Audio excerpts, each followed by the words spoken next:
Hey, what's up, guys? Docs. Hold on 1 second. I just closed something.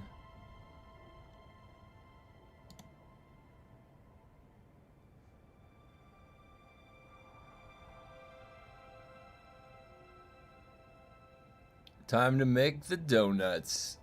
Yep. I accidentally just closed a window. Docs, there we go. Oh, there we go. Love control panel. There we go. Select stream. It bugged out for some reason. There we go. Okay, I got it set up. Now it should be working okay. Yeah, how's it going, guys? Hopefully you had a good weekend. How's it going, Grumpy Johnny? Boy, there was some exciting stuff going on, huh? This weekend in Dune. I was hearing about it. Wait a minute, let me fill up.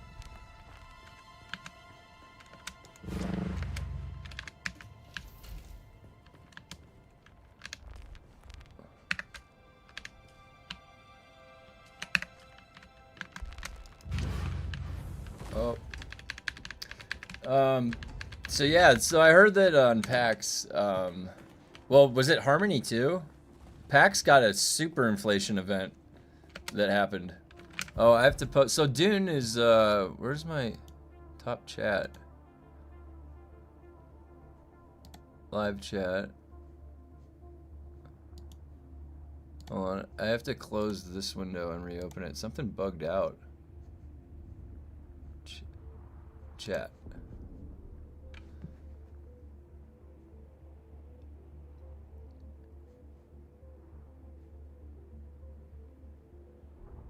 Why can't I see?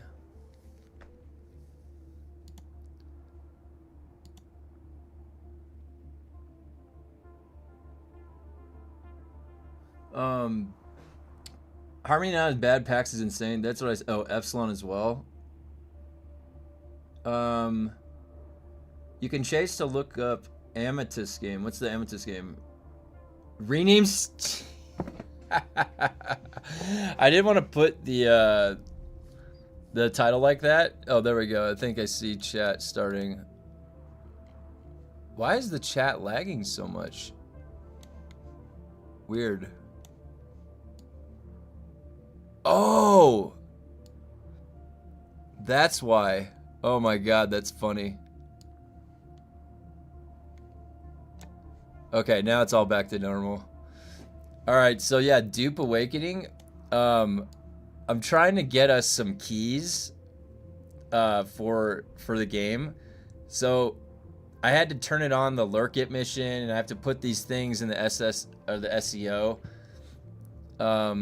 That base that sprung up next to you looks like a factory, belongs to Lumpy. He's slowly working on it. Oh, Grumpy. Oh, really? Because that base looks awesome. It looks like an industrial factory. I'll go check that out in a second. That's awesome. That's good to hear. I saw that pop up. Yeah, where's let me go check that out. Yeah, and right next to me, it's over there. Let's go look. Is this all green? Oh my gosh, it's green. We got green wings. Whoa. Whoa.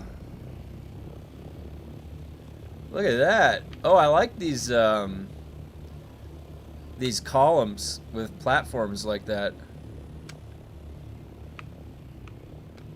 This is a major architecture right here. Yeah, this looks really cool. This looks really cool. Look at that.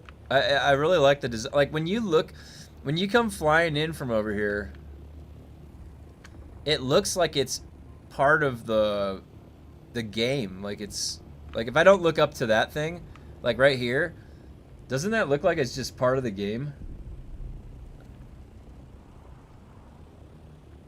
It's like just one of those facilities or something. That looks really cool, Lumpy.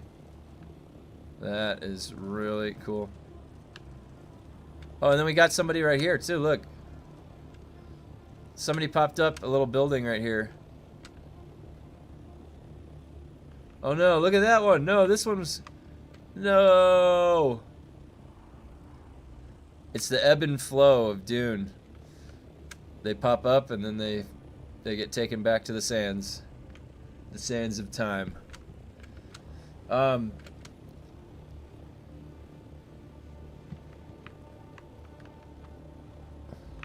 Wait, I need to check my quest. I have a few I could do before. I got sidetracked this weekend, and I wasn't able to do any Dune really yesterday. So I've been playing on the side. World of Warcraft Midnight. I've got my Survival Hunter up to level 89. Almost level 90. And wait, is this exploration? I'm done with exploration for now. I also was playing Marathon. Did anyone else play Marathon this weekend or check it out? A lot of these are your cult members sprayed out. Welcome to the club. But yeah, I checked out Marathon this weekend, and it actually really surprised me. No way. I just used the abandoned. Oh my god, I'm gonna have to funnel it in one at a time. It's got green wings. Hold on. Gotta fix that.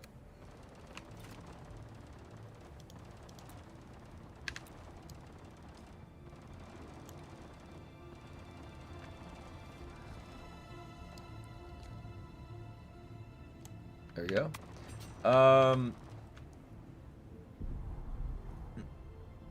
Oh yeah.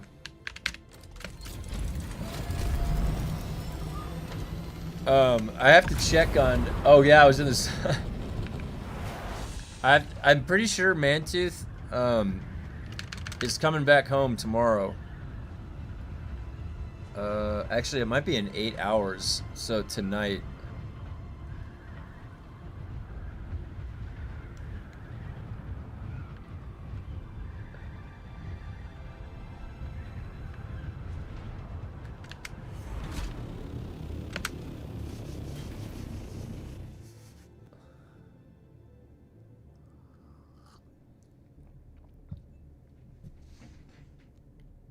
So what happened in the DD this weekend? You guys met Victor. I bumped into Victor when I took my friend, the friend whose base is decaying. I took him out to the deep desert because he wanted to get spice one night. He was in just like duraluminum stuff, and this was like probably 2 weeks ago. And I mean, we were going around in the PvE area, and then the second we went to F5. And we went into the PvP area, and we went down onto the spice ring. I landed with my Ancient's Way, and I was just sitting there. And within like 30 seconds, my buddy just started getting shot by a rocket ornithopter. And it was Victor and his guild. There was like 3 of them. I think it's the...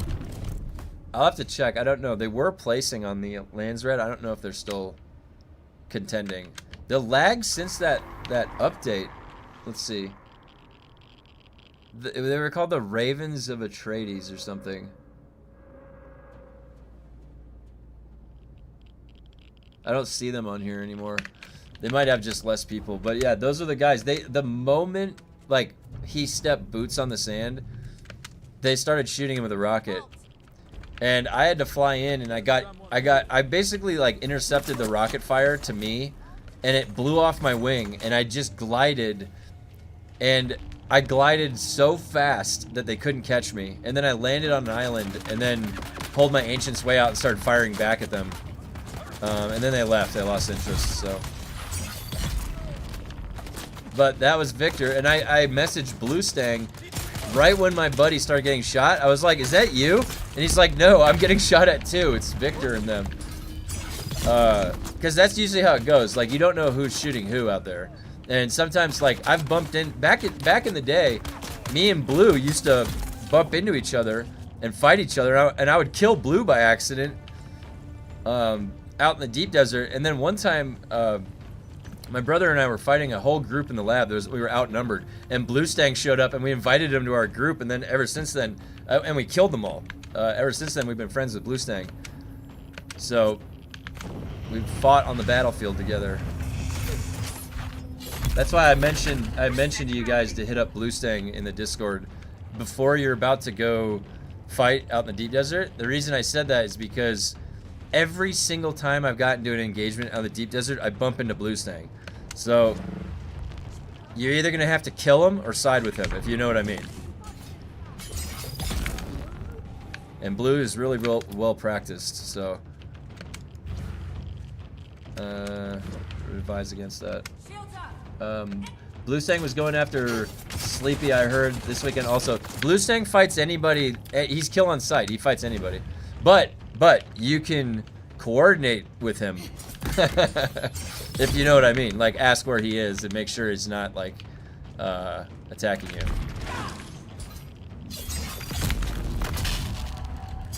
But yeah, that's the best I can do. Hey, Phil Kitty, what's up? Hello from the UK. Yeah, I tried to give you guys. So listen, so Grumpy, like the entire time I've been on the server, and BlueStang will tell you, I've been solo out there fighting everybody, and I've been going out there like I have a video that's 1 versus 9. Then I didn't even realize that was Nasty Apples. He comes in there sometimes. So I'm no stranger to being outnumbered, and I actually fight. I used to just fight my way out. It was really fun. But that being said, I know a couple people coming over aren't necessarily as keen to PvP, and that's fine. But just to know what to expect, I'm trying to give you guys some advice on how to navigate that. And BlueStang's a good start. The thing is he's out there having a good time with the game too. He's going to be fighting whoever. So it's more about just like if you get to know him a little bit, you might be able to coordinate. Hey, are you over here? I'm going to be over here doing something. Just watch my back. One of those types of things. All right, does that make sense? Because really in the desert, there's no guarantees. I can't guarantee safety necessarily unless I come out there myself and start fighting, which I will do.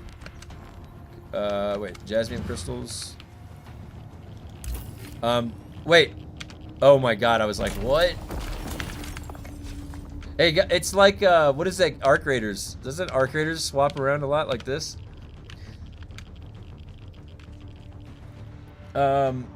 Let me read your comment real quick. I had my first of at one of the new testing stations. Oh, lowest difficulty. I'm so bad at combat this game. I just made it. Hey, you know what? You get some better gear, you'll start progressing through. Morton, it seems like Who Wants to Be a Billionaire weekend. That's it. Yeah. I remember I woke up. Was it happening on Saturday or Friday? I don't even remember. Maybe it was Sunday. But Sun Sin was just like, or I think it was Sun Sin, was just like, what is going on PAX? And then the prices hit like a super inflation point. And like, it's kind of like economy breaking. It's like, honestly, you know what they should do? They should give us a double weekend to apologize, I think it's worthy enough, right? The trickle-down economics will eventually reach where I'm at on my server. Hey, what's up? Rusted Dunn, how's it going?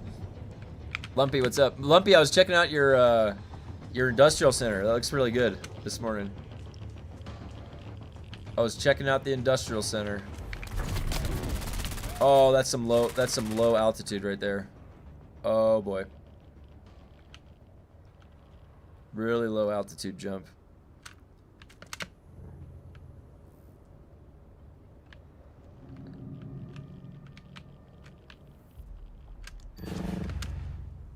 All right. Is that crafting? Yeah. Okay, I have to take this one at a time because I can't abandon anything. Alright, Blushing Caverns. Not getting my tread wheel. Like, stop trying to get me to get my tread wheel. Yeah, that tread wheel sucks. Have you guys tried to drive that tread wheel? Why is it so heavy? That tread wheel, I cannot tell what went wrong. Like, with that tread wheel. I generally can't tell.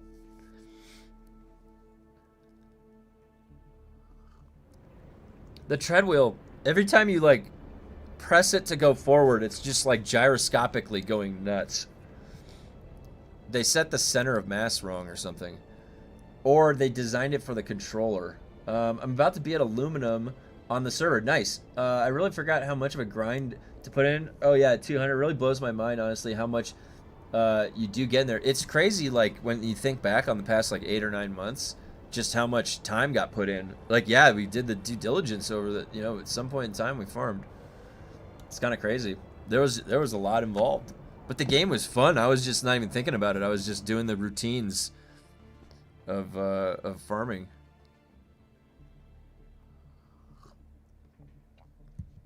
Oh, I gotta put in, now that I have my chat back up, Dune Awakening. I'm trying to get us keys, guys, so I have to do this for the SEO. Dune Awakening 40% off sale through, wait, should I say when it, that's not a sales tactic. I'll link the, let me link Steam store. Dune Awakening sale. 40% off. This goes through March 19th. I just found out. Old but not grumpy.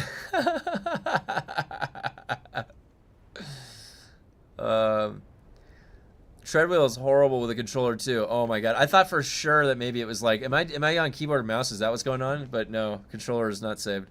I've been laggy since last update. Well, make me not want to dungeon grind.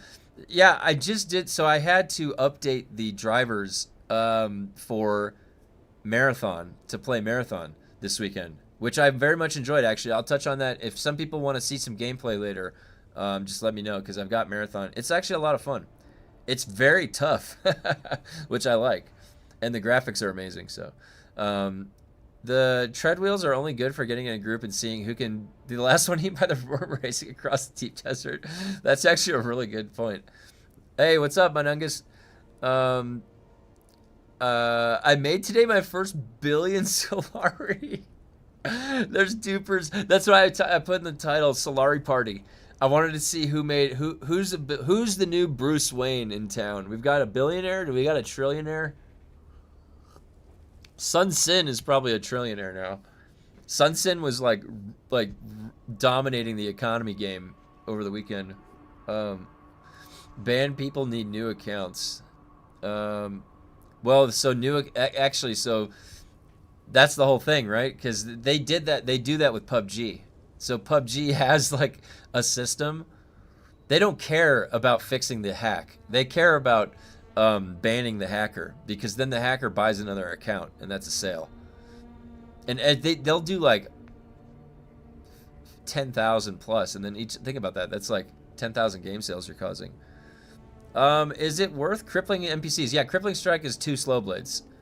So definitely, you can think about these moves as I have, and I guess usually when I'm running through PvE, I'll have compel. I really only slot Suspenser for maybe PvP, and then also for the suboids, when the suboids surround you. But yeah, oh god. In general, you can think about it like this. This knee charge is 2 slow blades. This crippling strike is 2 slow blades. This compel is 3 slow blades on a target. So it's priming your target. Yeah, thank you, Seabear. Trillion for sure. Yeah, it's worth it in the sense that the thing is like with crippling strike, I do want to start using it more, because I was testing it with PvP with Mantooth, and it is significantly buffed as far as the stamina drain. It's really good for that. The only other option to put there is like weirding step, maybe. And the thing about how I play, sometimes like I get myself into situations where I need an immediate something. I need an immediate something to prime the target for slow blades. So that's why I like crippling strike. The cooldown isn't bad either. Hey, good morning. What's up, Roxrite? Yo, what's up? What's up, Sparkle? Hey, what's up? What's up, Build Up? Oh wait, I gotta collect the first calibration pack. There we go. that it? Yeah, I did. Nope. So you got knee charge? There's one slow blade. That's all I needed. And this compel removes, it actually removes the stagger, which sucks. We tested that, but it's still a one shot. I actually wonder if I can bug report that again.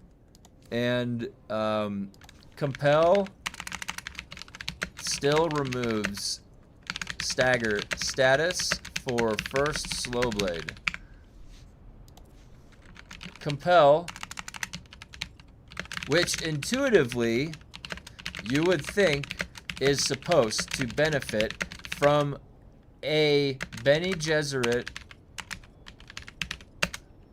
talent about 2 inches to the left on this very skill tree. However, upon further testing, using compel on a target, then slow blading gains no benefit from stagger damage. This implies compel is removing the stagger status. Please investigate if this is a bug or intended.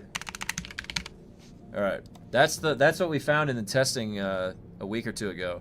But I just want to bump them again and see if you know, they can fix it, because it's really dumb that, look, it's no, okay, so that was like 3-4 inches, whatever. There's this move, and then I'm sitting here saying to myself, okay, this ability right here does not have any benefit or synergy with this. Like, how does that make sense, right? This is classic Funcom not realizing those things, or it's a bug.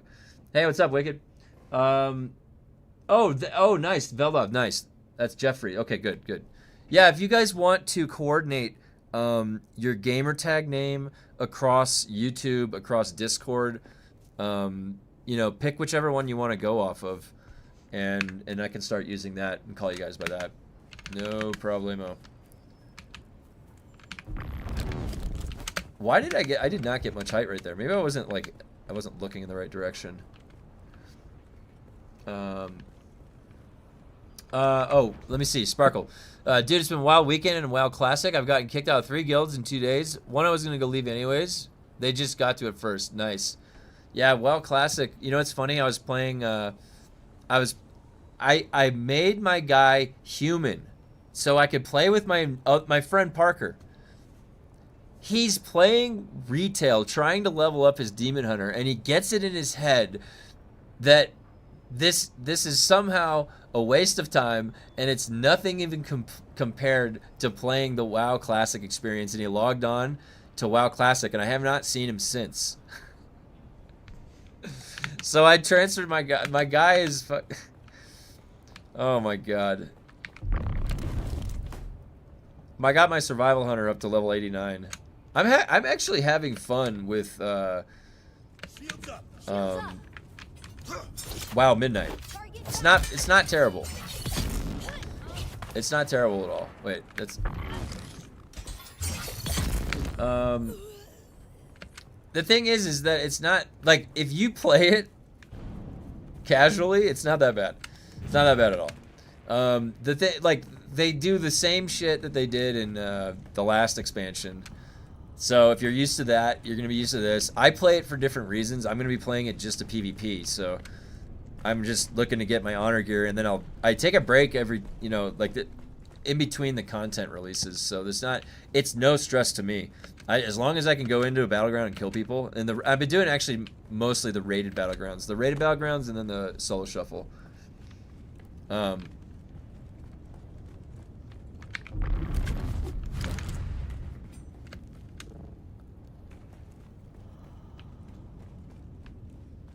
I think I've been talking and got completely sidetracked, and now I'm lost in a cave. I'm lost in a cave. How did I get so lost in a cave, guys? What the hell?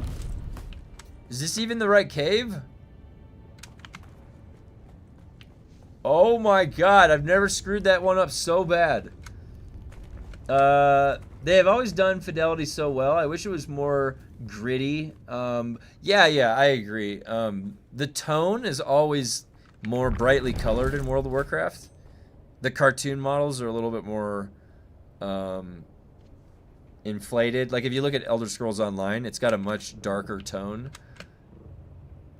And both are good in their own way. And Elder Scrolls Online, I don't need a subscription to play, which is nice. I totally went past. Oh my god, so funny. I also liked how Survival Hunter, they made it. I've been using 2 daggers, which was pretty good for DPS so far. Now I gotta craft a thing. I'll tell you though, guys, what really surprised me this weekend though was Marathon. I was checking out Marathon, and you know, it sucks. It's such a shame that they had that art stealing fiasco. I feel like if it didn't have that, if Marathon didn't have that happen, it could have been like almost double the reception, because that really marred it big time. And what's kind of crazy, I mean, I don't know, it's no surprise, but the gameplay and the gunplay is really solid. Actually, the world is pretty cool too. The world of Marathon was the coolest part, like playing in the atmosphere. And they made the AI really hard, which I love. I like when games do that. I, for some reason, thought there was no AI in Marathon. I thought there was no bots to fight, but there is. Maybe that was just one of the tests. The play test didn't have anything. Well, let me get to your comments here. Hold on. Who's there?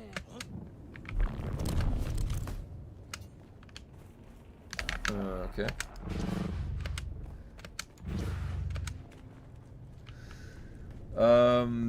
Okay, so, let me see. Has anyone verified that there's a new base? Yeah, so Wicked, I heard about it. I saw a Reddit post on Sunday, right?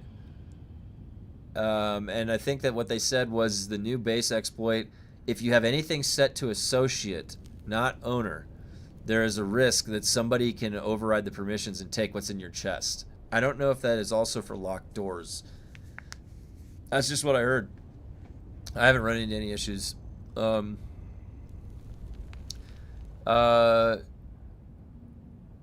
Dreaming of WoW got you lost. I know, I got sidetracked. Yeah, Dazzler, there was a post on Reddit yesterday, I think. It was either yesterday or Saturday. And the post on Reddit was describing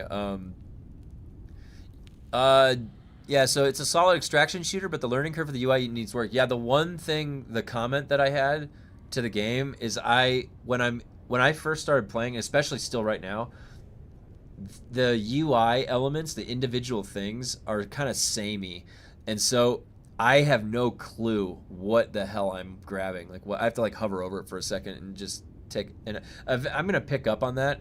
I do like how it feels like a little bit more competitive.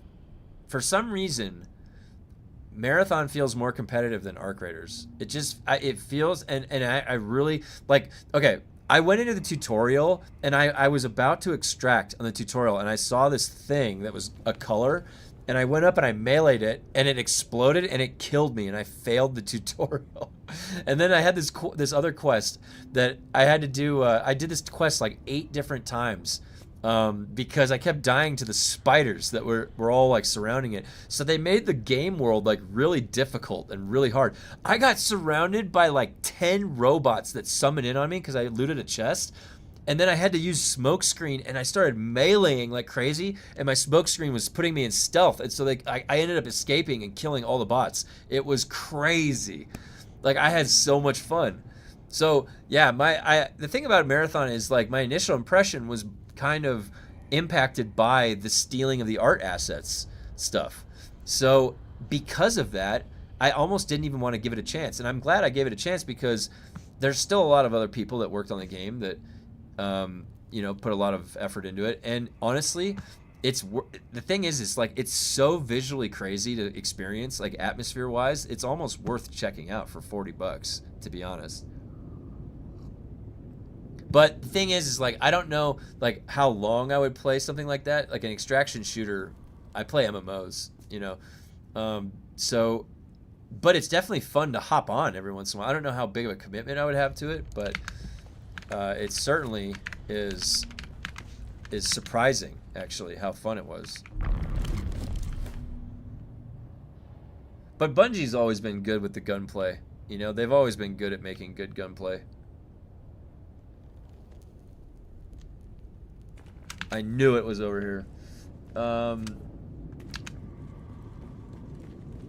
let me see what you said right here, Sparkle. Oh, wait, actually, I got a few. The graphics on Marathon make it unplayable for me. Also, I also heard that need a lot of time and you learn how to read the game. Yeah, it's a little bit... So, I've died a lot. Like, just playing this weekend, I died a lot. The graphics make things hard to understand sometimes, but it's honestly such a weird world that you're in that it kind of works with itself in a way once you get in there. But again, the thing is that the whole time I was playing, it made me want to play Destiny. I was like, dude, I kind of just wish I was playing Destiny right now. Now, that being said, Marathon is not Destiny. It's more like it's like a Counter-Strike Destiny. Is that weird for me thinking that? Like, if the TTK is so high, or no, sorry, not high. It's so small. They have such a fast TTK that it almost feels like I'm playing Counter-Strike. That's what one of my buddies said yesterday, and I agree with him. It's like a Counter-Strike Destiny.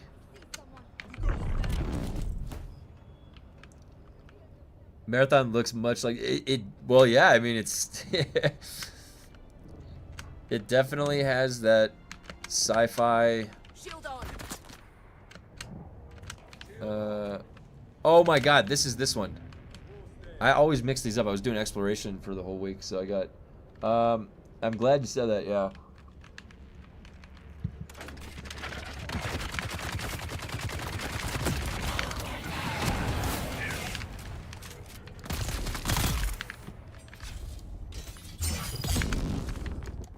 Oh, he stabbed the wrong way.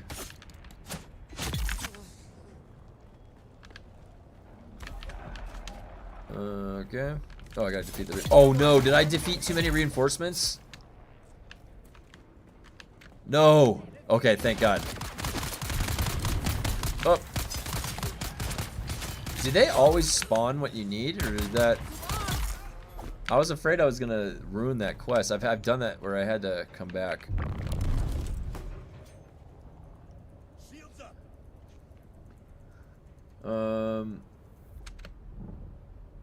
So cool how you fly over the whole map, yeah.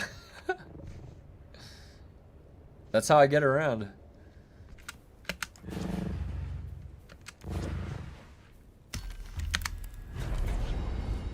I've got Mantooth is coming back tonight over to the server, and I will have a bunch of goodies that I'm bringing back. And so this week I wanted to do progression to the 30 if I can. That way I can get that done, that completion. Broodworks. I have to take it one at a time. This is annoying. Alright, Broodworks. I like going to the Broodworks though. Broodworks is cool.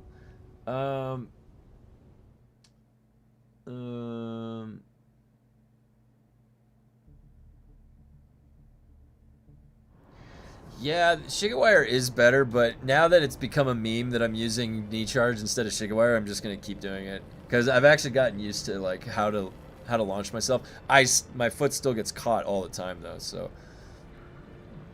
it's definitely not ideal. But I don't have to. The thing about knee charge is it doesn't lower your shield, so you're fast as fuck now. Yeah, yeah. Yeah, they spawn after clicking. Oh, okay, that's good. That's smart. That's smart. Oh, let me see. So you said you can link logs, meters, and videos to prove them wrong, and they will just be like, no, listen to the real life tank healer, etc. It's like, what are we doing here? Yeah. Loads of people testing at the moment, struggling to recreate it. Marathon looks much like Destiny to me. Yeah, glad you said that. So cool, you fly over the map. Yeah, they spawn after clicking. The 4 after they click. Okay. Hey, what's up, Cable? I want to see how Funcom is going to handle the economy for the server merger. I think they're thinking that the merger is going to create the equilibrium to the economy, right? It'll distribute it. I always need charge to travel long distances. Yeah, need charge is really good. Oh! Tim Golick, thank you for subscribing. Yeah, need charge is really good going forward and up diagonally. It does do it pretty quick. I feel like pushing level 30 on electric stage is the easiest once you learn the pattern. That or fire. Yeah, and I'm going to be doing Dr. Lemminger for fun. I don't think... There's a couple people that were doing the dark station. Supposedly some servers have already been marked for no new characters. Oh, yeah. That's what we were talking about last week. I think on Friday, right? So, Farhold looks like it's safe. Oh, I got to do Dune Awakening, 40% off sale. Yeah, so Farhold looks like it's safe because it's not locked for new characters. So I don't know, they might have been looking at metrics like if there was activity on the server. Like we had a lot of people transfer in and just start. And so if they could probably be looking at metrics to show how many new characters were started in the last week. If they probably don't want to disrupt new player experience. And so if it's like a server that's had no activity for like a month or two, it probably hit that bottom threshold. Did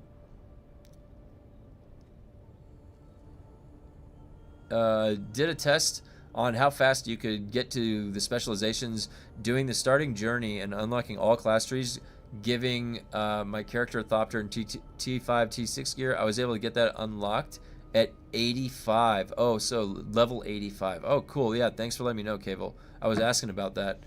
How long did that take you? Just like a couple days?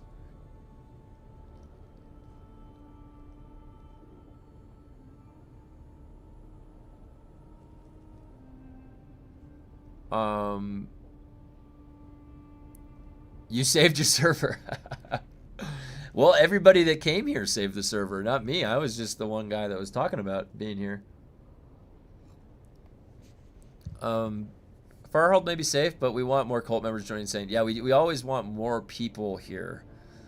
Yes. I am going to be here for the long haul. I've got to get all these specializations maxed out, so that's going to take quite a bit of time. Also, I'm going to be playing through till Chapter 4 and Chapter 5. I mean, I've made it this far. I'm not just going to stop here. That would be crazy. Why would I do that? But yeah, if you guys want to have some fun, come join our community. We are chilling. We got a good Discord too. We're always chatting in there. Oh, crafting. That's what it was. Yep. I'm on Helios Gate and it's now locked down. Oh, yeah. If it's locked down, I would be doing some early preparations right now, just so just in case. We don't officially know, but it's a good. It is a good. It's really the only early warning sign we've noticed. So I would take it somewhat seriously. And what I was doing the past 2 weeks is I wasn't sure if my base would be able to be backed up because they plugged a cave mountain hole and it blocked a bunch of my base, and I can't deconstruct the spice refiner and put it back in the same spot, for example. It can't go back, but it's there now. So I assumed that my base was not going to be able to transfer. So what I did was with Sun Sin's help, he's in the community, I was able to get a 5x5 base, universal base that I can move anywhere. So I made that as a backup plan, just in case. And then Farhold, it looks like it's not going to be... I did a... Oh, let me take a second to see what you guys said here.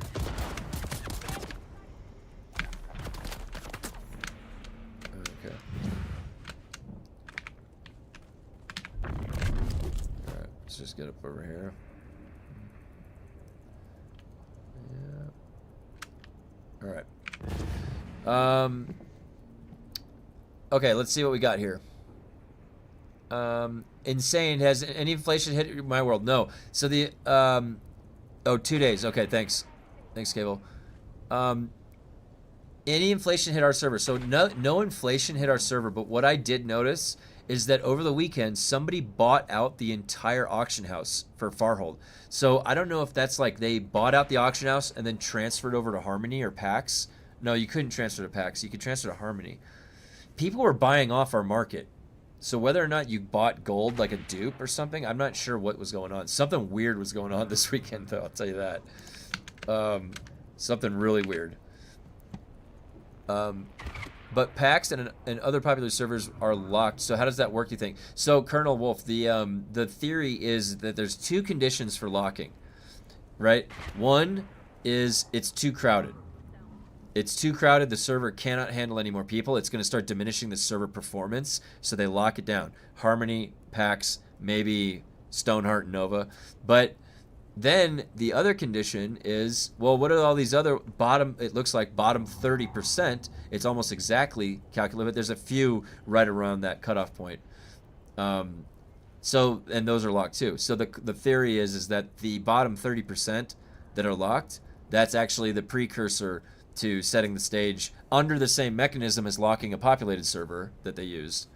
So that's the theory. That's what they're theorizing. So who knows? It seems like a pretty good theory.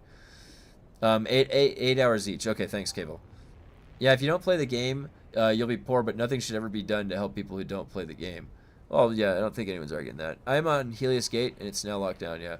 I'm also excited to hear another group of players are trying to push their weight around PvP chances, perhaps. Yeah, I mean, there's there's always PvP going on our server. That's for sure. But yeah, I mean, if they could do anything that they do to PvP to make it, like, worthwhile. Right now, people are just killing because they can. I don't get a cosmetic out of a token I get off your body. I'm not collecting your ear, to turn into a vendor. If they did something like that, you're collecting ears to turn into a vendor, like in Diablo 2. Now we're talking. That's a system for a gameplay loop. I did a C-chop to test for any surprise, and the move went cleanly. All right, nice, Airwolf. That's good to know. Just found my Gateway 7330 laptop from 2003 in a box. Opened it up to clean it. Age of Empires 2 was inside the disc. Oh my god, nice. I can't resist. Yeah, I have... where is it? No, maybe it's back. I have Hellgate London. I have the original box of Hellgate London. Did you ever play that game by Flagship Studios? I love that game. Anyways, I still have the original disc of that. Disc drive. And I had to, what's funny? I had to buy a detachable disc drive because none of the no like towers these days have disc drives built into them anymore. So I I had to buy a detachable one. It's really random which servers are locked. The populated servers I was going to isn't locked. Yeah, maybe so. Maybe it's just conditional. I'm not sure. Maybe it's not a good theory. Who knows? The 3 most popular servers are locked on EU. I'm not sure if that means anything. That seemed to happen in the EU AH2. Nothing at all. Let's see. I called it on Iridani chat 2 days ago that this will happen. Oh, Epsilon Iridani gets locked too. It's a bigger one. Interesting. Yeah, thanks. Hope you're right. Yeah, I don't know. We'll see. I hope so too. Can anyone check if Bakal NA is locked? I have a character too. I did. What was the website to check? It was someone linked it. PvP is pointless other than practice. Yeah, self-defense and griefing. Yeah, pretty much. Every time I would kill somebody at PvP when the game came out, I felt bad the second time. Like, I kill them one time, and then the next time I see them, I'm like, well, shit. I just feel bad at this point. I'm just going to be picking on this guy. Hey, what's up, Seth? The only time I didn't care was if I was trying to get my loot out of the lab. Then it was just that my mission was to get the loot out. I didn't care. You won't ever catch me playing PvP in this game. It's honestly kind of janky. Ranged isn't very useful in actual PvP. This game lacks expression too. Everyone uses the same items builds. Yeah, I mean, there's a mod that they give you too many skill points for the skills. It's hard to create class identity because in this game there's no rock paper scissors structure for a typical MMO. Everything is a DPS. There's no tank. I mean, you could sort of tank the electricity boss, but there's no real healer. If they had made these poison capsule gas clouds not completely useless and like you could like select it to be a neurogenerative poison capsule or something like that, and it makes it heal you instead, and so now the gas clad heals you, then we're talking, then that's interesting. Or if they added in another skill tree that was the Souk Doctor, that'd be cool, a healing skill tree, but that's just getting a little bit out of the bounds of what this game already is. You're right, there is a homogeneity that's going on because you end up just funneling into this either the similar range or similar melee setups, or hybrid, really. That's, you don't get many other options. Yeah, wow, Hellgate London, what a blast from the past. The original CGI cinemax was amazing. It was the third-person, three-dimensional Diablo loot style game. That's why it was so awesome. Yeah, Blade Master. Dude, you guys, I'm going to link you guys something, all right? I'm going to link you guys something. You can still play Hellgate London. You can legitimately play it to this day. Where is it? It's on my channel.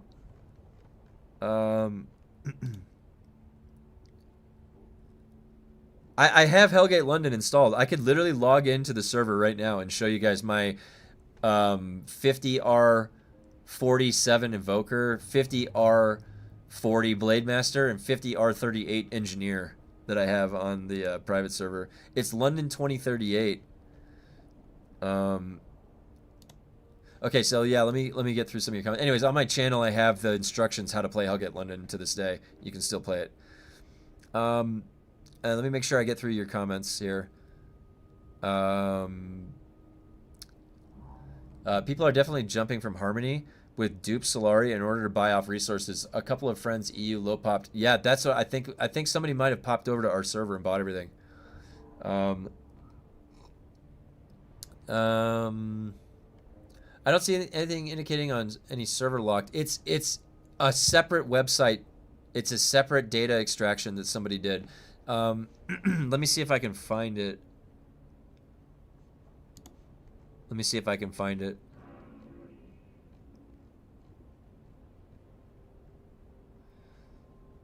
I'm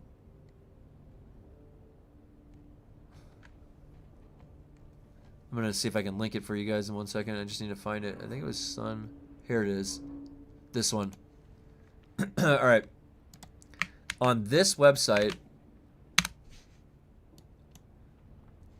click on that. And then search for.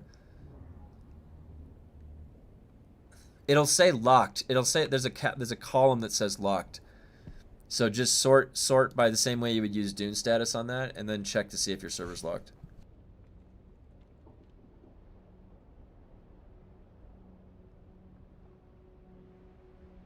Almost through your comments. Is it possible to jump into locked worlds if you have friends there? I'm not sure if you can transfer there. Honestly, the dash mechanics removes any sort of skill expression. Yeah. They need to lock down factions so you can't wear the other faction skins. Yeah, I agree. The factions are so... Everybody's the same. No, you can't tell who anybody is. But that's espionage, maybe. I don't know. I could see both waves. I could see... Hellgate London was so fun, dude. Pretty sure I had a Blade Master build. Regret I never tried the hardest difficulty. Nightmare, I think. Yeah, it was Nightmare. Yep. You had said it before, under well-designed systems, the difficulty of playing against a person versus NPC is always more appealing to me, but no doubt most players need more incentive. Yeah, Veldov, I'm the exact same way. Exact same way. I look forward to challenging myself so that I can get better, because there's like a couple different modes that you can have, like how you're playing games. You could just be in relaxing mode. I don't want to just worry about too much. But other times, like I do like a skill practice coming in, where I feel like I'm getting better and better the more that I play. Marathon is like that. It's a good example. And same, but the same thing goes for MMOs and MMO PvP. Absolutely. So, okay, I'm almost through your guys' comments. So, it's nice to have multiple external disk drives because towers don't have them. I honestly like having it external, at least for a desktop build. Yeah, I enjoy having it inside my laptops. Yeah, definitely. It's nice to be able to just pull out whenever needed towers. Yep. Harmony isn't even duped that bad compared to packs. I'm on both. Melange is 190k on Harmony. 9 million? So are they just like locking down the spice? Like no one can go collect the spice and then it's selling? That's insane. There's just no point to PvP investment in a game where all this janky unpredictable. You can easily lose progress because of complete BS. That and the boring hole that was the DD at launch. Yeah. The most fun thing about the DD was that there was high risk. And I'm just like, please, sir, I need to go get this little titanium node. And everybody's literally killing each other to get this one titanium node on this one island. And I've got to come in with tactics, just solo. Like, how am I going to survive? How am I going to get this done? And that was fun. So but it needed that scarcity and that danger. The guild name is Rusty Symphony. The Rusty Symphony is actually a long-standing name that I've used. So when I was playing Warhammer Online, I was in a guild called Symphony of War, and we were an elite PvP group. We were really good, and after we came back from a long break, the guild didn't exist anymore, and so I renamed it Rusty Symphony because we were all the people from Symphony of War, but we were probably pretty rusty by that point, and then the name just stuck. So that's the one that I use for guilds.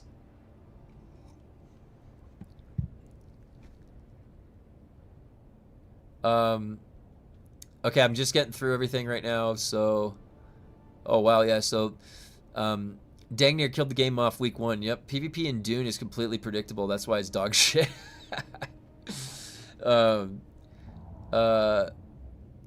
Where's the guild chest in our server? Is it only accessible with an ornithopter? Yeah, one of us, Grumpy might be able to come pick you up though.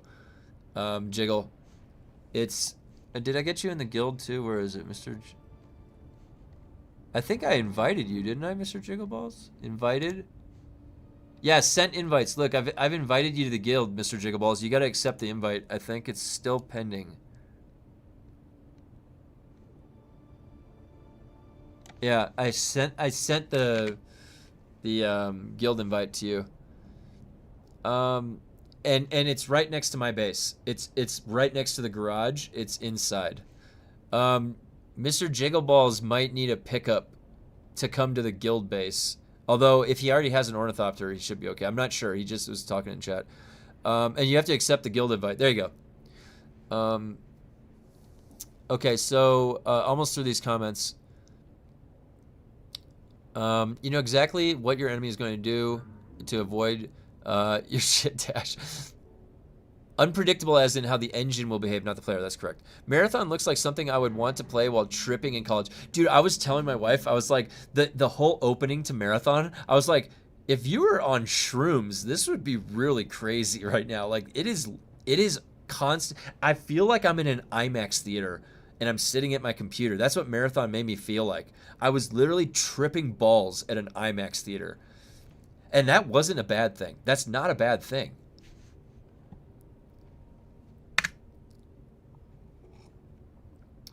Transfer alt packs to sell. Yeah, made 60 billion. Oh my gosh.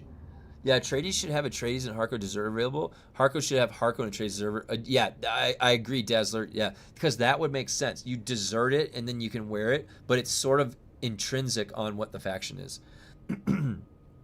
Respect to you, Insane Dank. Always take the time to read everyone's comments. Yeah, you wait till you read comments. Read take 4 hours. I hope not. I like getting through all the comments.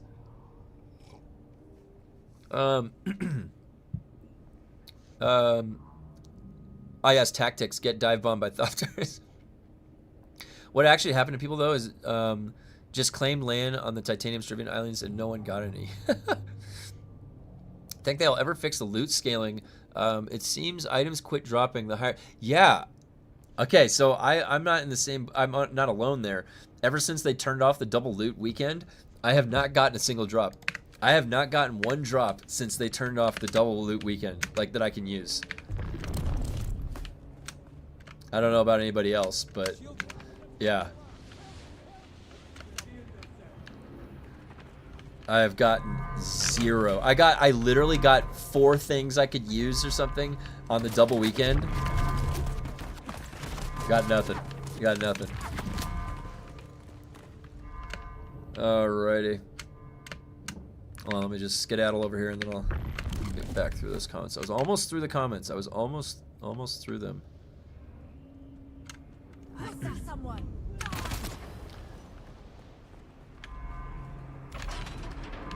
Craft the generator. He's shooting me. He's shooting me.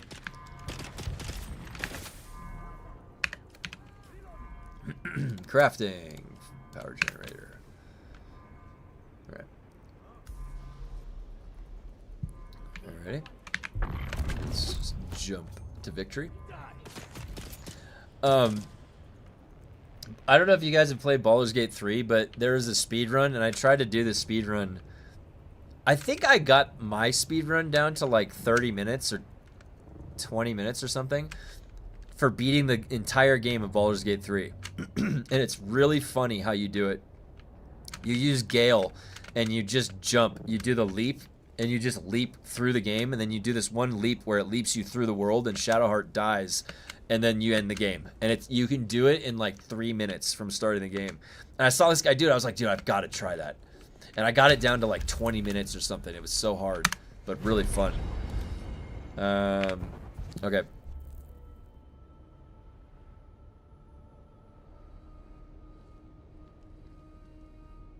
All right, just going to get through the comments real quick.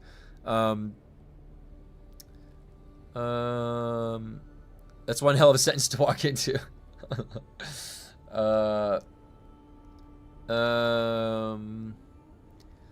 This game would be awesome if it was higher than the moon is not a very good endorsement of your product. I actually would thought it'd be cool if we could go to the moon. Where is it? Oh, you can't see it from here. There is a moon. There's like 2 moons in the sky, and it'd be cool if we could go there. Like the prequel for Borderlands. Focus on leveling right now. The fuel cells are annoying. Accept my friend request. Okay, midnight might be worth the ask, guys. Smash the like button. Let's give the algorithm the kick butt. Oh yeah, oh yeah. Don't forget to like the stream. I always forget when I get talking. I always forget to do like the diligence of streaming. I also have to I have to type this into the chat every once in a while. Oh, Dazzler. Hey, thank you very much. Thank you very much, Dazzler. I will. Dune Awakening, 40% off sale. Oh wait, nope, that's the wrong link. Give me 1 second here, guys. I'm trying to get us some keys from the Lurk It mission. If you have any friends that want to play, I gotta submit this content. And I have to every once in a while type into the chat that. Okay, I'm getting through the comments. I'm almost through.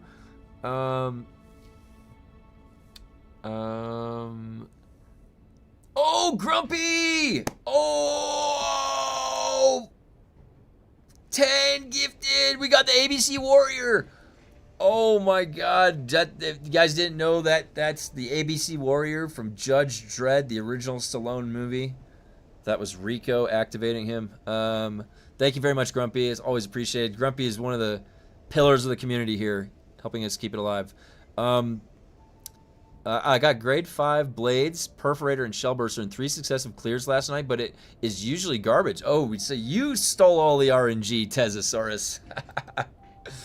Yeah, there's a few posts about how level 20 to 25 is a sweet spot. Okay, so that's good to know then, 20 to 25. Let me get you guys, there you go.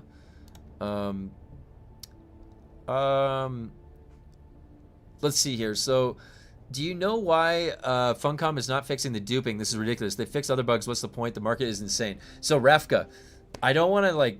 I don't know for sure, but I will speak to what happens with... hey, what's up, Natsmasher? In PUBG, right? Krafton, that company.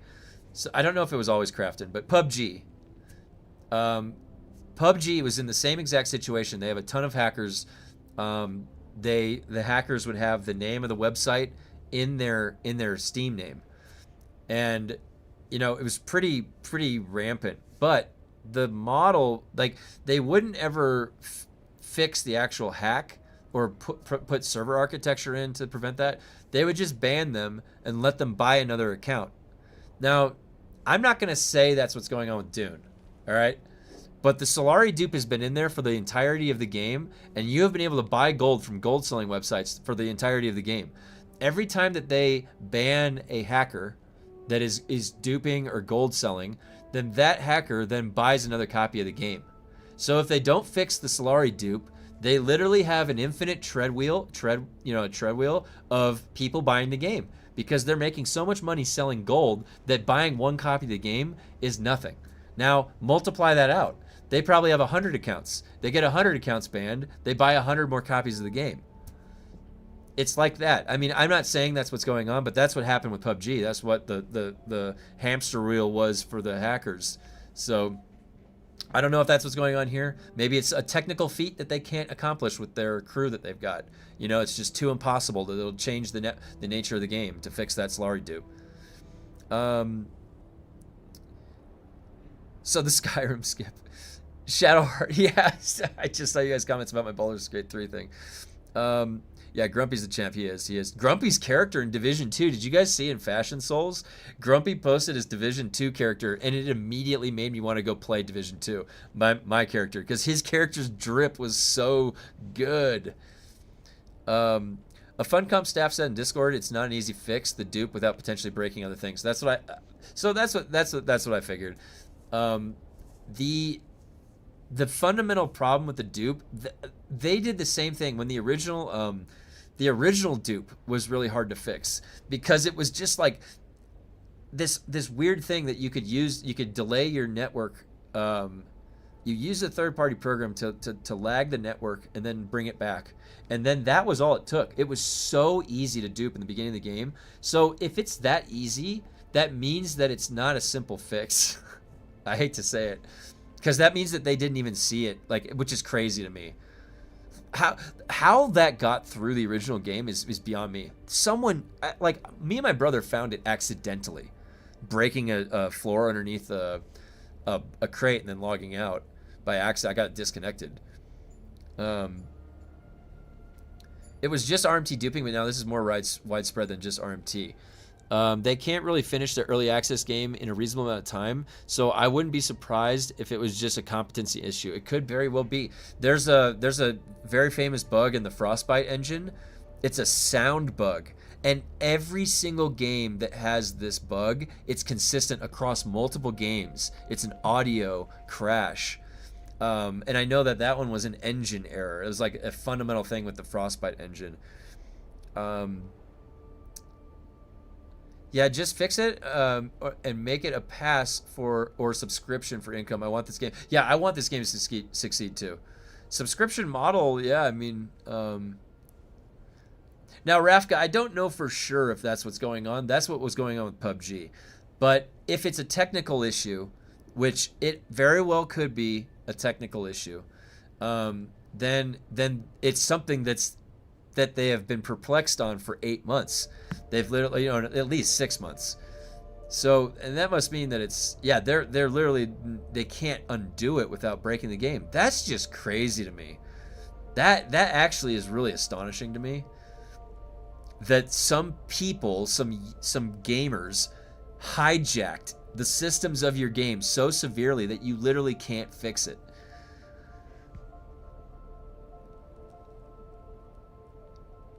Mr. Jiggles locked me in his base.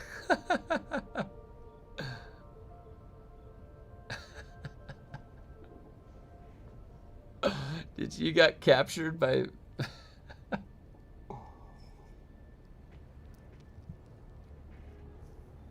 That's funny. Okay, while listening, I have just tested in the PTC. If my doors are associate, randos can't get in. If I set doors to open, they cannot access the associate chest. Oh, okay, so they fixed it. It's definitely fixed there. The problem is they gave the game to content creators to test and not actual gamers, so no bugs actually got reported or fixed. Yeah, it depends. I know that the game was even worse, like in the melee combat back in the closed beta, like where you could just infinite lock people.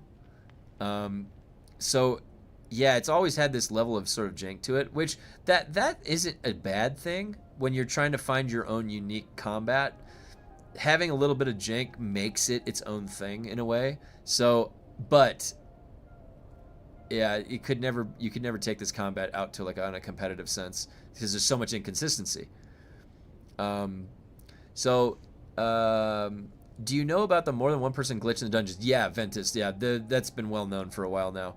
I don't personally use it because I'm solo. I play solo. Grumpy Ransom.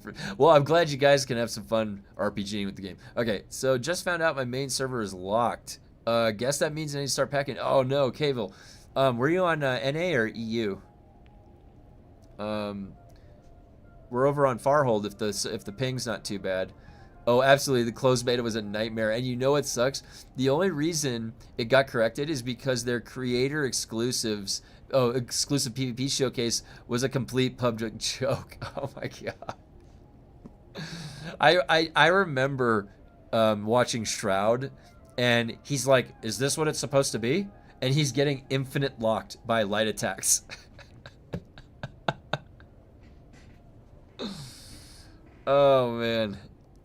NA Dakota. Okay, Dakota. So you're over in the Dakotas. Might be able to play on Farhold. It's a West Coast server. Up to you though. If you want to pick East Coast or West Coast. But yeah, come on over to Farhold. If you can transfer over here, I'll invite you to the guild. Awesome, Cable. Cool. Welcome aboard. Welcome aboard. Guys, did you see the new emote that I added of my face? Guys, look at this. I added an emote of my face that has the spice eyes. Isn't that funny?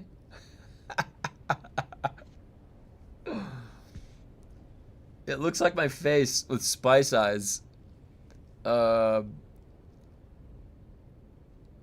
Okay, wait, let me get through some of the comments here.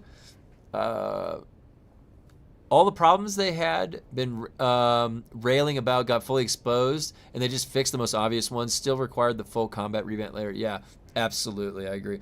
If the people who tested the game actually knew what the fuck they were doing or were testing stuff, scouts would never have launched with rocket launchers. Yeah, one of the earliest solutions when the game first launched would have been that scouts couldn't have rockets, just boost.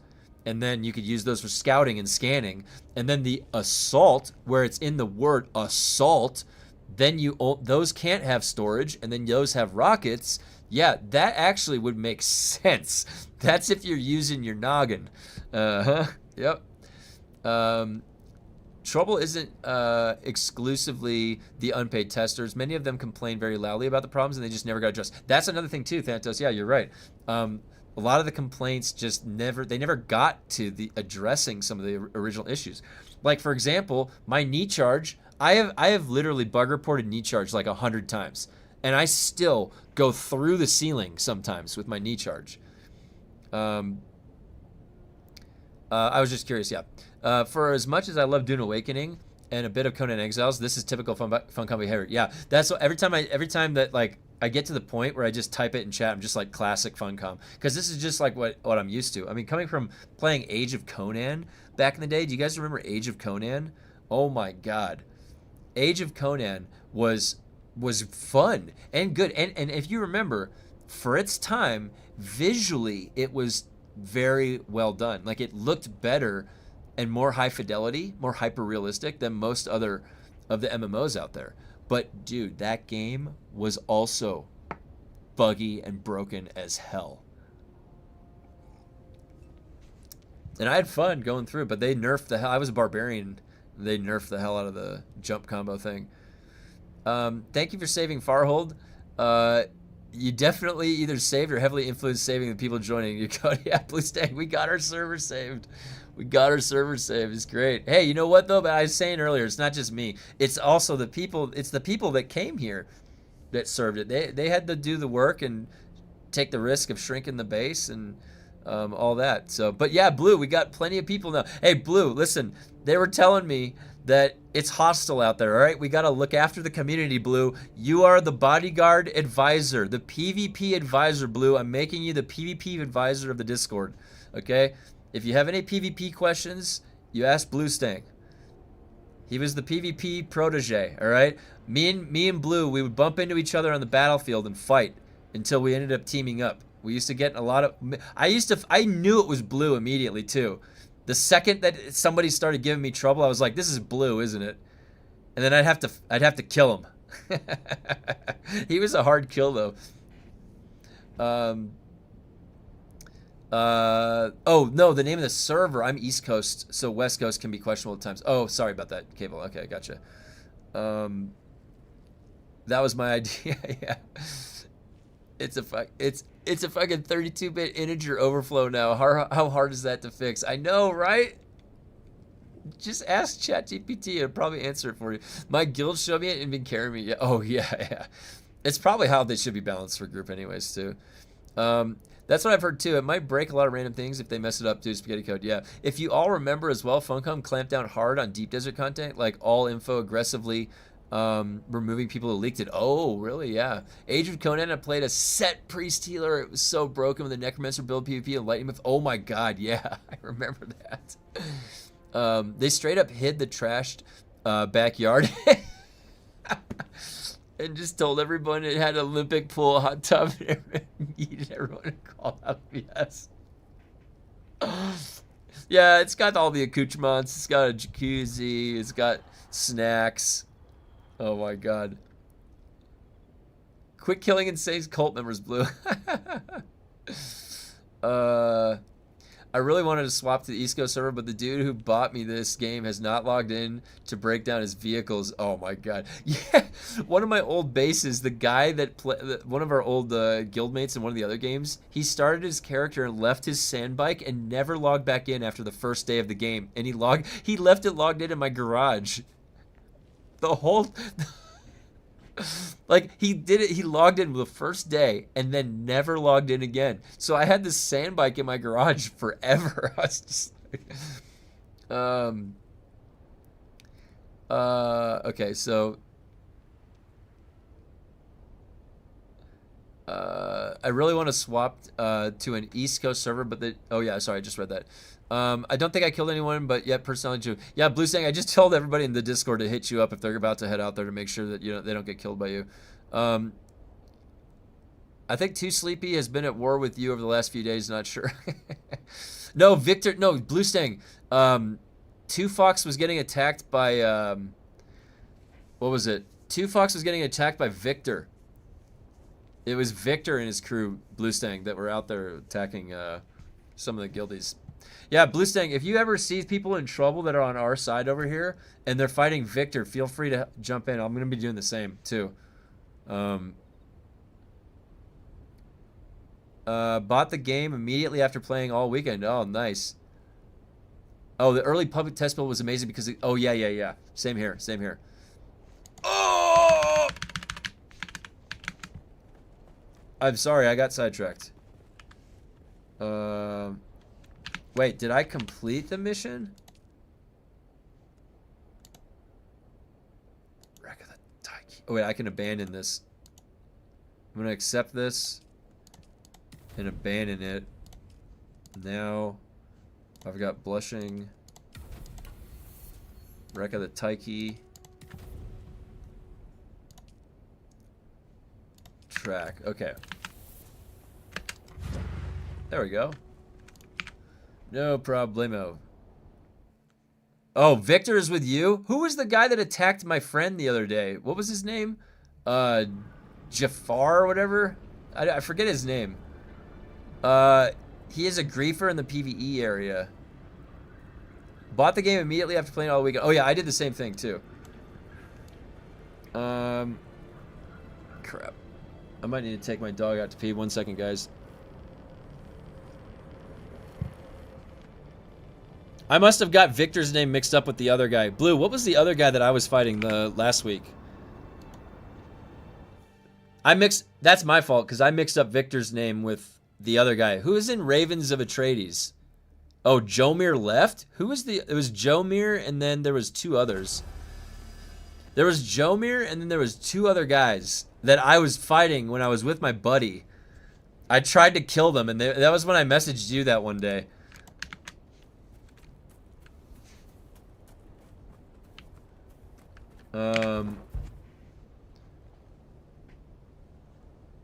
I did a test with IX Core legs level 4 versus Forge. IX allowed me 12 standing dashes, Forge 11. Is there a hidden perk I'm missing, or is one dash worth all?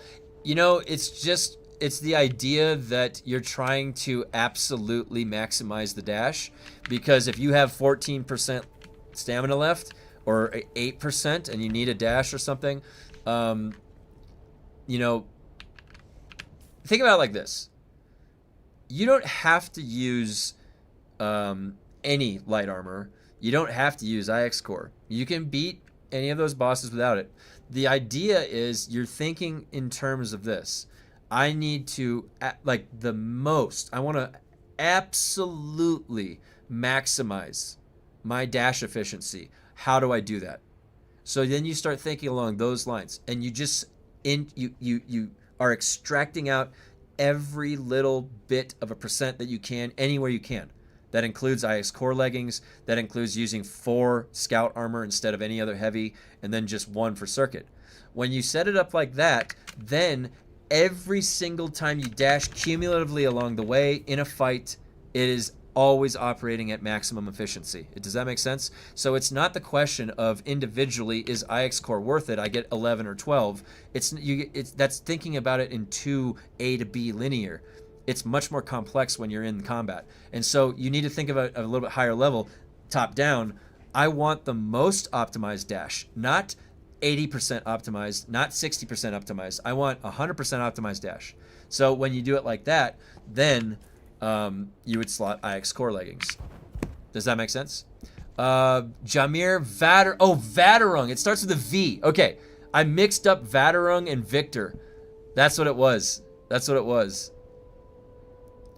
Ravens was Vaderung, Jomir, and yeah, they moved. Okay, so they moved. Okay, so they're not a problem anymore.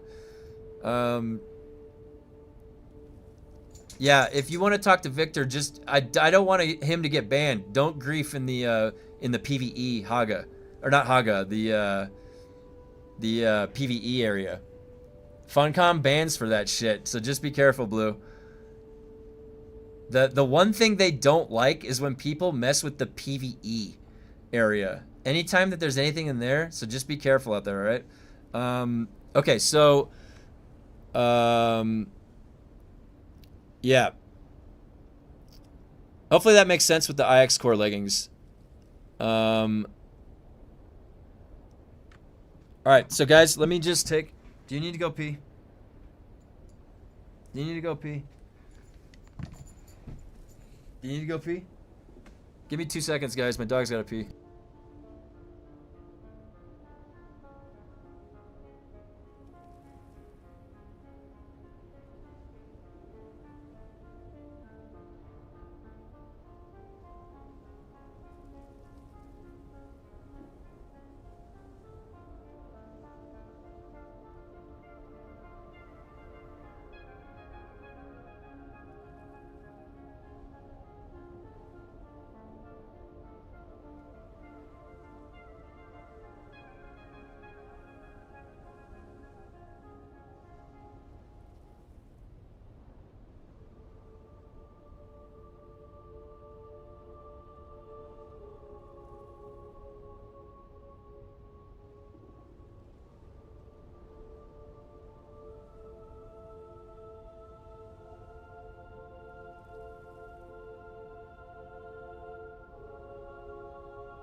Oh, sorry about that, guys. Dog had to pee.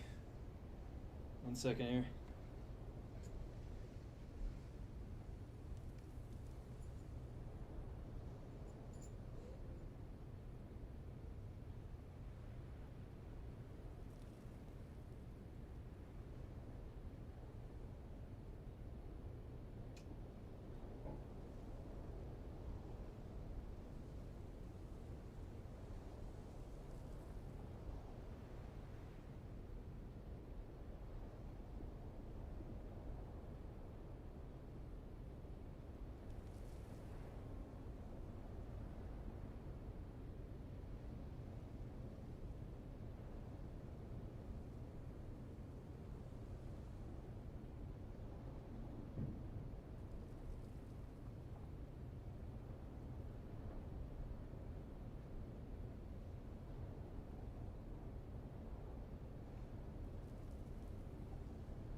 Okay, sorry about that.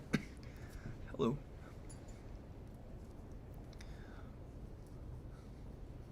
Okay. Let me get back through your comments.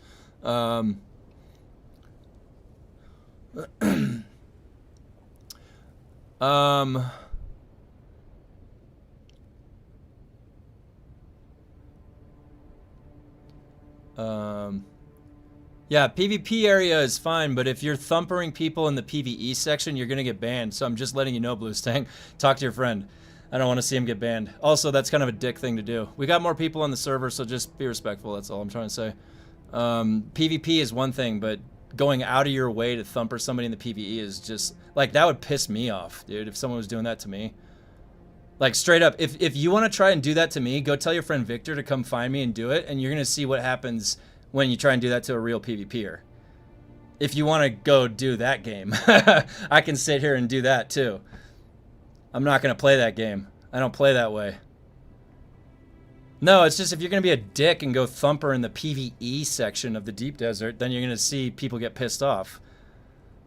Power harness is good too. Seems people like Idaho more. I like floating through the air more, you know? Isn't it allowed to place down a thumper in PvE while somebody's mining spice? It's allowed, it's just being a dick. It's just being a dick, that's all. You could go ahead and do it. It's like, people have been doing it to me. I got thumpered at a crashed ship at like B-row. I got thumpered on B-row, so don't worry. I'm just saying, I then went back and found the guy and killed him after he thumpered me. That's what I do. I don't, you know, I play the entirety of the game. I played the whole entirety of the game solo. So I don't complain. I don't care. If you want to come try and do it to me, that's what I was saying. You can come try to do it to me. I don't care.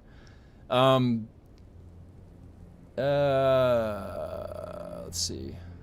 50 spice, yeah. Heavy armor provides range mitigation. Light armor is more blade mitigation, yeah. So it's a new exploit. No. There's no new exploit. No, that's friendly fire. That's friendly shots fired, Jiggle Balls. I use pincushion boots, helm sometimes, but bulwark is better than new labs for sure.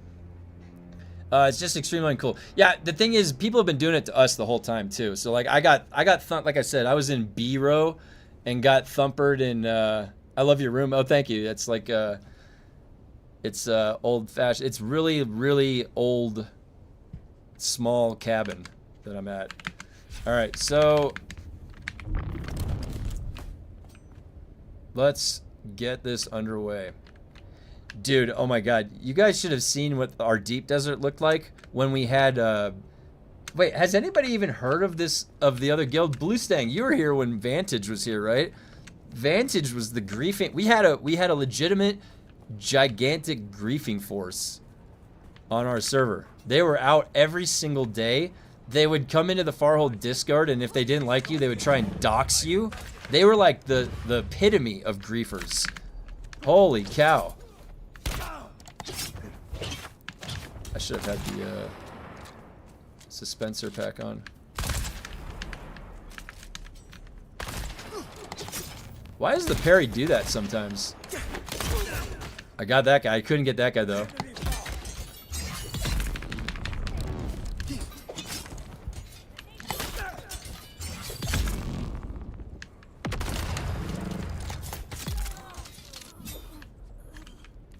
Oh, the third one's over there.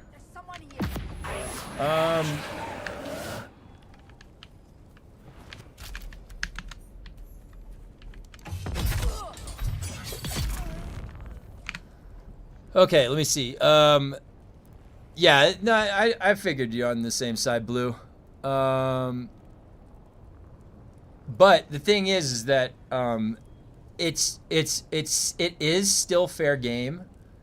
You are correct. Like, technically, you can thumper in the PvE area. So I don't want to say, yeah, I mean, like, this is a tricky thing. This is a tricky thing, isn't it, Blue? Because, like, on the one hand, the server's been dead for so long. There's literally no action anywhere. You're looking to go PvP. What are you going to do? You just go do whatever you can in the deep desert. I understand that. So, yeah, it's a tough thing, right? So there's no easy way to get anything.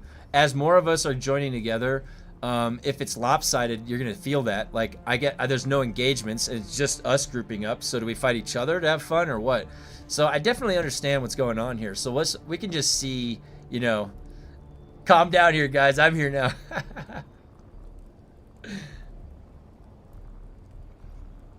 Hey, my guild transferred to Farhold. We just finished rebuilding the base near you. Sweet. Hell yeah. Hey, what's your guild's name, DLJ? I forget the dude's name that would camp the... Oh, that was, Kend. That was Kend.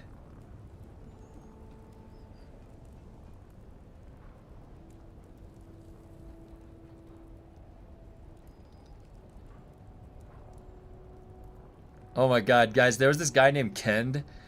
All he did was set up a base on Titanium Island and then kill anyone who went there. That's all he did. He did that from like the second week that he got in the deep desert. He was notorious. People hated that guy. His name was Kend. Oh man. Have to remember there is a journey step to thumper while someone using a harvester. That's true. Oh, that's a very good point. Very good point. Oh!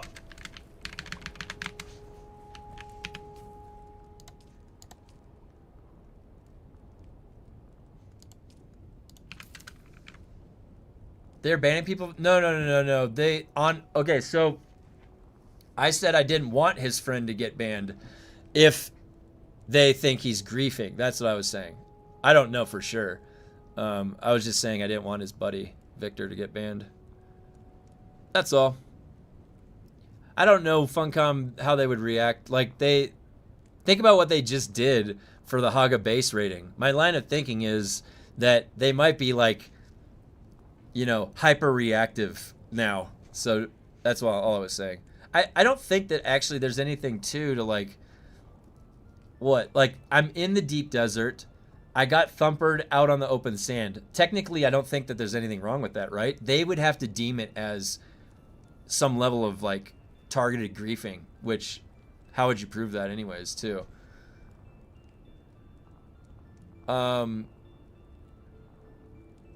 Yeah, Blue saying on the stream the other day, I just did the base backup tool on the 5x5 floor base that the test base that I set up, and it worked fine. It actually gets placed anywhere. It's all about the base. Did you try backing up some of your bigger bases?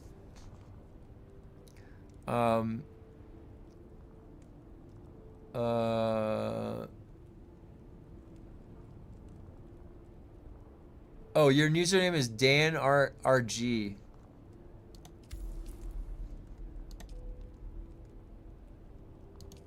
DanRG, search player. There you are. I can add you as a friend, right? No, that's a party invite. There we go. Friend, there we go. Okay.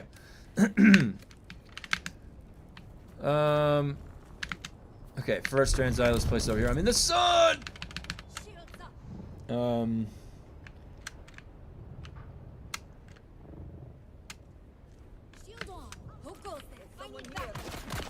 Nope.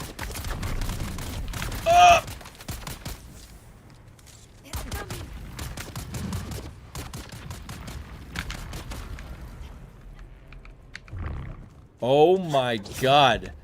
That broke my knee charge briefly.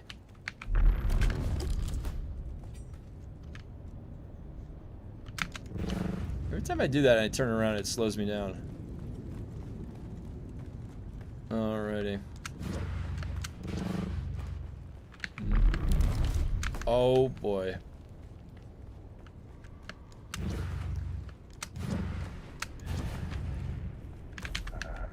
Okay.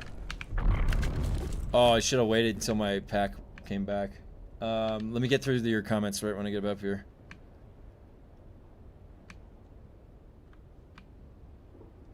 Oh, I just made that. Did you see that?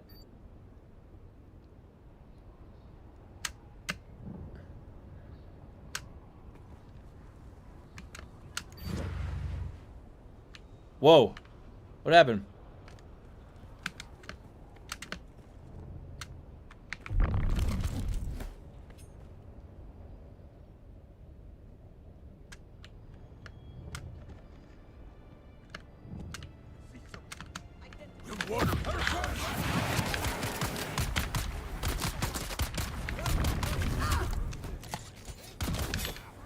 Whoa! That guy flew far.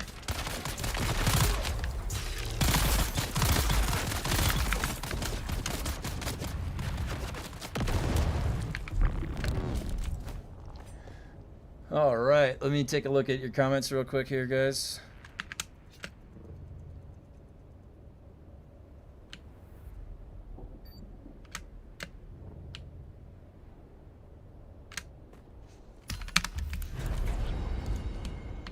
Okay, what do we got? They ban people for using thumpers. No, they don't. But I was saying that Funcom right now definitely seems like they're overreacting to certain things. So they might. I have no idea. I just wanted to play it safe. That's why I mentioned that. Base backup tool. I spent 200 mil on Harmony on Solido bases. Oh, really? Did you get any cool ones? Yes, Grumpy, set 2 birds, sun at once. Yeah, hey, when does the Lands Ride finish on Farhold? I've not done any missions the past week preparing to move. Okay, so they were resetting at 10 a.m. Pacific. However, it is daylight savings time. And yesterday, it was like a different time at 10 a.m. I think it was like 11. I think it's going to be 11 o'clock now. I don't know. I'll have to check if it reset. I guess if you were there, you could have told me exactly what was going on. Again, I just kept gathering. I've used a thumper many times on Spice Fields. Yeah, I mean, I think we've all used them. I see people selling Solari online. Do you think buying could get me banned? I haven't bought any Solari online. I'm not sure. Maybe. If they actually made the PvP faction versus faction, I would enjoy it more. Yeah, honestly, like I thought that they would have had like 2 factions to launch and then maybe even a 3rd faction, like a wild card. You know, like Dark Age of Camelot, like 3 factions. Imagine if they had the balance set up around that. But see, then you know what they do in World of Warcraft. You have to funnel everybody in through RU Horde or Alliance at the start of the game. If you don't know that going into it, then there's no way to gauge the server temperature, right? With like new players, if they haven't accepted a faction. Maybe everybody accepts the faction pretty quickly anyway, so you would be able to see that. But yeah, I mean, having a faction would have made the Deep Desert. You would have been bumping into people and then teaming up. But they wanted to have the Deep Desert like really. Nobody knows anybody, what's going on. It's very hard to see where, like, who somebody is. Like, I understand that.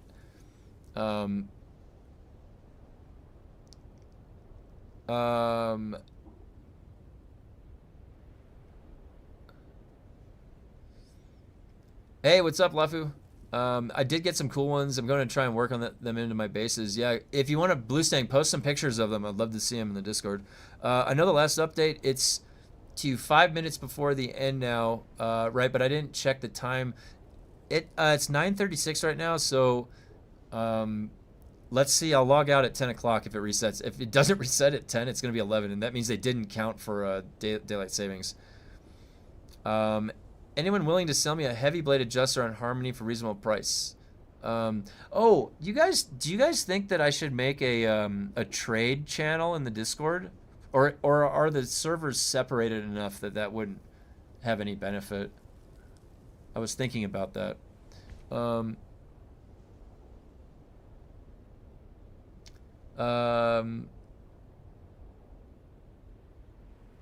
vast majority of the game are trades. Yeah, faction-based PvP wouldn't work too well. Yeah, you're right. You're right. Tool Vendor doesn't have anything new. It's just for old slag. Same. It would be fun having big faction fights. Same. Everything group size. Yeah, that would be cool. Would be a wasted vote. The Tool Vendor always sucks. Oh, if they haven't updated the Tool Vendor, that's right. It would be. That lack of functional player knowledge should end full stop once you reach one of the faction cities. Yeah. Anyone willing to sell me a heavy blade? Oh, did I get that already? I'm not the leader, but it does not. I can guarantee that. Yeah. Well, I mean, we're gonna Blue Stang as there's more people on the server. I'm sure people will get to know each other, and you know, we'll have to fight. We'll have to be duking it out accordingly. I'm of the mindset that if I'm out in the deep desert, oh shit. Oh my god, thank you.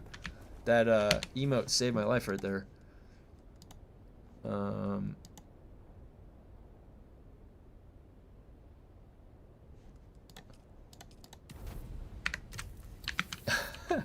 Wait, did I have another one in the blushing?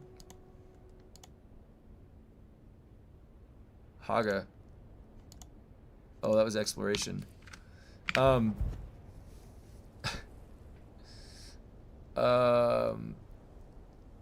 need to still see.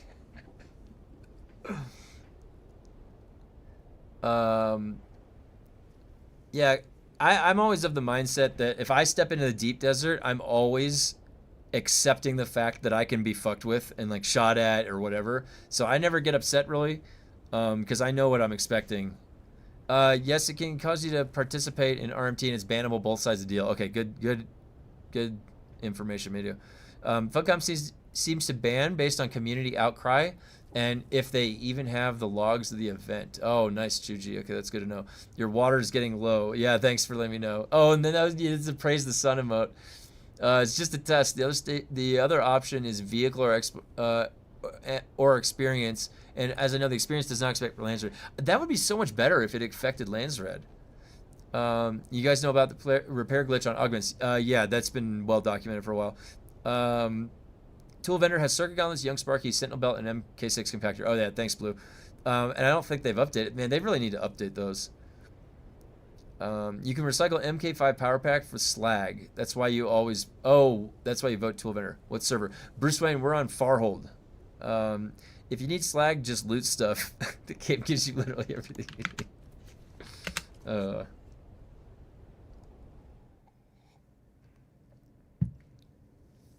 The Eve rule number 1 applies well here. Never fly, use what you can't afford to replace. Yeah, that's honestly, I learned that.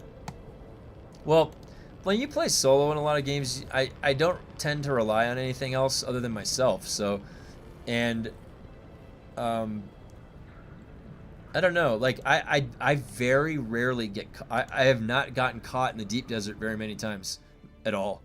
Like I got caught one time in the very early stages when I had an MK like 5 or 4 Thopter, and I was just looting a crashed ship and I had a still suit on, and the guy, I think it was Kend. I actually think it was Kend. He jumped me when I was out of my Thopter with no nothing, like no gear, and I was looting one of the crashed ships, and then he got me. Weirding Step killed me. And ever since then, I took things a little bit more carefully when I stepped out there. Yeah, the level 2 station and just getting grade 1 stuff, that does unfun. Yeah, we got unfun com. Waiting for them to be the fun com. Because we do have a fun com emote. We do have a fun com emote. Real money trading, RMT, yeah. RMT is like the gold selling website. Someone asked if they would get banned if they bought gold that way, and someone was answering them in chat. I I don't run Taiki. It has a locker room in it. Yeah. Yeah, no, that's been around forever. Back since the World of Warcraft days. RMT. Now they added the token to WoW, so that you don't even need to use that anymore. You can just buy gold in the game. Isn't that a permanent ban reason? Yeah, I think that it depends on the terms of service, but yeah, buying and selling services outside is usually locked in the terms of service, because the property of the IP itself is in the game company. Like World of Warcraft owns your account. You are basically renting your World of Warcraft account. So, if you could think about it like that. So yeah, so then the thing is that it's still somebody's time. Like if it was just some dude spending his time and then he sells gold, that's one thing. But the problem is that bred the behavior of making third-party programs to run bot networks that farm the gold. So it's really that they can't allow that, because then it breeds bots playing. That's the same way it was in Diablo. That's the same way it was in all those MMOs. They have bots farming gold. That's what they don't want. That's what no one would want, right? It's a computer program playing the game, hundreds of accounts. It's really annoying when that happens, but that's where it's coming from. So imagine if they banned all. Well, the thing is that then RMTing became a little bit more accepted because of how widespread it is. It's literally a business. It's a major. There are major businesses set up around the RMT. So, oh, but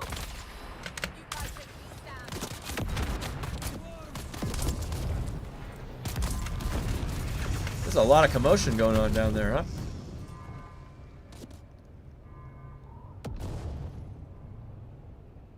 Now, if you think about it, if it was just one dude spending all of his time, all of his actual time, 8 hours a day, 10 hours a day, 12 hours a day, and then he's like, he sets up a booth and he's like, come, here's my services, do you want to buy this gold I made? All right, that's one thing, right? Because then I feel like you're paying for somebody's time. It's an actual in-game economy, but you have third-party programs running hundreds of bot programs. That's what gold selling promotes. That's the issue.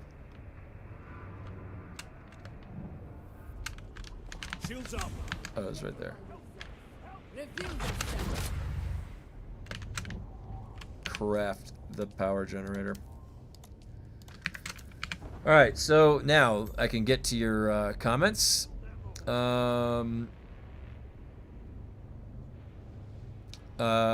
Yes. Isn't that permanent ban? Really? Yeah, RMT is probably permanent ban in every game. Yeah, I think it is every single game, right? Yeah, I don't know any game where it's not bannable. Every single game you can get banned for the RMT trade. Every single game. Because it's, you know, it circumvents putting the time in to output the, it circumvents gameplay loops. People can just spend money. It also, like, people will spend a lot of money. They can't control how much they spend, too. It's dangerous as far as, like, a gambling sense goes. A lot of these games like Black Desert Online have a gambling nature to the upgrade system, so it is literally like gambling, the RMT system.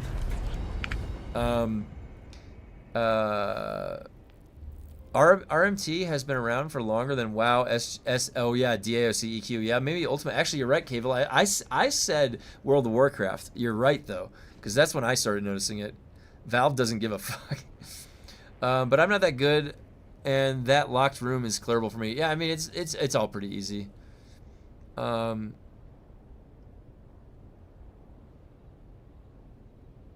don't waste time in this game anymore.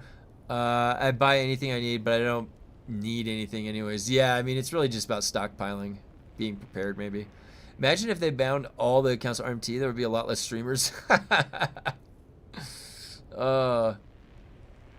You're probably right, honestly, because think about it, like in Throne and Liberty, right? Throne and Liberty, all the streamers had the arc boss weapons and stuff, and those were like $1,000. One of them was $7,000, and a streamer had it. I saw a streamer with a $7,000 weapon in Throne Liberty. That's insane.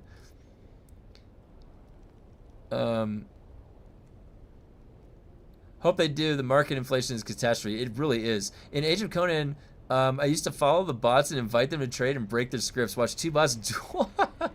That was hilarious. Yeah, in Throne and Liberty, there was a bot train that would go down into the ant cave, and we used to always try and kill them.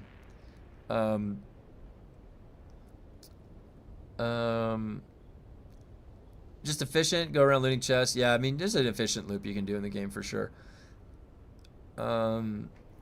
Made billions of solari, yep. Typical Chuji L. Oh, whatever. That's funny. Just dropped 4 of my favorite base builds so far into your base builds channel. Just go, ooh, yeah, let's see. Let me take a look here. Base builds.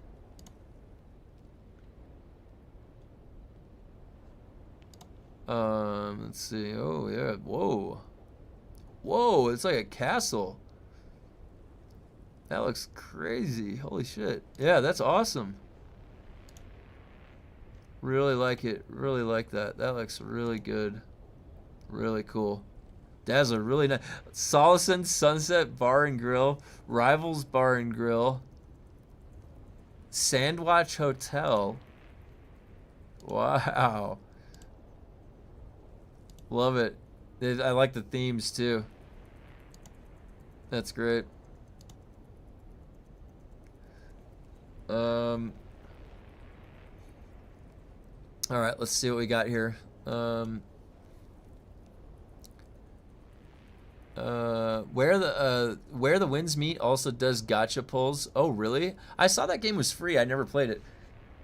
The silver lining is, mercifully, all of the cash stuff, particularly gacha, are exclusively cosmetic, not functional. Oh, that's good.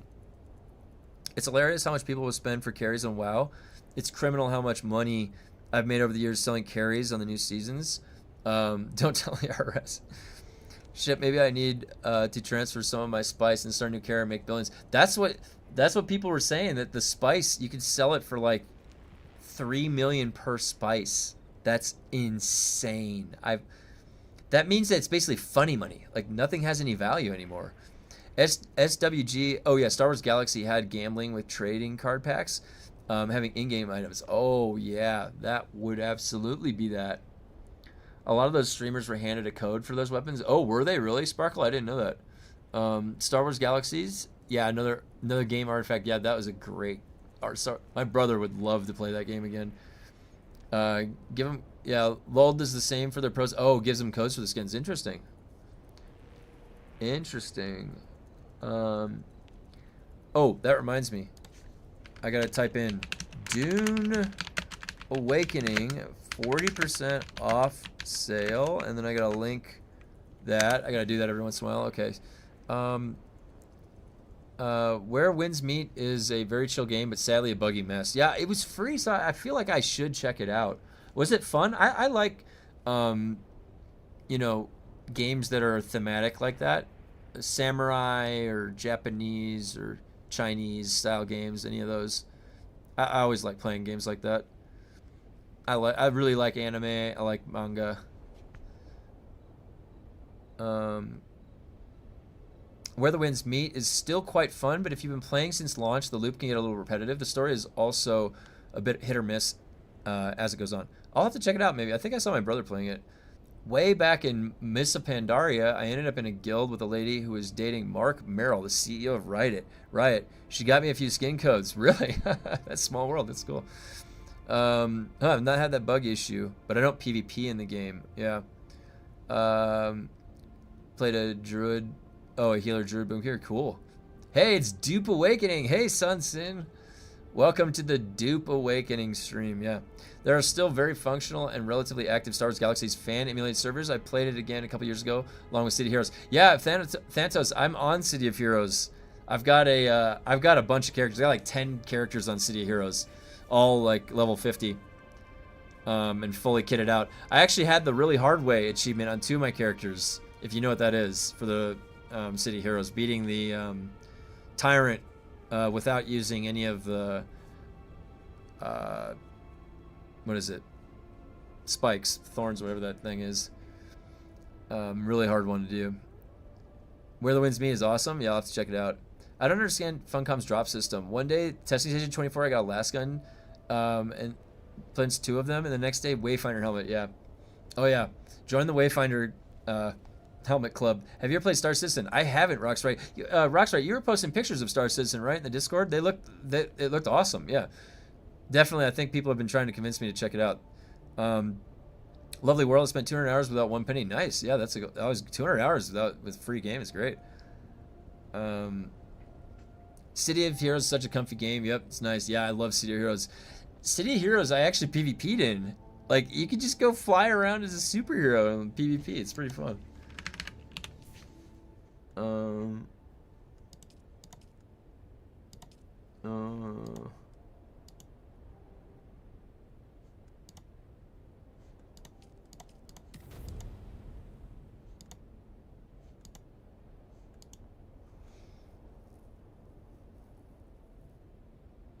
Okay, I'll do the blushing and then Haga. And then I think it'll reset and I get 5 more. This was from the weekend. I didn't have time this weekend to do a few of these, so I was doing a few of them now. This weekend I was leveling my survival hunter in World of Warcraft. He's level 89. And I was playing Marathon, surprisingly enough. And actually, Marathon was quite fun. I had a lot more fun in Marathon than I thought I would, to be honest. The atmosphere is really good. It's just a shame that it had that controversy with the art theft.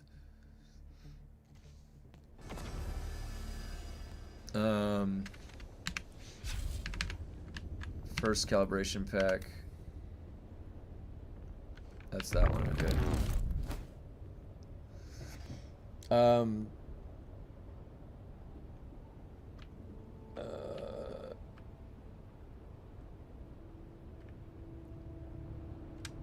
Yeah, the thing is that I don't play extraction shooters very much. Like, so if I was gonna hop on and play one, I could see where that's fun. I'm probably gonna give it like a little bit of time here and there, just to. The thing is that Bungie. If I tell you my whole history about Bungie with Destiny 1 and Destiny 2, like, my net impression of Bungie is that they always at some point let me down. Like, really, like when they sunset my gear in Destiny 2, that really let me down. Destiny 1, there was actually a lot of less letdowns in Destiny 1. But like, I just feel like I can't put too much expectation on Marathon or anything with Bungie because I inevitably get let down by them. So if I have no expectations, if I go in with no expectations and I just, like, I try to approach it from a gameplay standpoint, the atmosphere is really solid. The sound effects are really good. It does feel like a really weird alien world, which I do like. It all feels consistent with itself. And it's actually very challenging. The AI is very difficult with like how it spawns and how much of it. I like died over and over again on this one quest, which was fun to me to keep trying to get better at it. The gunplay is more like Counter-Strike. It's like a Counter-Strike Destiny, which I like. I started at Counter-Strike 20 years ago doing bunny hop servers or whatever. So in that sense, it was fun. Now, granted, every 3 months they're going to wipe, just like Tarkov. They said that it's Bungie. They might be open to change certain things, but I don't know what. So again, like, have tempered expectations, because if they're wiping everything and you're just keeping cosmetics, how much do I play extraction shooters? Really, not that much. So if I'm looking to hop on, just like PUBG, it's pretty, like honestly, it's fun to experience the world. The atmosphere is really cool. And the second place that I got to was actually pretty cool. I felt like I was in Jurassic Park. I'm not kidding you. Like, I felt like I was spelunking around Jurassic Park, which was kind of fun. Okay, so let me get through some of your comments here, guys.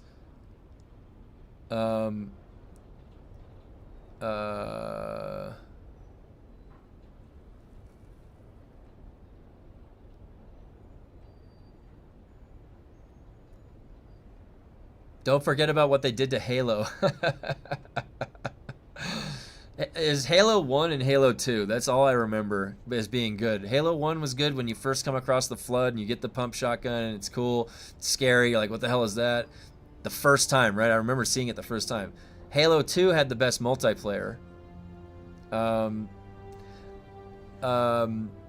Part of my marathon apathy is not having that Bungie love in me. Most of it was from Halo 1 and 2. Yeah, I was the same way, Thantos. I didn't play past that. Destiny was very weird to me. It was more Warframe mark. I love Warframe too. I'm still trying to get Prime Sure-Footed. I'm at day 341 login. Warframe's a fantastic game. Did we talk about the new Solari dupe yet? Going to transfer to packs and take advantage. I don't cheat, but I will sell some lanes. Yeah, I mean, I don't think that's cheating. That's just using the systems in the game. You have a transfer and then you can sell. You have a brain. Yes, whatever. You're just selling. It's not cheating. Should I go for light armor or heavy armor in dungeons? Mix of both. I use 4 light armor and 1 heavy. Sorry, gauntlets. That's my personal loadout that I like. But some people go all heavy, some people go all light. Just up to your preference, I would say. However, whatever feels better. If you're shooting more, if you're meleeing more, those can affect your decision. I would say circuit gauntlets are always good because it does affect your power pack too, like for your hover.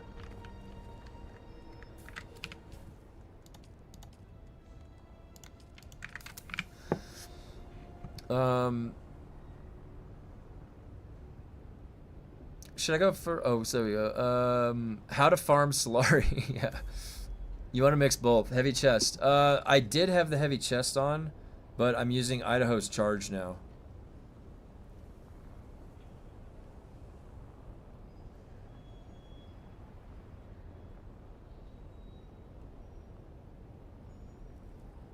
Sorry, my mom. You always gotta text your mom back. Yeah, so for Marathon, I honestly was not even gonna play Marathon because of all of that controversy with the art assets being stolen. That really, really rubbed me the wrong way, to be honest. And then part of me went back on it because I'm just like, well, there's other people on the team that didn't deserve that. They contributed to the game, so it's like $40. I'm like, what does it hurt? It's $40. I've played every single Bungie game, well, starting at Halo 1. So I figured I'd give it a shot, and I was pleasantly surprised. Like, I did really enjoy my time, and I'm gonna play it here and there. And if people want to see it later, I'll show you guys what it looks like.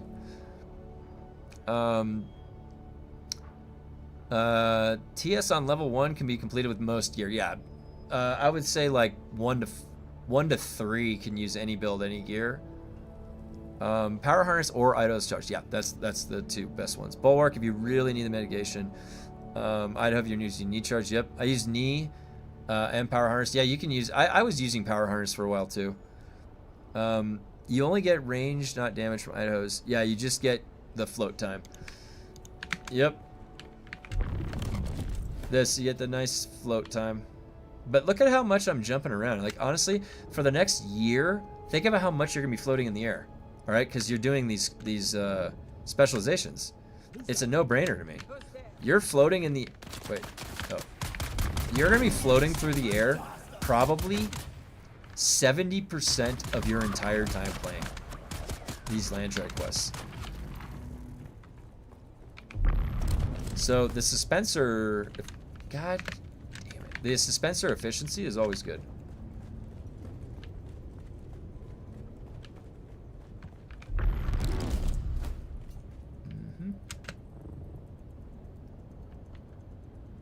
Nice and easy. Now this is the one, this is the tricky one. You don't even need to go anywhere, just right here. And just hang around. We're gonna go all the way back to the third one.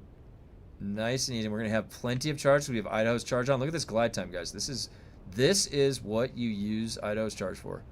We're just gonna glide all the way over there.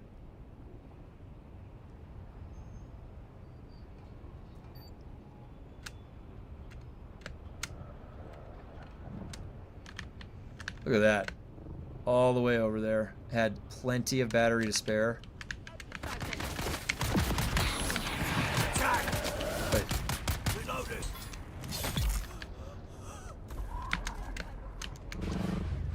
Oh yeah, those guys.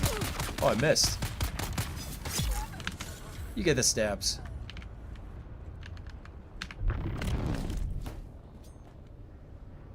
Shields up. Man, they really need to do a double weekend again, don't they? Even longer with power hunters. I don't know if it is longer. I don't think it is longer. 20% efficiency compared to 50 power. 20% efficiency. What do? You just multiply 1.2 times 900. Is that what the average is? No, it's not that simple, is it? Hold on.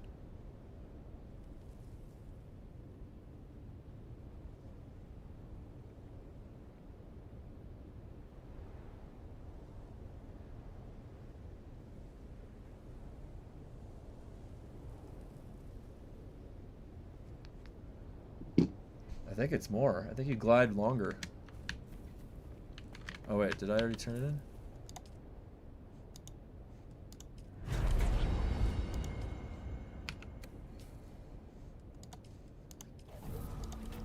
We're making progress here.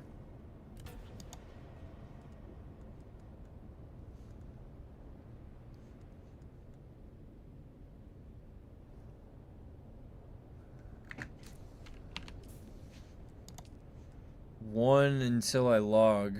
So I go back to Haga.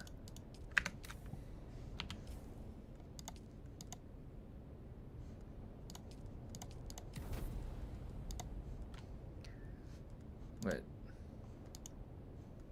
There you go. Okay.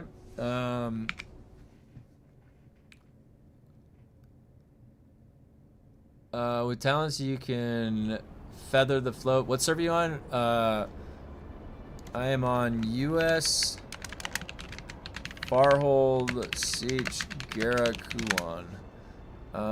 Accumulation of crafting XP is ridiculously slow now. I did 5 missions yesterday and didn't get a reward. Yeah, it's supposed to be 1 per day, but if it's like, imagine like turning the dial around a clock a little bit. If it's offset slightly, you won't get 1 in a day, right? Or wait, is that how it works? I thought you were supposed to get 1 every day. So now it is to the point where you don't get 1 every day. 8 hours of lanes right enough. I have enough time to grind some out. Nice.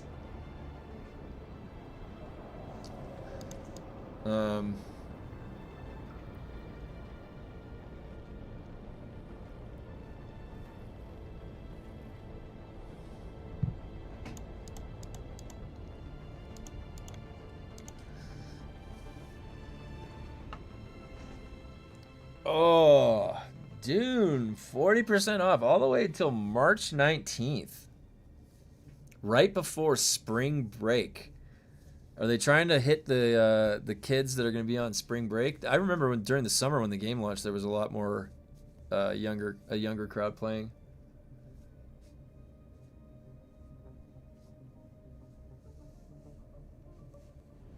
It's 1 a day until the mid-40s. Yeah, it's something like that. Boy, that sucks when it's like not even 1 a day. Oh, look at all this! Look at this. We got a base right here. Guys, this is looking right. This is looking nice. We got,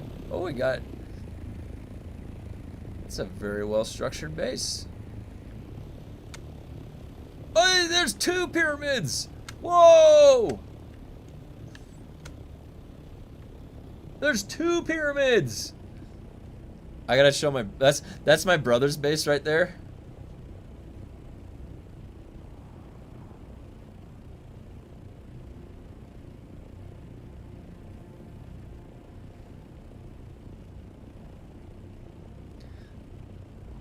I gotta show my brother this. He'll like this.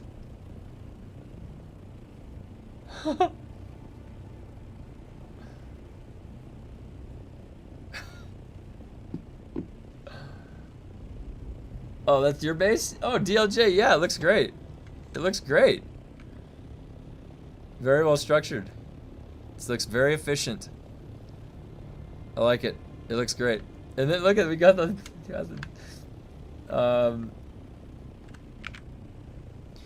there are rumors you can look up your server being closed from the main screen. You can select the server population once you, yeah. Yeah, here I linked it also. Where is it?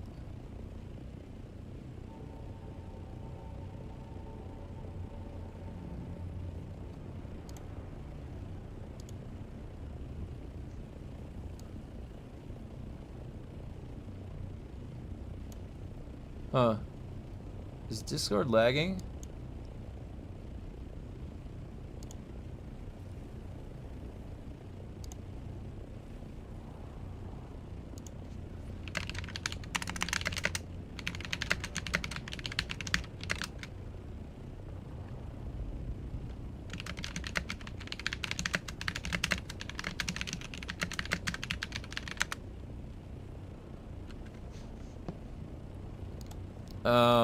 All right, sorry, give me 1 second, guys. I was trying to find the link to what I linked, but it said, for some reason, why isn't Discord loading? Try again. Yeah, messages failed to load from this area. I don't understand why. I linked it earlier. Maybe I can find where I linked it.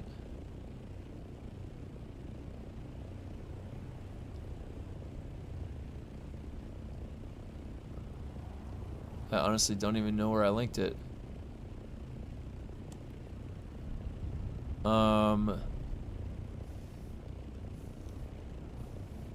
Yes, Farhold was safe. I was trying to link the... Oh, here we go. Mentak Codex. Here we go. This is the way that you check if your server is locked or not. This one has a good overview.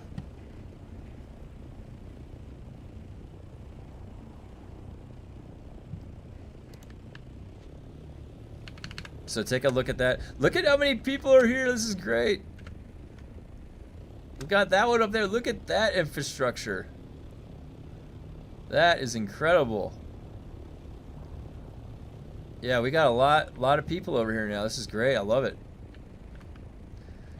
We're saving the Dune universe one server at a time, guys. One server at a time. Oh my god. That was lag, though.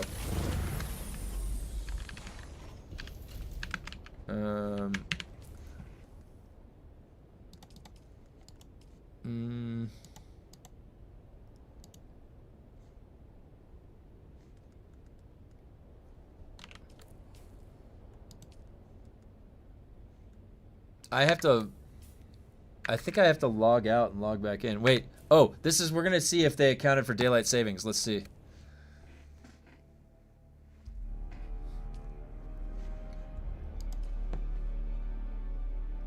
We're gonna find out right here if they accounted for daylight savings.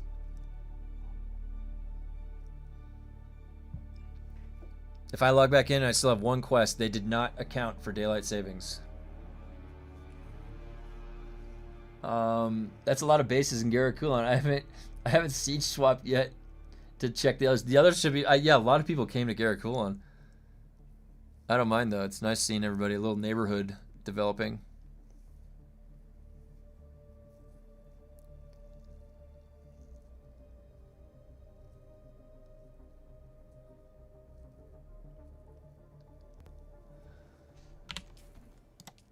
One.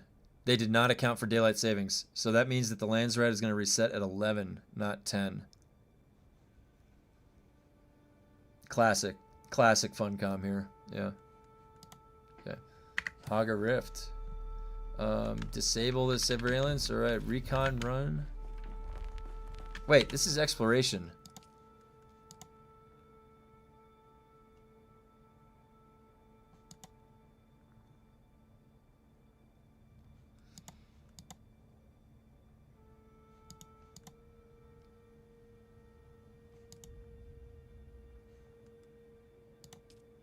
I have to do the Broodworks one, I guess. Yeah, the reset in an hour, yes, and I came over with 26 missions to do. Nice. Hey, you got something to do. Found my server is going on the chopping block. I need to see if my spot's available on your server at some point. Yeah, Nad, if you want, if you want me to check out a spot, I can go help you look, or Grumpy can help you look. But yeah, come on over. We got a guild. Servers are set to UTC timed. Oh yeah. I always just Google, like, I type in UTC to PST. I'm glad I managed to get like 45 out of WXP. Yeah, the WXP weekend was great. I swear to fucking the house, don't change this week with missions they'll give. I'm gonna scream.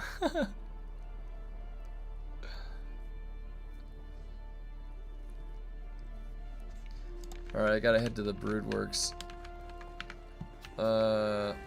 Man, I love seeing all these bases. Let me refill my coffee real quick.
All right.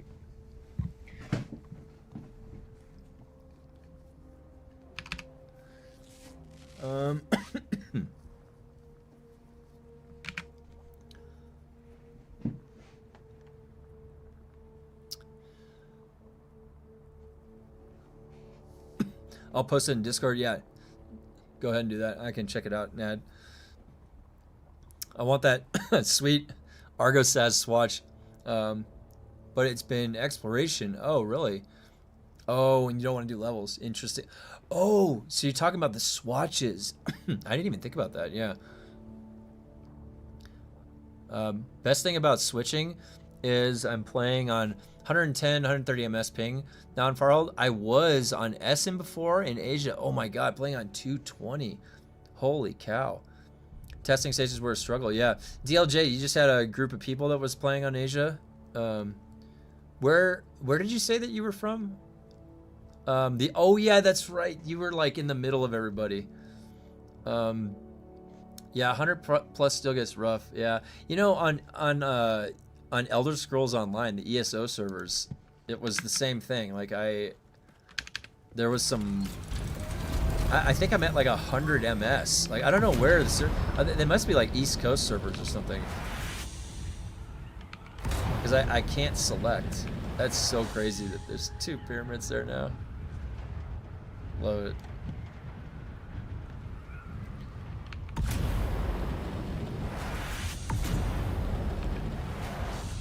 Oh, nice. Got somebody taking over a spot right there.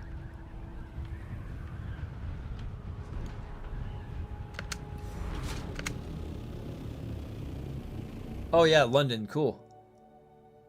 I was just talking about Hellgate London earlier. I've never been to London. I've never been over to Europe. What I like most about what I've seen from Europe is how there's just such old architecture there. It looks really cool.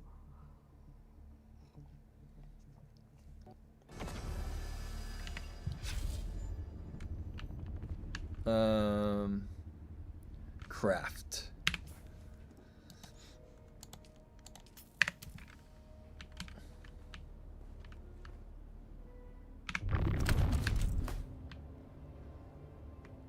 Um, 100 MS isn't noticeable in WoW. Plenty of EU players in NA guilds, yeah. I actually haven't had a chance to play on EU for WoW. I haven't really known anybody to play with in EU. Most of the people I would play with are NA.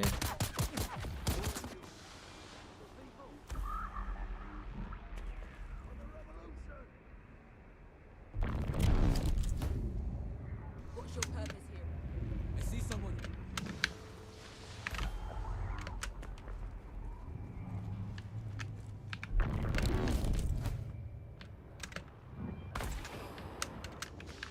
Oh. Oh.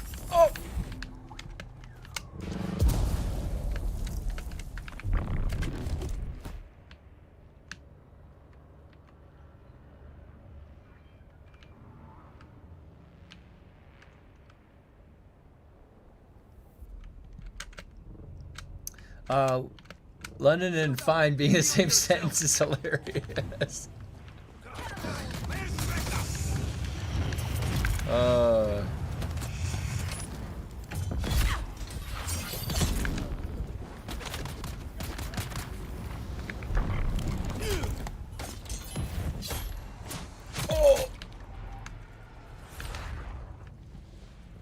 Alright, first generator. Wait. Oh, it was that. Wait. Oh, yeah, that's right. I keep forgetting. This one, then.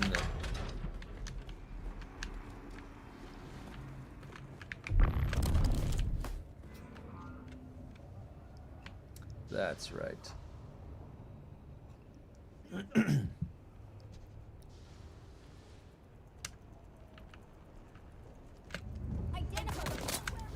Alright, should be that.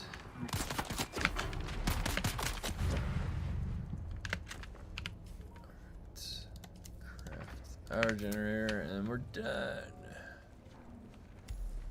Alright. Around here. Let me turn this in and I'll get back to your comments.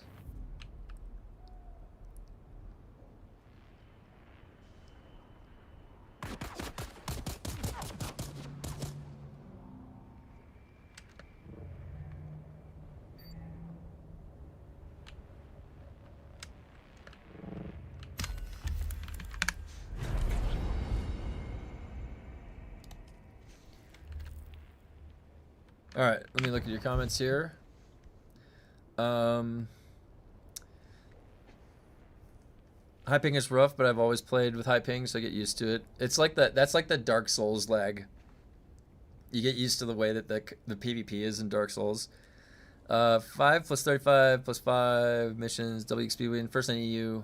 Oh, interesting. They're Brisbane, so it's the best fit for ping right now. Oh, okay. I wish I had a Singapore server, as that would be the best ping for us all. Oh, interesting. 100 MS isn't noticeable. Wow. Okay, yeah. Being from the UK, London is fine, I guess. London is fine. Central London is just tourist-filled. Outer reaches of London are a mix of vast wealth and poverty. Oh, interesting. I don't mind heading into Central London for a day out. Is this the purple dispenser? Yeah. This is the Elohim.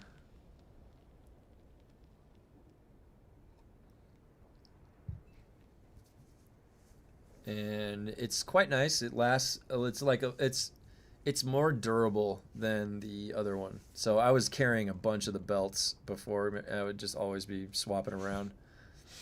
But this one is more durable, so it's a little bit better.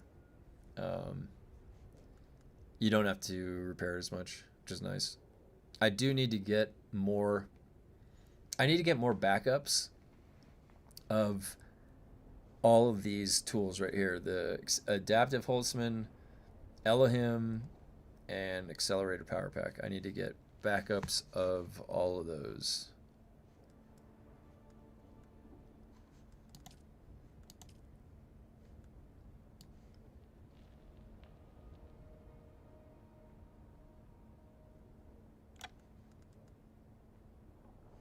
What is this?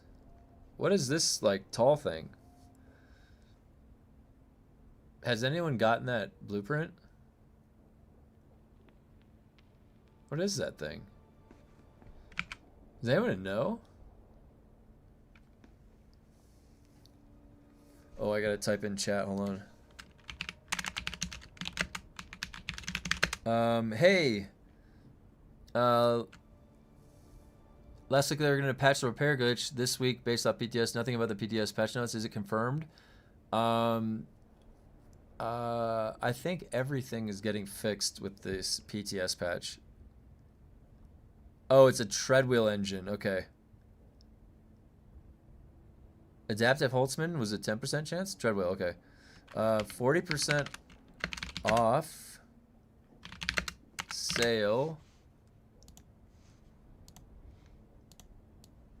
And put that there. Alright, I gotta type that. I'm trying to get us keys for the Lurk It mission. I type that in every once in a while. Okay, treadwheel engine, alright, thanks. And then that.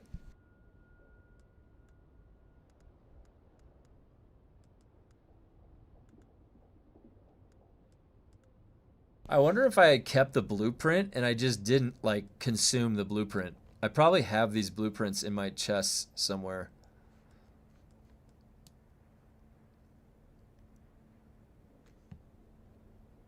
Boy, I did not get the rest of the stuff. This shows just how quickly you come through the game when you first play it, and then you spend all your time here. Oh, these show graded. You see that? They show the grade. Interesting.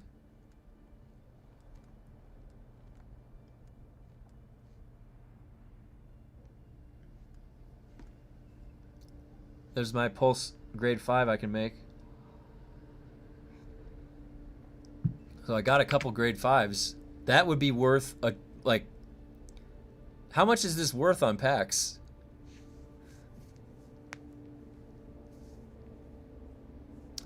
Yeah, so for I stopped using the burning blades because they were grade 2 or 3. So as soon as I got an upgrade, I had to slot, I think it was grade 4 Helix pick that I upgraded to. And when I was doing the solo fights versus Lemminger, because I was pushing to do the difficulty 20, this one's at 520, but I only have one augment. My second augment is going to be here tonight when I'm coming back over with Mantooth tonight.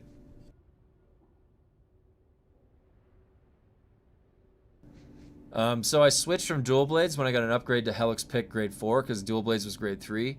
I was just going off of highest grade. Now when I was doing the solo attempts on Lemminger, having Helix Pick poisoning him was just ruining the fight, like when you're progressing it. So I had to swap to one of them that did not have a poison dot or a fire dot. And so you only can do the pulse weapons, so replica pulse sword or replica pulse knife. The sword on Lemminger is too slow. I don't like swinging that slow on him when I'm meleeing him. I like the fast dagger or rapier stab. So I ended up getting a static needle instead. I would use a replica pulse knife if I could, but I just don't have one that's grade 5.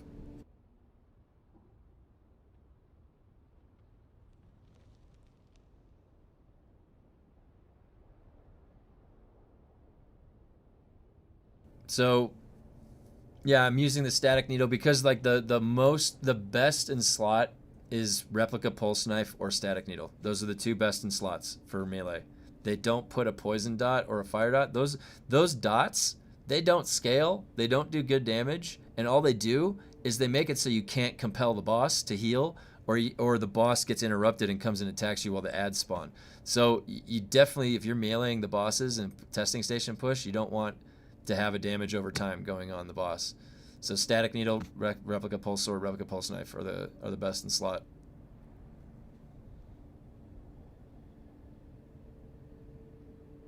You hate what they did to rapiers? Oh, well, let me. Yeah, I mean, I personally don't like that. There's the 2 clicks. I mean, I understand the ebb and flow of the fight is interesting. I know, and yeah, I can understand why they did it. But yeah, the dot scaling, the no dot scaling means there are drawbacks. So lame. I agree. If the dots scaled, if they scaled off of weapon damage, then we're talking. Then yeah. Let's put that. Let me blitz through the boss with the dot instead. But no, it's 1 damage every second for 60 seconds. That's egregious. It's only there meant to interrupt you. The Burning Blaze level 5 in a level 20 dungeon. My personal experience is that this level they avoid your staggers so many times. It's difficult to keep up the damage. Goes so much faster with a sword.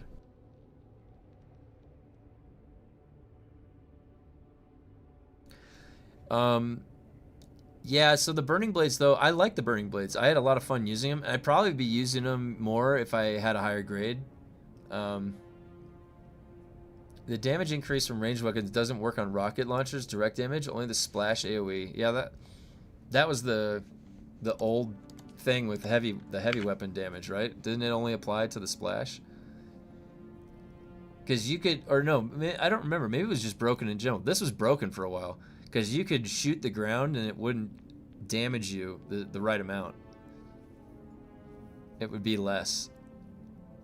But that might be concussive damage, the AoE. I'm not sure. So this might have been modifying only the direct hit. If you get the machine gun stabs going, it's nice. Yeah, the machine gun stabs, you can literally just stab forever. It's great. People are using attractor field to shotgun dots from applying them so fast. Compel works. To keep the shotgun dots from applying. Oh, does the attractor field prevent the dots from applying? Oh, that's smart. Cool. There's an application of it. Nice.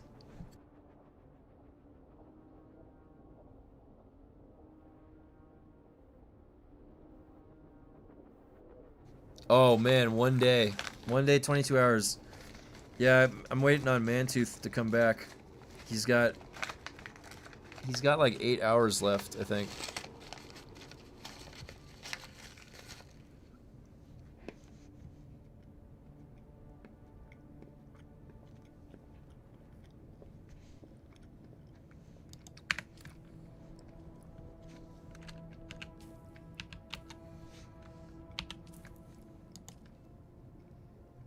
Oh.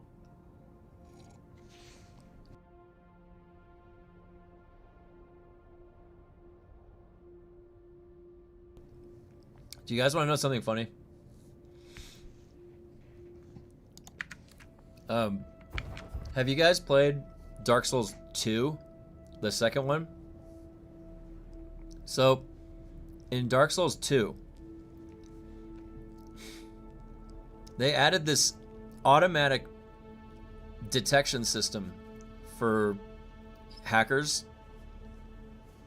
and they have no control over it. It's on its own. It's operating on its own independently. If you get banned, it's permanent. They can never undo it, and this is exclusive to Dark Souls 2. Now, if you get banned in Dark Souls 2 for whatever reason, if that thing triggers, it lets you play the game still. In fact, you don't even know that you're banned. There's no signifier. You can still see ghosts running around. You can put your sign down. You can invade other people.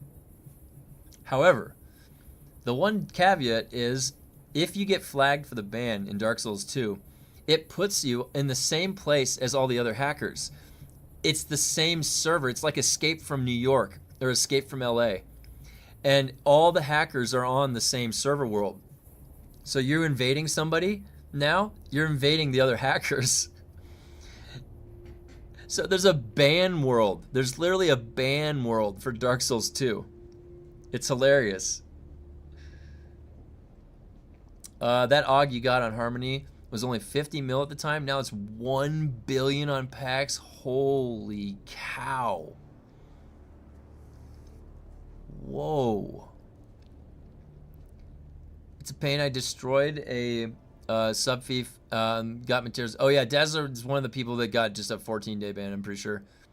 Right? Or no, was it less than that? Was it a 7-day?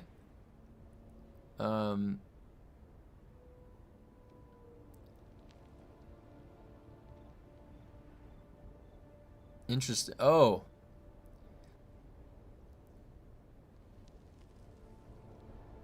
Interesting.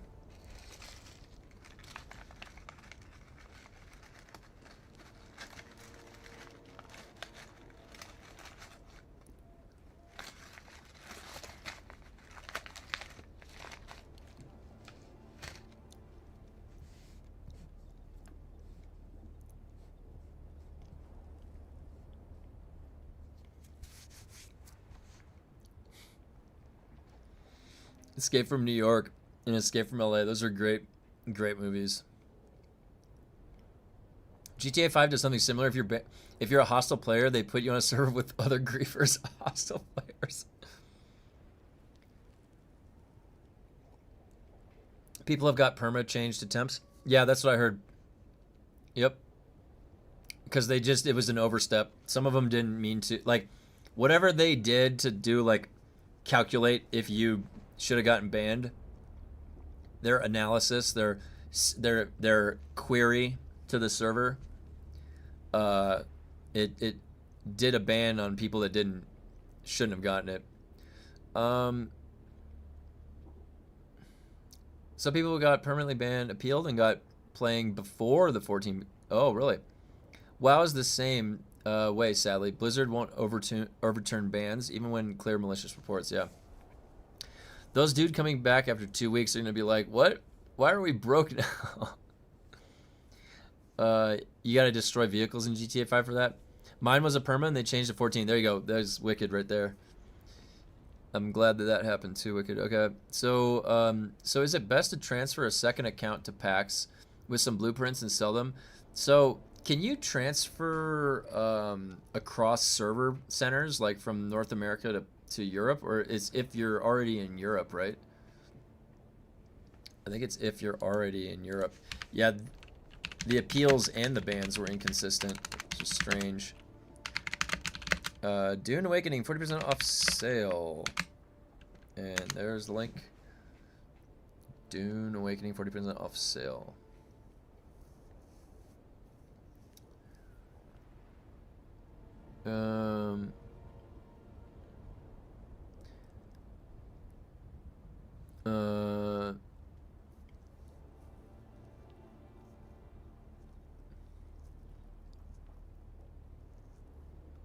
Oh, you guys just did it. Oh.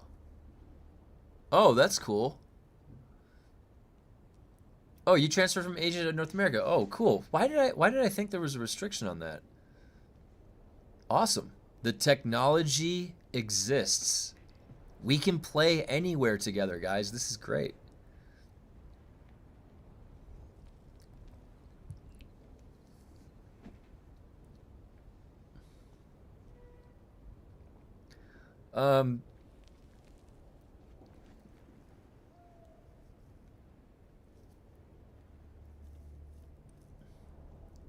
That's the best thing about the transfer, is that you can pick any. I just wonder if it's best to make a lot of money on another server. The economy is crazy. Yeah, I had no clue that it was going to do that this weekend, because I had the same mentality too, where I myself farmed Lemminger up to 20, got 2 grade 5 pulse sword drops. So I'm like, well, I can just, my server doesn't sell for anything. What if I sell that on another server? That's exactly what I did.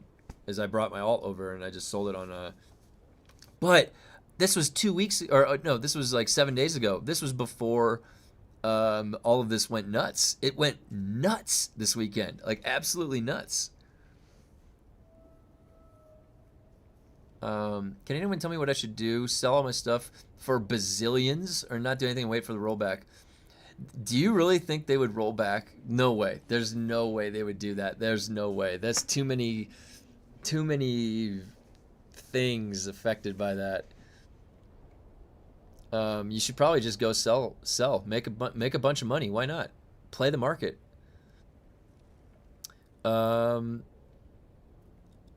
Which makes you a hostile player, Griefer, right? Does anyone know the time limit? It's 7 days. Your token to recharge to transfer has 7-day cooldown on it.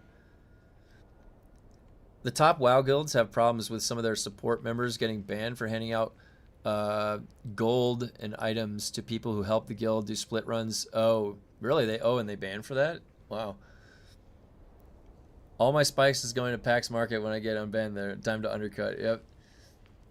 The system just auto bans them for trading mass amounts of gold. Oh, really? I sent an Alta Harmony with some grade 5 bulwark schematics, and now I'm billionaire, I guess. Yeah, I got it. I got it for a couple $100 million. I didn't even get to the billion mark yet, which now it just rose up to. I should have waited. They would have to roll back 2 weeks in that case. Yeah, there's too many. When you have like too many, what is it? Inflection points, or what do you say? Too many of these points where it's like it's causing a ripple. You can't have too many ripples. It starts getting negative feedback. The only way they can fix the economy is reset everybody to a mill. Well, or if they merged all the economies together. If they merged all the economies together, wouldn't it like distribute back in? Or is it so siloed right now that the siloing would stay siloed? Like people hoarding wealth. It's like people hoarding wealth in one area.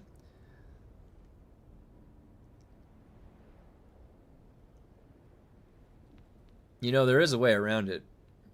You'd have to put taxes on the rich. Yeah. You'd have to tax the billionaires. Tax the trillionaires and tax the billionaires. Redistribute the wealth to the lower income people of Arrakis. That might be the way to do it. Yep. Yeah, I made 2.5 billion so far this weekend. Don't you think they'll just wipe the Solari? I don't know. Like, can they even track that? The race for world first guilds will pay 100 to 200k per boss you kill, depending on the boss and raid tier. I'm still waiting on Liquid to pay me from Manaforge Omega. Oh, really? Cool. Yeah, Liquid, Team Liquid is max, right? K-shaped economy now, yeah. That could work because of the dupers. There's too much in the game. They need UBI for all lower servers, yeah.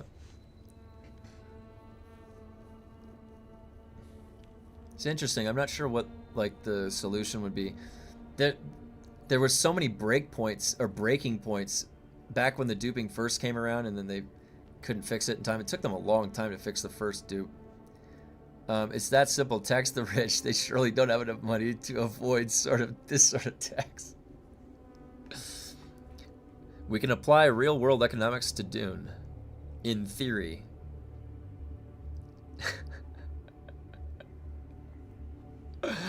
Guys, I said that as a joke too. I said it as a joke because of what our current temperature of the political sphere is. Everybody's getting so crazy out there. Yeah, Max, I'm fired up, and THD are the 3 big streamers. Yeah, Max was like I saw Max a long time ago. I knew about him because he was raid leading. He was like just calling the shots, but he wasn't playing. He was just sitting there talking while everybody else was playing because they needed that dedicated raid leader. You could buy 100 Spice Malage for 12 mil on packs from NPC, then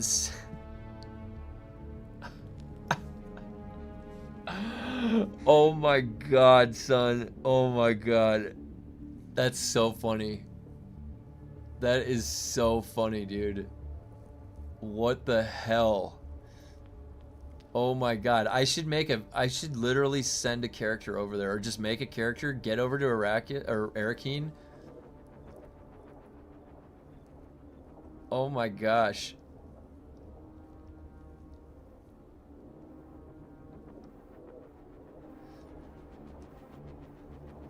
People lost their minds 10 years ago. Yeah, it's been... Dude, back in my day, politics, it was like a sports team. Nobody gave a shit that much. Now it's like people will freaking murder you for having the wrong political side. It's crazy out there. Um, Wait, didn't Herbert write the Dune basically as an analogy to that time's world economy? Maybe, yeah, that'd be interesting. Yeah, I'm not sure. I don't know the history really of like the origin of Dune. That'd be interesting to know. Dude, now that you mentioned that, son, I'm gonna log on to Mantooth real quick. I didn't even think about that. Good idea. Um, with a new account, you need money to list that high. Yeah, you do. You do.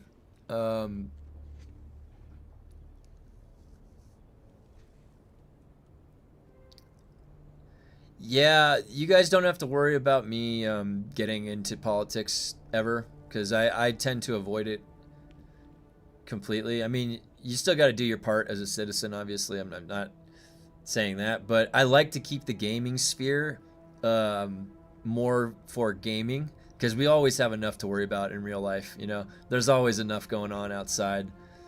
So now that being said, if obviously the Discord is a safe place to talk if you guys ever need to about stuff, but you know, I'm a pretty laid back guy. I'm interested in the universe, space, and video games. You know, all those politician games, those old men games, they'll get you killed, all right? So I tend to just have an informed opinion and then I stay out of it. Just let them kill each other. Let them bribe each other. All right.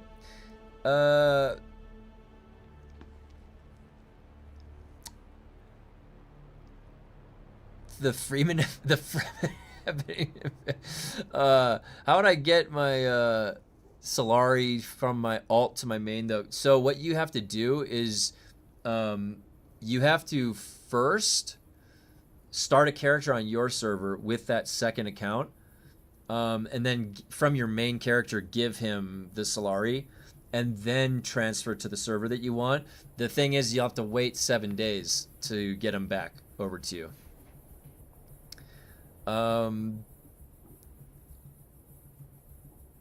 Let's see. It's Lawrence of Arabia in space. Yeah, that's a good way to put it. Go to the YMCA.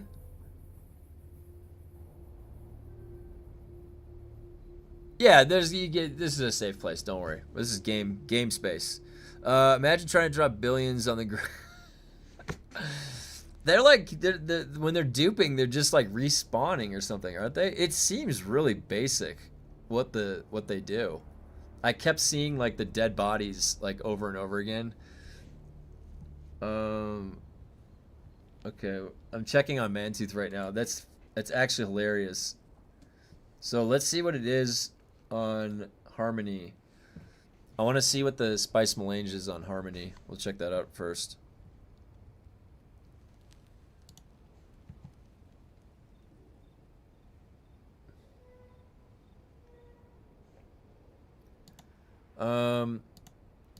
And then if you guys let me see here.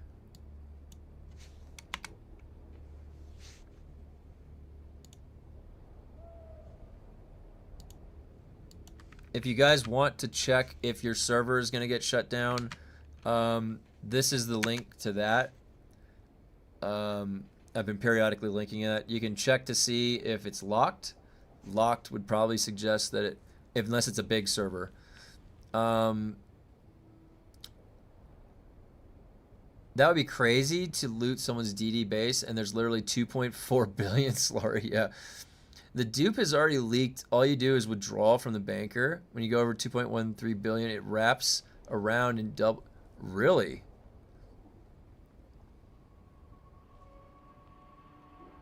Oh my gosh, that's so simple. So they just have an infinite print. That is crazy. Do you know how much free money these gold selling sites have been making then off this game? Oh my gosh, dude. This game is like a kid at a candy store for a gold seller, if you think about it. I guarantee you, oh my gosh, that's so bad if it's that easy. They don't even have to actually go farm anything.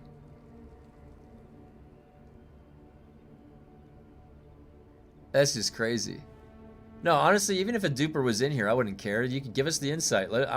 I am a seeker of information. I don't judge. I don't care. I'm not doing anything. I just want to know everything. Like Brainiac, you know? I just want to know everything that's going on. All right. Here we go. Let's see what we got here. What's the spice? What's the spice at on Harmony? Spice on Harmony.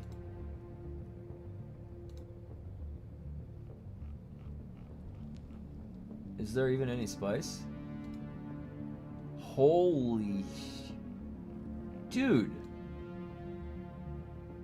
What?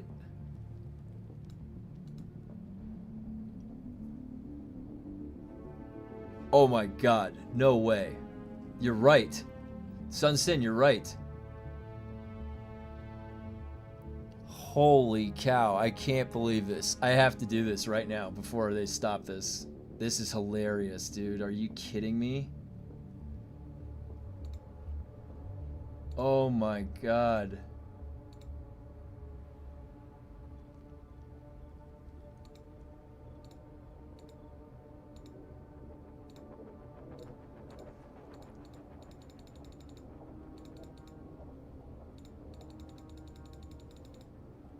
Oh, god damn it. I'm here to trade.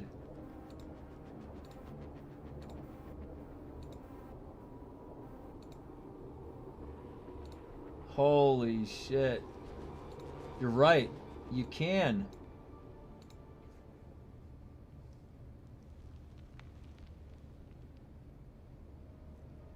Oh no. I'll do it in a sec.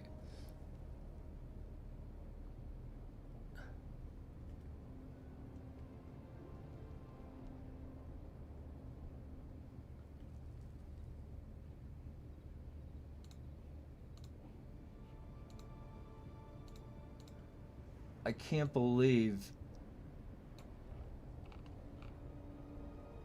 Yep.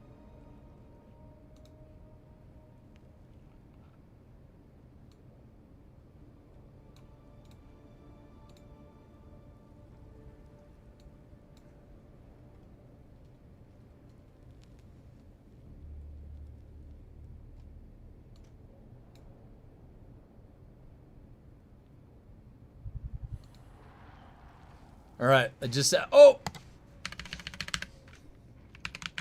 All right, I just set it all up.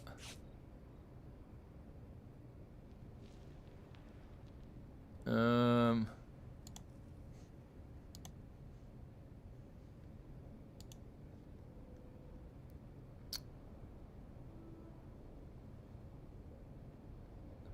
getting slowly about water. I'm off to work now. Okay, see you, Lafu. 7 million per single melange. I see you have alts on a fresh account, not a single account. Yeah. Yeah, I bought it. Yeah, so what you do is, like, if you have, like, a family member, another computer, you have just another Steam account, and you just buy another copy of the game. That's how you do it. 135 million Solari is $10. Holy shit. Even if I had billions, I'm not spending 7 million per melange. That's insane. I enjoy farming anyways. That's outrageous. It is outrageous, yeah. It is definitely outrageous.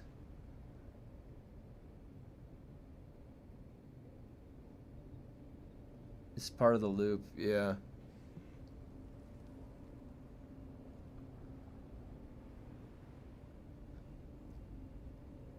The dupe is so easy, it can be done by accident.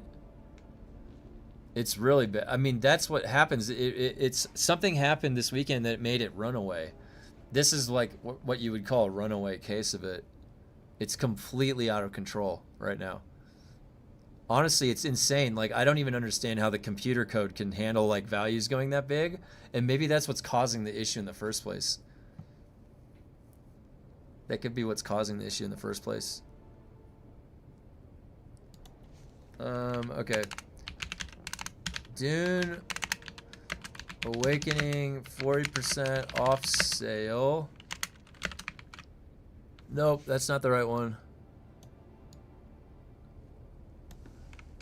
I keep linking the wrong link. There we go. That's the link. Dune, 40% off sale. There we go. Okay. It happened 2 weeks ago. Oh, so it happened 2 weeks ago. That's what Sunsin says. Okay. On Harmony, $10 for that. Yeah, anywhere else is, yeah. This weekend it just got widespread. Yeah. Yep. Game sales always increase bot exploiter numbers. That's true. That's true. That is true. I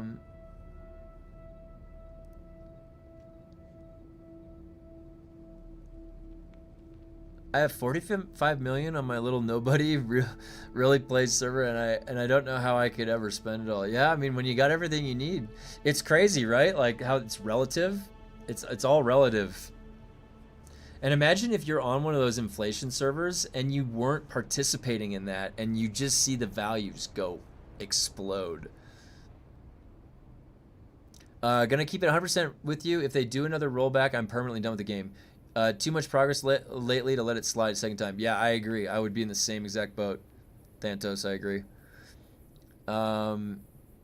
AI says the dupe involves dying at the bank and respawning. Yeah, that was like the one that was going on for months. That's the one for months. That was the old dupe. That was the old one. There's something else going on right now. I don't know. It seems like it's even easier. Like I literally think it's as easy as what he said, where it's doubling every time that they go withdrawal from the bank. And that's just insane. And that's that is what we call egregious right there. That is absolutely egregious. Yeah, I don't think they're gonna roll back. My server's completely dead. Strugglesville making 1 million. I just have 1 million on my private server account and don't need that much. We don't really have a market either. Yeah. Yeah. Wild. It's just wild seeing what's going on over on PAX. Crazy to me. Like, they just cannot catch a break, can they? They just really, Funcom cannot catch a break.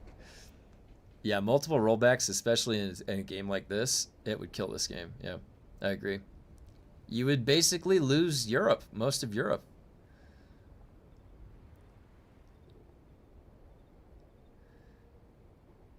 Yeah, you guys, didn't you already lose some of your the double EXP weekend? Wasn't Harmony down or something? I've only got 2.8 million because my server never had any story comment. Yeah. I day traded yesterday. Used the mechanic as intended. Hilarious prices, then stopped. Yeah. It's like day trading in Dune Awakening. It's so funny. They will never be. Yeah, I don't think they'll do a rollback after that D5. Well, they did. The only time they've initiated a rollback was the base rating fiasco. That was it. That's the only time I've ever seen them do that. So, and I don't think it's going to be a common thing. Honest question: why are people trying to make billions of this game? What do they have to spend solari on? Well, there's two answers to that. One, people need that much solari to compete against the inflation to even afford anything grade 5. And two, you make that much solari to sell it for real money because you're a gold seller. Those are the two cases really of what's going on. So, but an average person would never need that much. It's really just to contend in the economy that inflated that much. You're only using it in that system. It would have no purpose. You could go leave that server and with billions, and then you wouldn't even put a dent in that, and you could clear out the other auction houses. Yeah, Harmony was rolled back 3 Sundays ago. Yep, that was for the base rating stuff.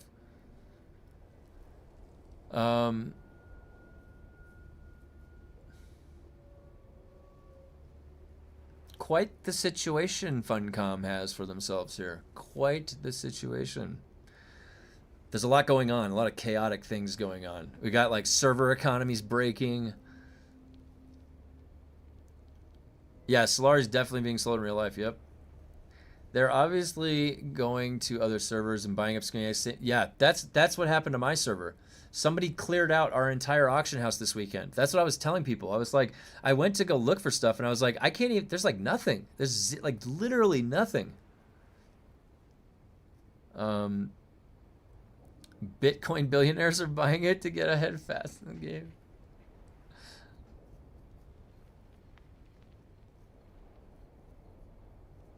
Oh man.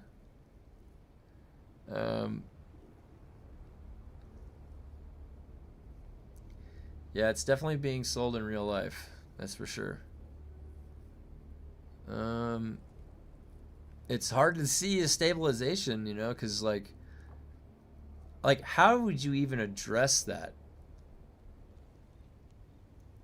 What you're doing is arbitrage, not day trade. Oh my god. Metagems before the release made thousands. Yeah, that's the way to do it. That's the way to do it. All I saw was rage.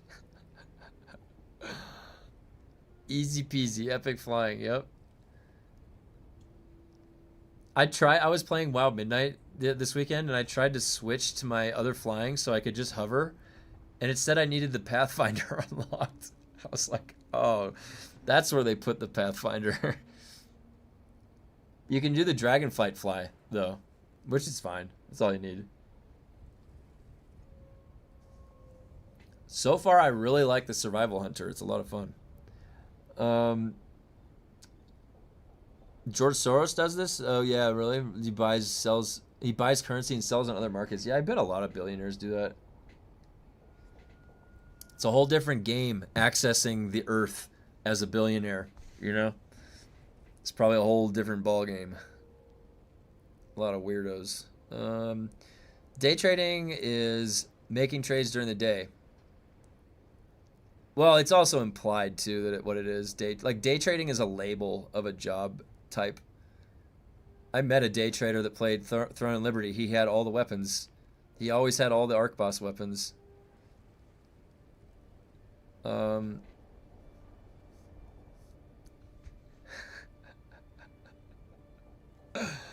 I just love watching Chuji and Sparkle Farts go back and forth. Their banter's really funny. I'm moving Solari from my bank account to my base.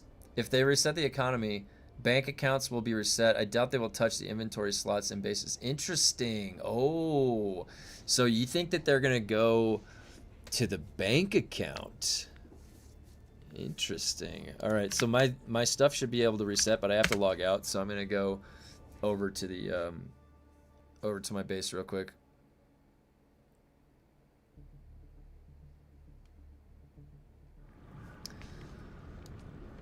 Real quick, just stopping by. What's up?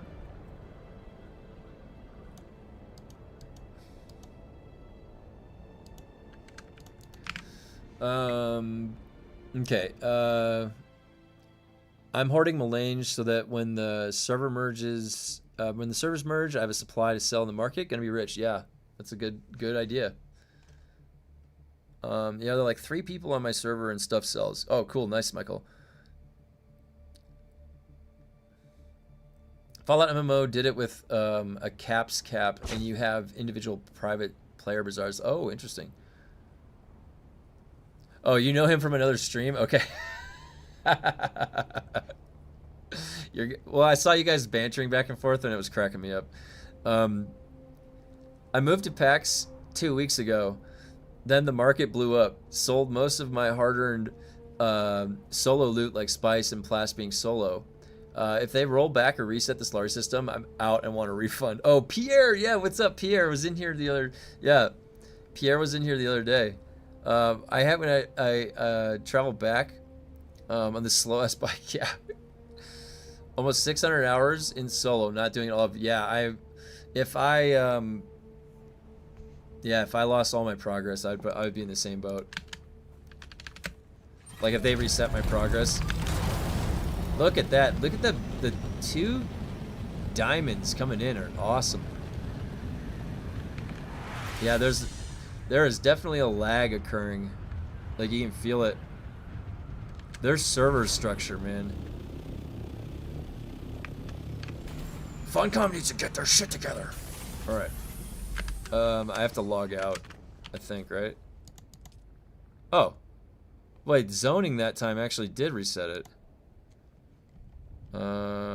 Okay. Exploration. I need to abandon that so I don't accidentally do it. Crafting. Crafting. Blushing Caverns, Recollection. Okay, so Blushing Caverns.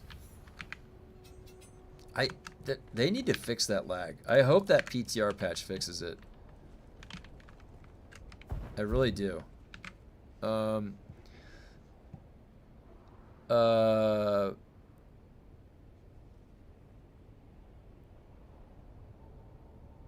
one in this game has played legit, not directly.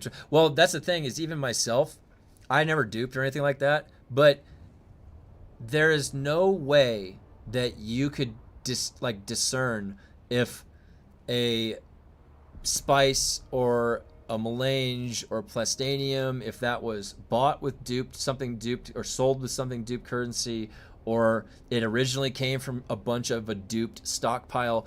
There's no way to tell. Like, as the average player and the average consumer, like, you were just going to the auctions house. Oh, the prices are low. Oh, I can buy things. I buy things. And you're part of the system, but it's not your fault, right? So in the statement that Two Fox make, it is probably correct that it's like, you know, once it gets mixed into the system, it's part of it at that point. So, but yeah, it's not anybody's fault. It's like it's like when my Solari prices were low and I bought a whole bunch, because we had griefers and it was hard to get on the spice fields. That's another way to play the game, and that's not my fault. That's not anyone else's fault. And then did some of that come from people duping it? I would have no way to know, but probably. But yeah, you're right. So hopefully, you know what's interesting? That means that probably the console, no, not probably, maybe, because we don't know. Maybe the console experience would be a really fresh vanilla experience. Not vanilla. It'll be a fresh experience that they've patched over the course of the whole year. Maybe what the original experience should have been, like when we got it. It should have had another year in the oven, you know, baking the game.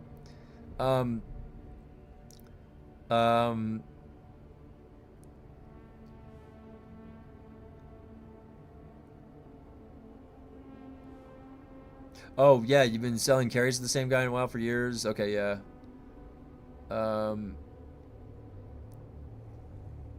That's funny. Taking long-ass breaks? Still doing carries, yeah. That's funny. You think it's laggy now? Wait until the server merges and you're... Oh my god, 200 new guys? No. Maybe their chapter 3 said that they said their PTR chapter 3 patch, the one that's on the server right now, is gonna fix that. They said. So I have to believe them, right? If all you do is withdraw, why isn't there hundreds of bags on the ground? Yeah, I don't know if it's that simple, Blue. I know people have been trying to figure it out, but I have absolutely no idea what they do. I know the old one involved them dying. They have to reset Solari on bank accounts. This much Solari can't stay in the game. The market will be broken since there's no big Solari thing. That, and also, can the game even interpret numbers that are going that big? They're probably like breaking numbers for the calculations that are trying to occur in the game.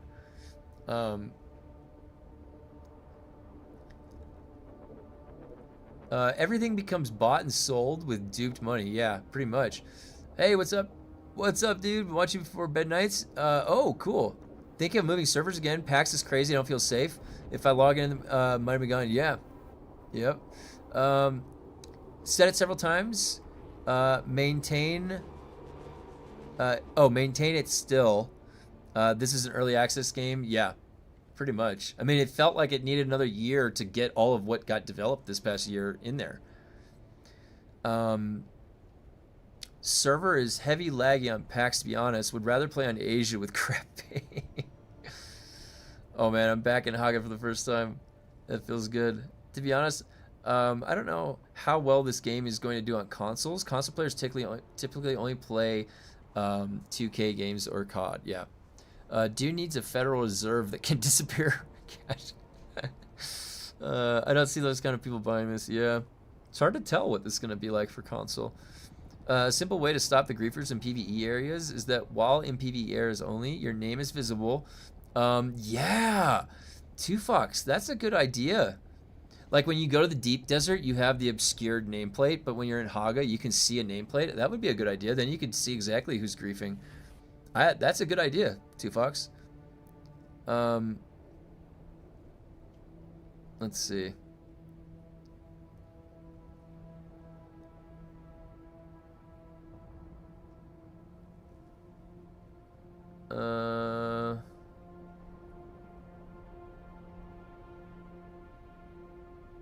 Yeah, that's interesting, huh? Yeah, it's still not done. They still need the deep desert revamp. They still need the PvP incentive added, which I honestly, like, you literally can take 2 seconds to think of an incentive for PvP, a loop, a gameplay loop, because every other game has one.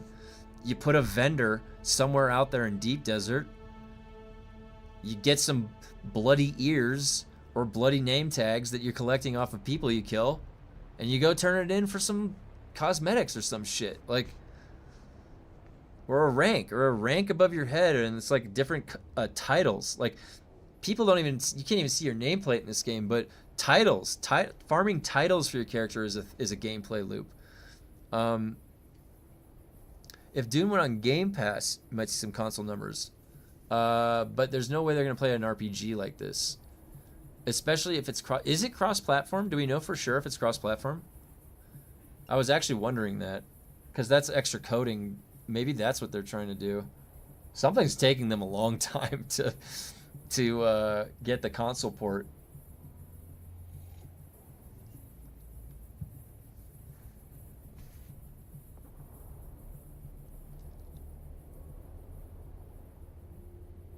Oh, is that what happened, Shuji?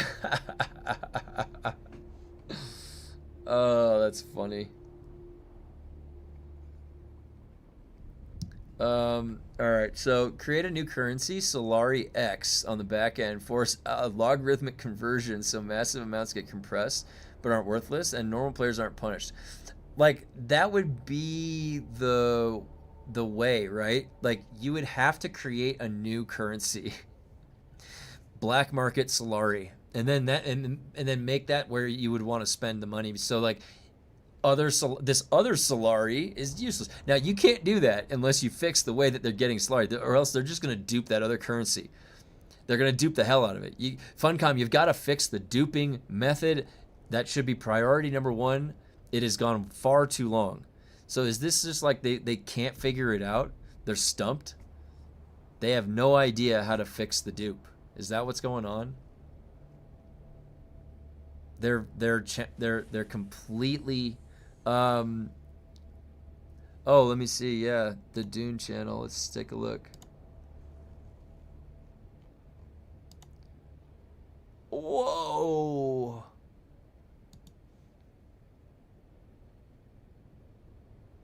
Whoa, Sunsin.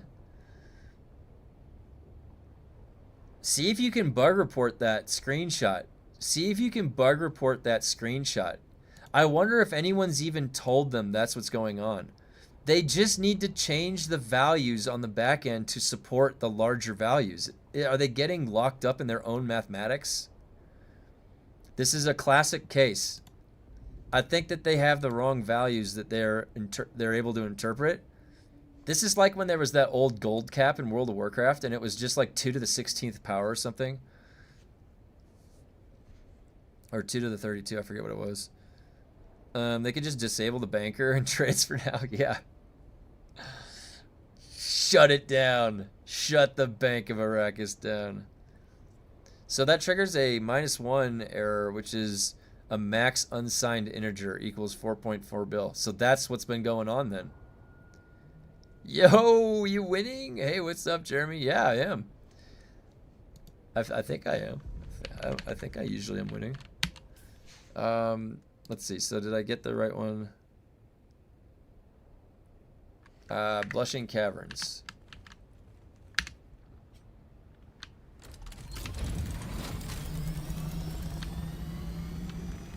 Oh shit, I need to get a battery real quick.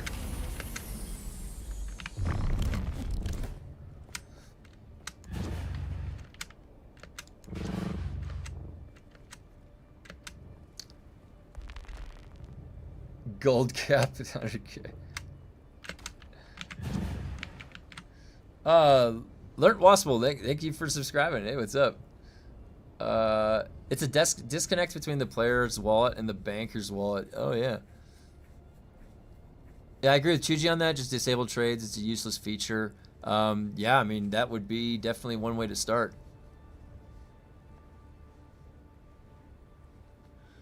That would be one way to start.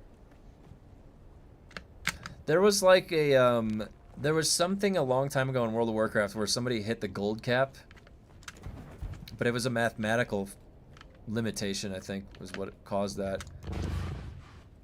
And caused Blizzard to revisit it.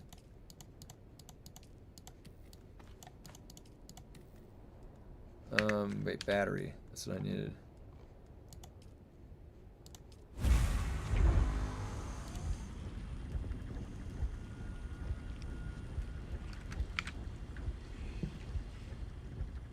Yeah, way back in the day, it did have a cap. It did. It sure did. Probably not anymore, right? You need, how much do you need for that Brontosaurus mount with the auction house on it? You need a lot for that one.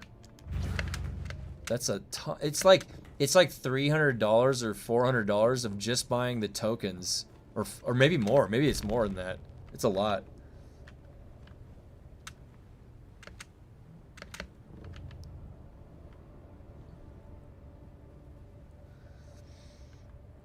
Happened on vanilla, yeah.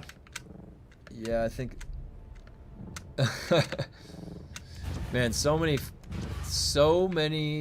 memories in World of Warcraft. I played that game for 20 years. 20 years. I think I can keep one here. Okay. Let's go to blushing. Alright. 1 billion before the black market markup, yep. Wow, look at that lag. Oh, look at that. Look at all this people here, it's great.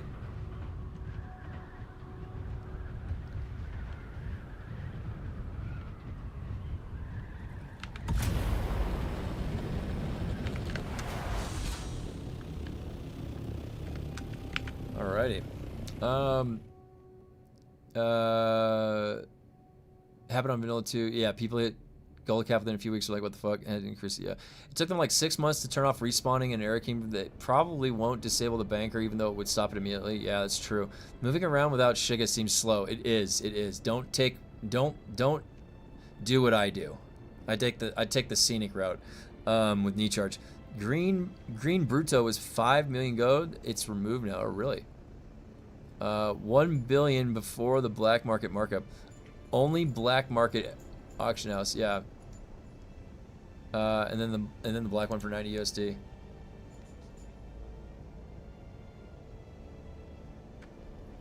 Okay, I'm gonna zone in here and then give me 1 second, guys. Zoning in, confirm.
one sec, guys.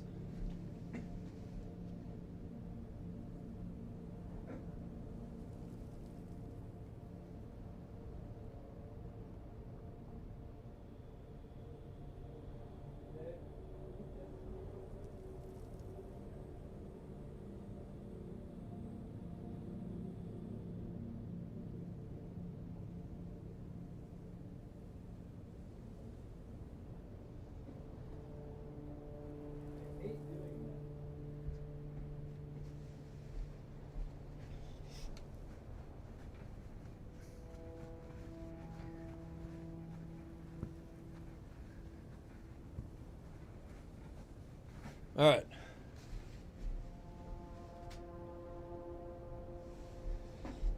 Sorry, I had to help my wife with something. Am I in the... Oh my god.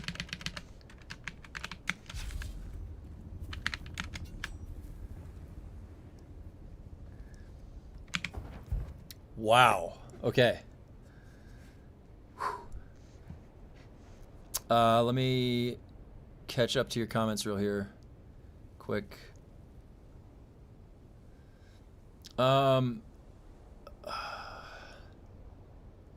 Classic is a joke compared to retail. No, I think that both offer just different types of gameplay. You know, they're each kind of have their own challenges in their own way.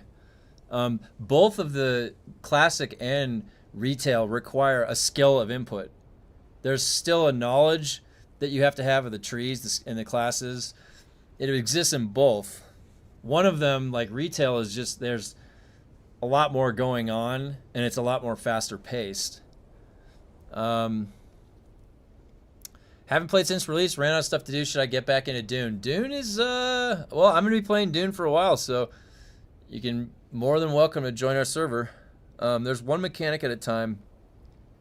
Most classes rotations are one button. I remember in WoW Classic in Blackwing Lair, the first boss, Razor Gore, that was a fight that had a lot of mechanics to it. Remember?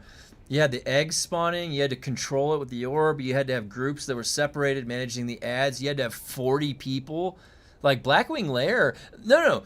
Even think about Naxxramas. Remember Thaddeus? Plus minus, the Thaddeus dance? There was some mechanics in Classic. But some of the dungeons, like the dungeons have no mechanics. They started adding mechanics into dungeons in retail. That's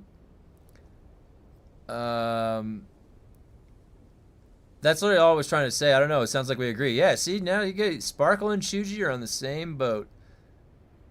We made amends. All right, cleaning Solari from duping is pretty evident at the moment on Nova. Auction house is selling, buying items way overpriced. I hope they get this under control. Yeah, I agree, dad jokes.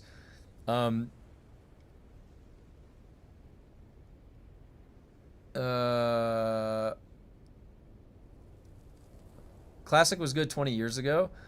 I agree. Everything's also Classic is hyper optimized. Like if you go in there, unless you're playing with your group of friends and then it's kind of contained that way, everything in that game that you do is everybody already knows what the best in slot is. Everybody knows it's super optimized. Retail does get to that point eventually, but everything's well defined with Classic. Everything's very well defined. So you know where everything is. You know exactly how the best set of gear. It's been defined for like 10 years or more. The thing is I have a friend who personally prefers to play Classic over retail. It's just a preference, you know, and it's just wherever you're going to get enjoyment, because to be honest, they're both going to exist simultaneously. It's not a question about which one's better or not. Can you honestly say to yourself that you would play both of them simultaneously? Like I was alternating back and forth, WoW Classic and retail, and then I'm playing other games. I don't care. Like you can be flexible. I don't think it serves any purpose to argue this is better, that one sucks. Like obviously there's people playing both of these WoW Classic and retail. People play both, right? So you're just going to look at a group of people and say what you're playing sucks. So if you want to do that, that's fine, but I'm not in the habit of necessarily approaching things like that.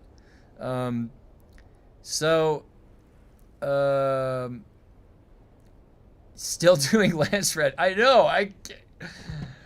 I'm trying to get through the comments. Retail isn't that hard. It's I guess it's only hard when you go to like Mythic, deep Mythic, the Mythic raids, you know. And they just dumbed it down even further. I quit Mythic raiding because of the drama. Oh, really? Shadowlands. Oh yeah. Oh, you quit in Shadowlands. Oh yeah. Oh yeah. I heard Shadowlands was weird. Was kind of crazy for that, huh? Regardless, I will not play retail. I played MOP against my will. You know, and I remember Miss Pandaria, the Warriors dual wield spec was really good with the Titan grip. I didn't touch Kata or MOP Classic, just vanilla TBC in a little while. Yeah, I've played every expansion except I didn't play Miss Pandaria when it first came out. I played it later, like when it was catch-up time. Like arguing college football and NFL football. My retail server has more players than the whole of Classic. I love Kata Holy Paladin, but it's the only version of Holy Paladin I enjoy. Yeah, so Wrath of the Lich King had some really good versions. Honestly, like you could go back and reminisce about the different intervals of the game of World of Warcraft, and in different expansions, certain classes were just really well done. Like for me personally, Death Knight was really good in Wrath of the Lich King. Actually, it got nerfed. The Unholy Death Knight used to spawn into a ghoul after death, and it was really strong. You used to mess people up so bad in PvP, and they took that out because it was just too strong. The Warrior was really good in, I think, Cataclysm or Miss Pandaria. And then let's think, what else? Survival Hunter feels really good right now in Midnight. I don't know about you guys. I've been playing it really high AoE damage in the Mythic dungeons. Not Mythic, the dungeons. Let's see. I played a Holy Paladin in Classic WoW and Burning Crusade, but I was a Ret Paladin. Like I would always respec Ret to go PvP, but Ret wasn't a good DPS class for the raid, so the raid group would always make me spec Holy. And I did that, and actually I have, if you guys know, all right, I'm going to type this in chat. Does anybody recognize this title? Do you guys know what the Hand of a Doll is? What that title is? Hand of a Doll is a title you can't get anymore. You haven't been able to get it since Burning Crusade. But if you have that title, Hand of a Doll, that means that you did the original unlock for Black Temple. And that was back when I was in college or whatever, right after college. And that was when I had time to raid on a schedule with like 40 people. And I had the Black Temple unlock that we did. Diablo 4 release is March 11th, not the 10th. Oh, so it's on Wednesday. Kata version was the iteration where they started adding AoE heals to the paladins. Yeah, I remember the paladin healer in Classic. Like, I could do that crit heal that would be free. It would give me my mana back. And then you could do the spam of the different ranks of the flash heal. And then you could be, like, the thing about the paladin was that you could be really mana efficient and dump out some big bomb heals. That's what I remember. They would always put me on the main tank healer to heal the main tank because I could just drop the, it was literally 2 heals that you had. Shield on. Eyes on enemy. Where's my reinforcements?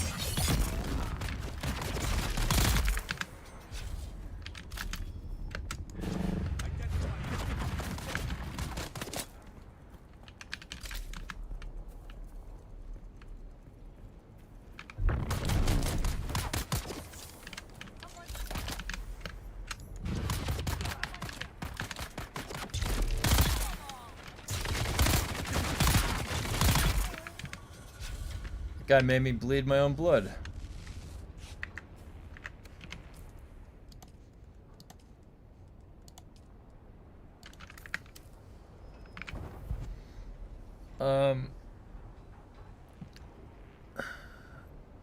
On Classic, everyone gets that now because they're forcing people to attune. Oh, yeah. On the Classic. I meant, yeah, on Retail, it's a rare one because you just can't get it. Yep. That's right. I also have Champion of the Naru because you have that. You get that before the Hand of Vidal. Oh, you can get it now on anniversary. Okay, cool.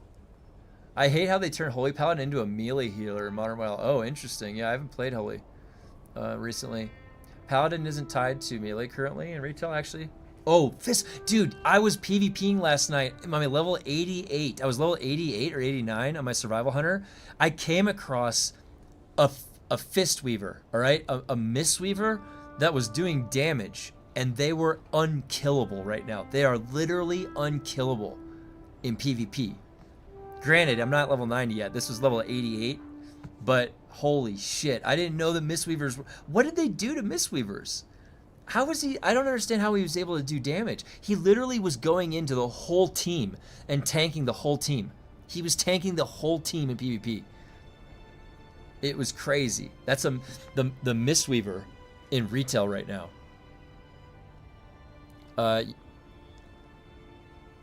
They both are Holy Paladin with melee mechanics, both range. Oh, okay. You don't have to be in melee to heal on a Holy Paladin. They reverted...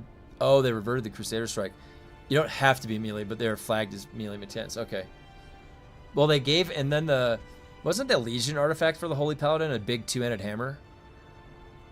Instead of like a shield and something.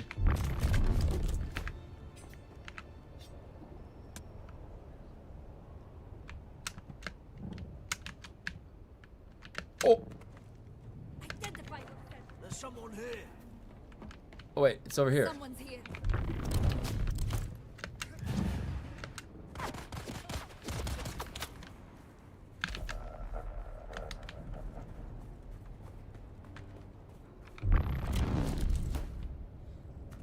Oh, I always catch that corner. I'm trying not to. I'm trying to optimize the run.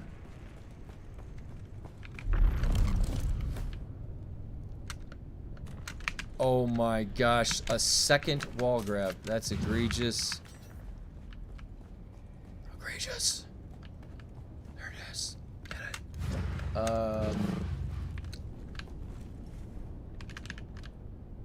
it. Depends on the mechanic.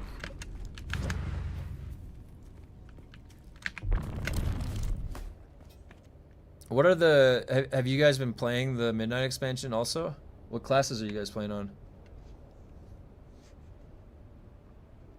I thought the locations were okay. They weren't terrible. I thought going back to the Eastern Plaguelands was cool. To the Scarlet Monastery and stuff. I thought that was alright. That was pretty cool. Some mechanics consider all healers ranged. Like Lumithar's puddles. Some consider H-Pal Mistweaver as melee, like Salabar Swirler is interesting. Oh, rogue, but it sucks. Spawnic.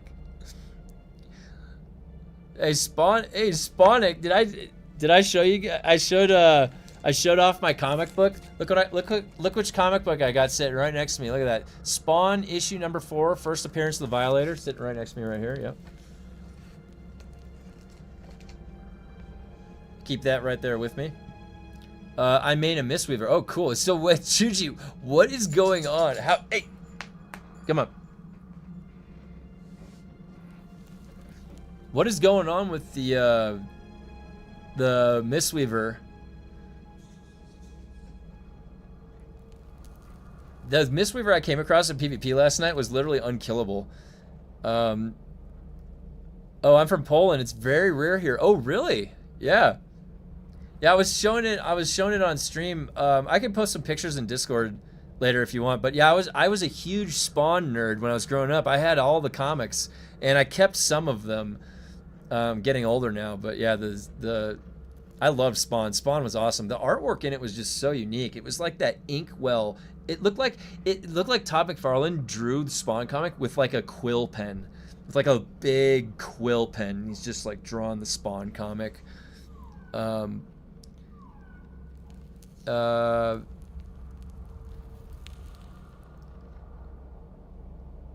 interesting. Yeah. Okay. Yeah, I've been playing the past like few expansions pretty casually for WoW, so I didn't really get very high into like Mythic Plus. To me isn't hard. It's just gear. It's the same thing I'm doing. You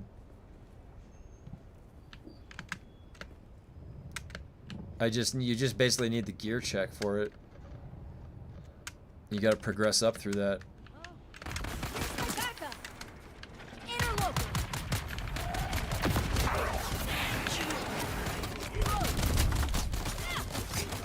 He shoved me.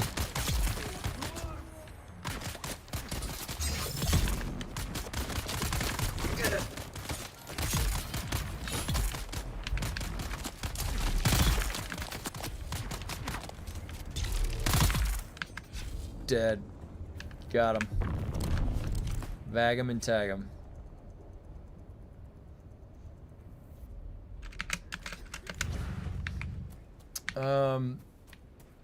Mythic Plus is just actually playing your class. Yeah, and it's very important, like positioning, and it's like because things will just be a one shot or can cascade. I have done,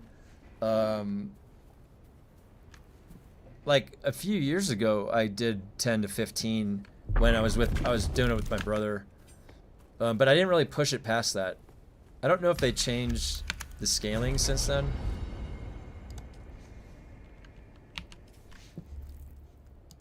Man, this is such a slog when they don't have the double EXP. What am I even at right now? Go. One more, so this will level up today. Refining speed and fabrication speed, that's pretty good.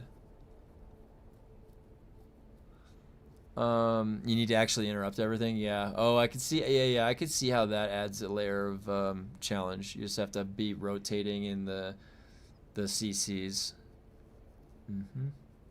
Makes sense. Oh, I've got to say that Dune Awakening 40% off sale. Just trying to get those keys. I don't care for the new scaling of Mythic Plus and the removal of affixes. Oh, did they remove affixes? I didn't know that. Have you noticed the scaling that the dungeons do when you're leveling up from 80 to 90?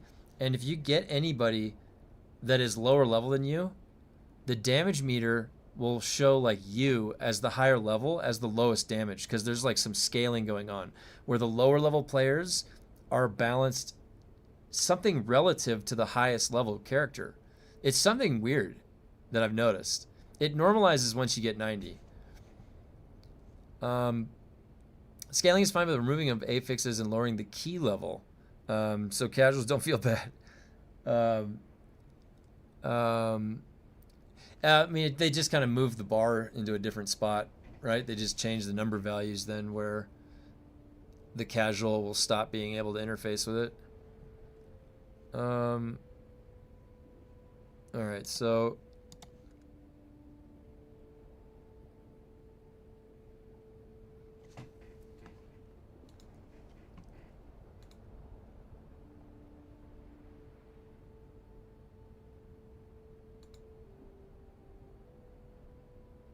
holy cow.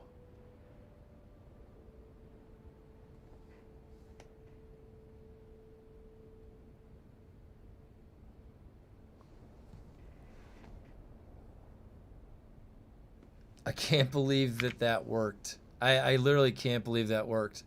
So guys, if you're on Harmony or PAX, you can go to the vendor that sells 100 spice. You can buy that for 12 million, and then you can flip it and sell it for way more on PAX and Harmony. I'm not even kidding you. You can make literally like 50 mil just flat, just off of a stack of 100. On PAX, you can make like a billion. On Harmony, it's like you make 50 mil doing that. That lets you know that something is wrong. If you can do that, it's outpacing some absurd value. They set that value, guys, the devs, to 100,000 per spice. Okay? Oh shit.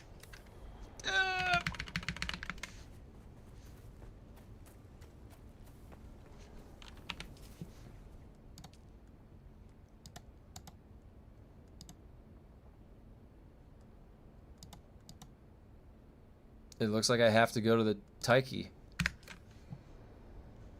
Oh.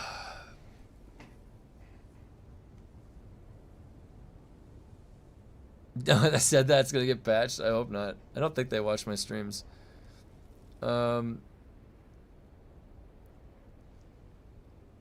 Just got my Landsrad. It will take 4 missions to unlock 1 skill point. That's the struggle. They should every week give us 35 tokens and double the experience. Yeah? That would feel good. Healers are sometimes lumped in with range and sometimes they aren't. It changes with every range mechanic. Interesting. Holy Paladins and Mistweaver Monks are flagged as melee mechanic wise. The rest of the healers are ranged flag. It's been like this for over 10 years. Interesting. Gonna make a montage of you repeatedly tapping the refill. I wonder how long that would clip together where I'm like that would be funny. Oh my god, that would be so funny. Oh, I gotta, what am I doing? I keep trying to run back in here.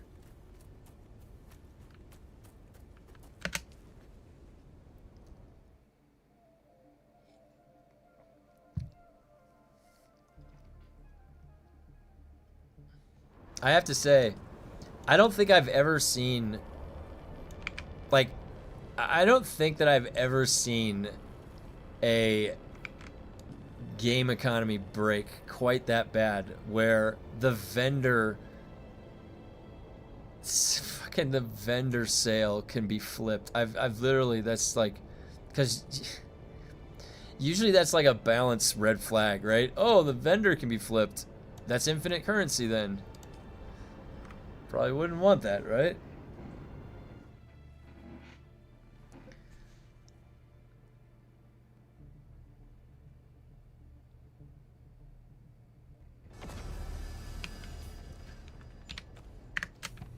Okay. Enter the wreck. Mind if I do? Going in.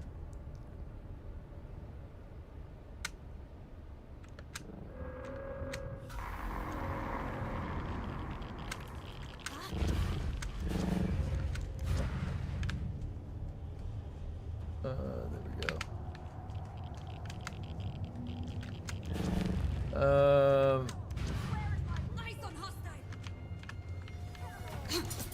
Oh, it's up.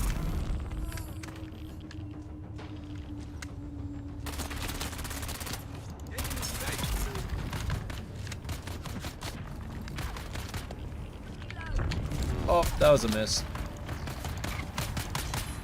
What is this, the fastest man alive? He's just like backstepping every single swipe?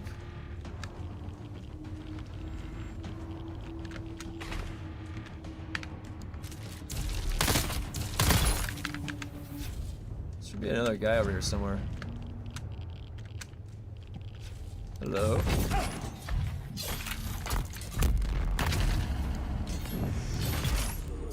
I thought I was gonna slow blade that guy. That did not happen.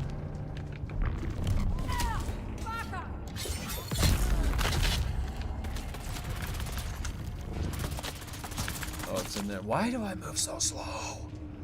Shields up. I wish we could put movement speed on our boots. Although this would be a radiation suit. Movement speed. You know, instead of negative 20% energy mitigation, they should have put movement speed. 20% movement speed increase on the radiation suit. Some new technology, it weighs less. Makes you faster. Create the experimental power pack. Oh, that's right.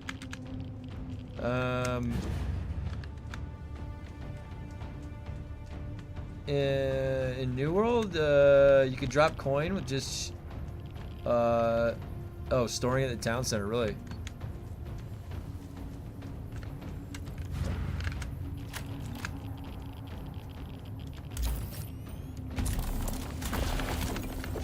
Where did that guy come from right there? Look at that.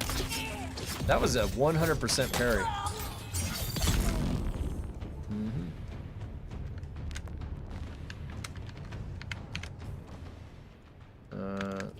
Jasmine's heavy.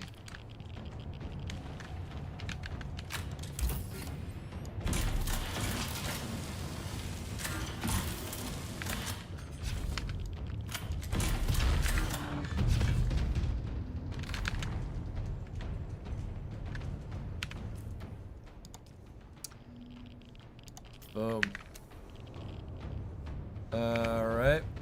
Alright, let me look at some of these comments. Chuji and Sparkle still talking shit. Let me see. So I accidentally did the dupe glitch.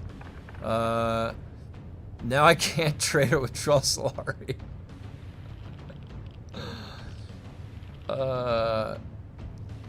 Did you see my new Thopter landing pan in Haga? No, I'll check it out when I'm back in there.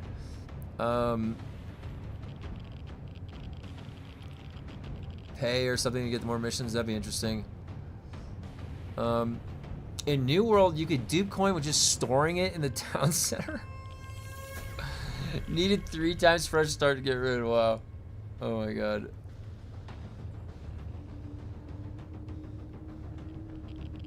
The thing about New World that I didn't like is that I felt like New World was just like, I play for the builds and the classes. Elder Scrolls Online has a weapon skill tree and class skill trees. New World had just weapon skill trees. To me, New World was Elder Scrolls Online without the class skill trees, and I just couldn't get over that. Like, I don't know why they didn't have classes. They should have had classes. I understand how it was set up because I played it for the first few months, but like, I also played Elder Scrolls Online, so it also had a similar, and I would say Elder Scrolls did it way better. Now Elder Scrolls Online, you could argue, I don't know where they are right now. You can mix and match classes now, so it's a little bit different. But originally, New World was awesome. The combat, one of the things I liked about New World was that it was just different. It was just, you were playing a different type of an MMO. You're out there somewhere.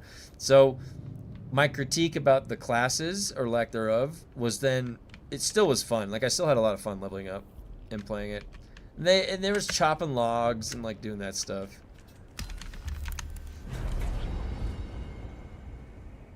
Okay, 38.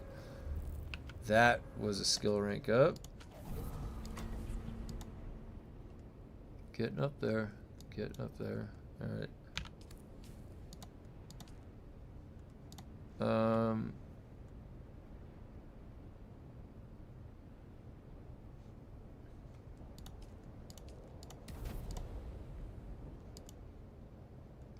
Damn. I don't want to do any of those. The brood works.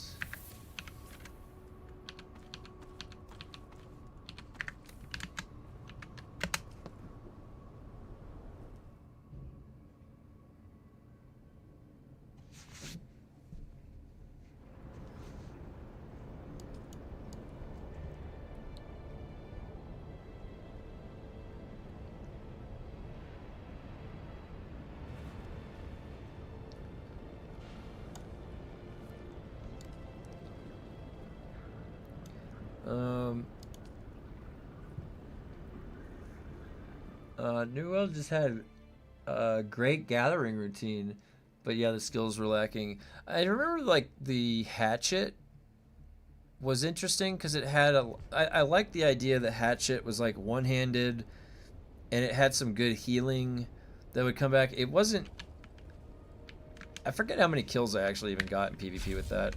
I did hatchet and then two-handed axe. I would have liked the two-handed sword, but it wasn't released yet when I was playing, when the game first had come out. Hey, what's up, Jar Jar? The AoE healing made PvP impossible. Yeah, the lack of classes. Oh, the combat was different. Yeah, it was definitely different. I like playing, like, did you guys ever play WildStar? WildStar I liked because it was so different than the other MMOs. And WildStar was fun. Like, that's actually one of the games that I was kind of bummed. Is there a private server for WildStar? Is it not possible to make that game again and reverse engineer it? Because WildStar was supposed to be, remember the WoW killer? And nothing can kill WoW except WoW itself. Everybody should know that by now. Musket Rapier. Ooh, Musket Rapier sounds really fun. Yeah, I would have liked to play that. It's really a shame what's happening in New World. Hopefully somebody buys it, right? Maybe somebody could buy it and then make it a different game. WildStar banned you for installing a DPS meter. Oh my gosh. WildStar was a good time. Yeah. Props to the OG best MMORPG ever, Star Wars Galaxy. Yeah, Star Wars Galaxy is the best. Yeah, WildStar is like, I have actually, because I like the PvP. The WildStar PvP was fun. NCSoft is reckless with their patents and IPs. The raids in WildStar were incredible. Mechanics and design, yeah, they were. WildStar was really cool. Oh yeah, Rift. Rift was cool because there was some really broken things you can do in Rift. I remember I always want to set up melee, and there was this one build, I don't remember what it was called, but you could overlap these things and just, you could one pump people in PvP. It was crazy. That was Rift. I remember Rift. I actually enjoyed Rift. Once I got a character to be doing stuff like that, I had fun in Rift, because then I could do the dominant stuff. What helm is that? So this is the Thopter pilot. It's for completing... Whoa, what is that? Oh. The Thopter pilot is for completing the rank 20 difficult... It's also all of the pieces, the Thopter pilot. That's from completing difficulty 20 in the testing stations. So I got that from testing station number 24. I did Dr. Lemminger solo. I meleeed him to death with my rapier. And I did that at difficulty 20. Actually, it was a pretty fast run. I did that in 28 minutes or something, or 29 minutes. I didn't die the whole way through. Yeah, you had one main and two. Yeah, something like that, I think. And you could get the craziest combinations. And do you guys remember Rift? The skill tree was like 12 inches high. It was, the skill tree was so big. And you would go way up, or I don't remember which direction it was going. But yeah, the skill trees in Rift were crazy. Crazy. I was in the top guild. The first three raids were good, yeah. I really... Warhammer Online, City of Heroes, Rift, WildStar. I played all those. I liked all of those. Sadly, they over-monetized the heck out of Rift. And that only increased their downfall. And selling to Gamigo, or Gameforge for that matter, is a death sentence. Yeah, it's a shame. Rift was pretty, like, you can still play Rift today, right? I'm pretty sure that you can still play Rift. I haven't played Rift since 20, like, I don't even know, like 2016, 2015. Do I even have a way to tell on my Steam? Was it even on Steam?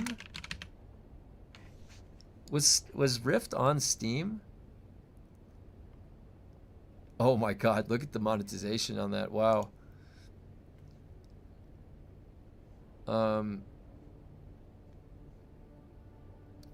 Yeah, Rift PvP was great. I told you the CEO of Rust offered 25 million. Oh, to New World. Jigglebolt said that. But they turned that down. Would have been cool to see what they did with the IP. Yeah, that would have been really cool. WildStar was fun. I loved the humor, but the color palette did bring me close to a seizure. Yeah, well, it was like a sci-fi cartoon. It was like a sci-fi World of Warcraft, like sci-fi cartoony sort of. You're right. Yeah, you can play it.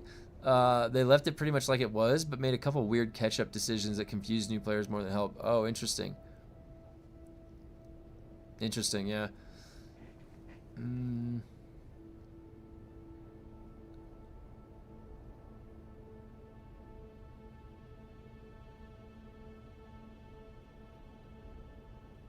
You know what was another game that I played that they shut down? Remember Marvel Heroes? Remember the isometric Marvel game that had raids? Oh man, that game was fun. OG EQ PvP, Star Wars Galaxy, City Heroes, Secret World, that was a blast as well. Yeah, I played a Beast Lord on EverQuest. I liked EverQuest. It was, honestly, I used to multi-box too on EverQuest. That's how you do it. Everything was so hard in EverQuest. I quit after the 3rd raid tier in Rift. They basically gave up. Oh, I think I remember the raid tiers in Rift. I think I did some of that too. They basically gave up on the end game after that. SOTOR did the same thing. They had 2 raids. Yeah, SOTOR, I actually love playing in the Star Wars universe. I love games that have lightsabers and bounty hunters, and it's so fun. I had a mercenary, I had a power tech, I had a guardian. I really like the Jedi Guardian. I had a scoundrel, or was it a scrapper? I forget if it was a scrapper or a scoundrel. The guy, you could have like a hat, a brimmed hat, and the shotgun. Valen Zek Shadow Knight. Yeah, there you go. That the Shadow Knights were really good in duels, obviously, but I think the Beast Lords were really good too. I love Tomorrow Heroes, but somehow most players seem to have hated it. Never understood why. I had like a lot of hours in that game. Surprising. I looked back and I'm like, how did I get that many hours? Did I leave it logged in for like a month? Lord of the Rings Online and the original SOTOR were fun as well. Yeah, do you guys remember playing the original SOTOR, and where you ended up for PvP was out on a loom on the snowy planet, and you were just waiting, like sitting there with everybody, just launching stuff back and forth, and it was like 60 versus 60 out in a loom. That was Star Wars. That was fun, actually, though.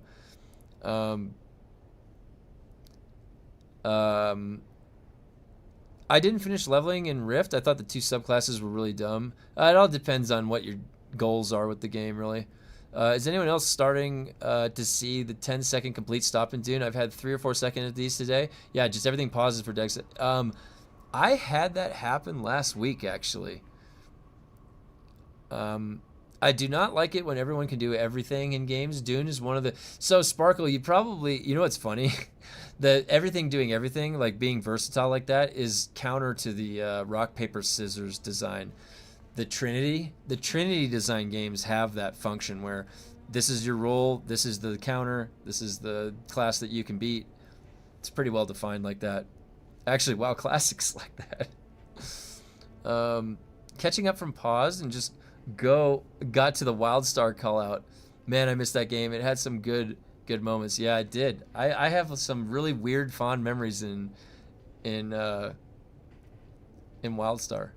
Sherwood RPG. I didn't know about that. Let me see. Sherwood RPG. Sherwood Dungeon. I never played that.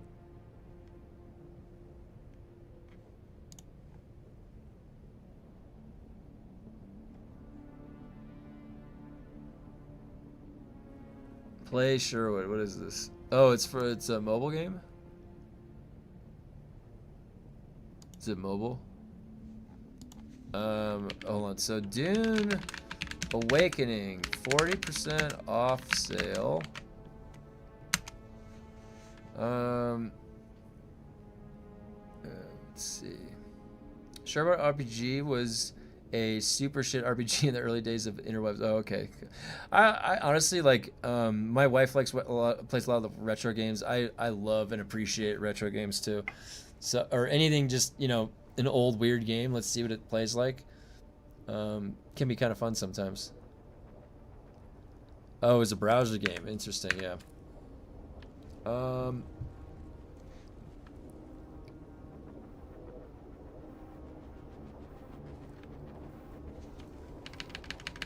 craft.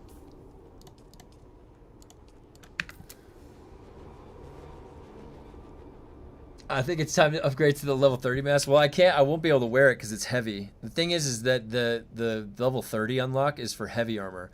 So what I would do is put the heavy gloves on. And I'm not going into the 30 grind until tomorrow. I'm waiting for Mantooth to get back so I can put the other AUG into my weapon. He still has, I think, another like 6 hours until he can come back over. Or wait, maybe I can check here in a second. Let me see. It's right here. If I go log out.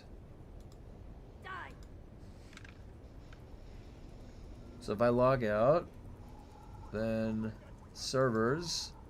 10 hours. What's 10 hours from now? 12. Oh, so 10 o'clock tonight. I can transfer Mantooth back.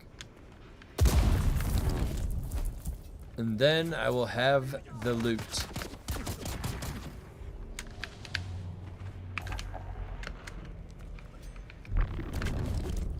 Someone's here. There's someone.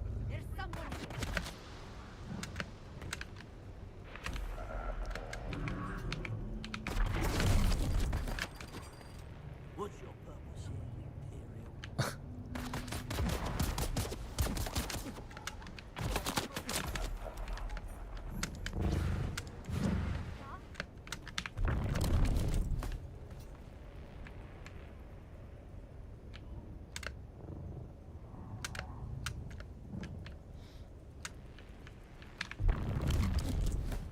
What's your purpose here, Imperial? Hold. This is Sandfly's territory. Imperial takes attack. Repel. I'm on fire. They have lit me on fire. Identify yourself. Someone. For the revolution. They throw something at me? Oh my god, he did. He threw something. He threw a seeker at me.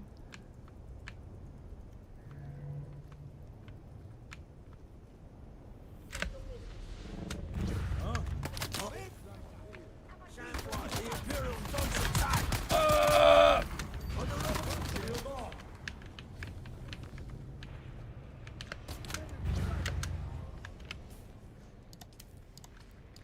Crafted.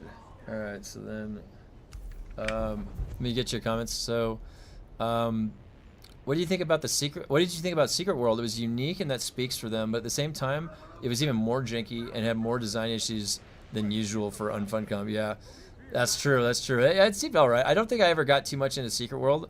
I was more into Dark Age of Camelot, Anarchy Online, and then World of Warcraft at the time.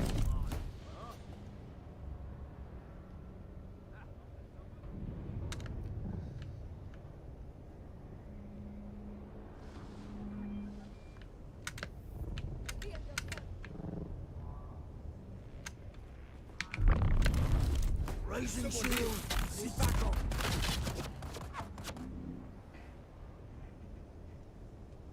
Identify yourself. Alright. Grumpy. Grumpy's the man. Two more. Take the blushing one. Hold on, my dog is bugging me. I gotta see what she needs. Do you need water? Come on. Let's get you water, come on.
Got a cookie.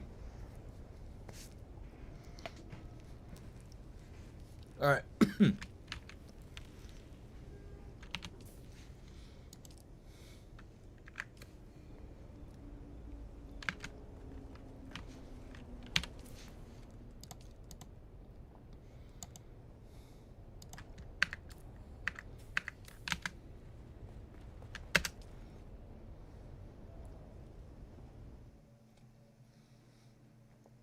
Secret World is so cool, but its damn engine ruined it all. Oh, interesting.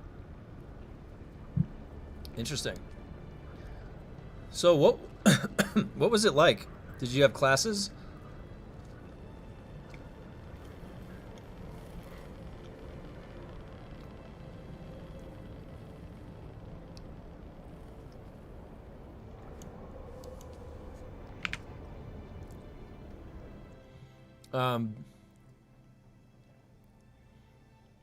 I'm out for a bit. See you, Lumpy.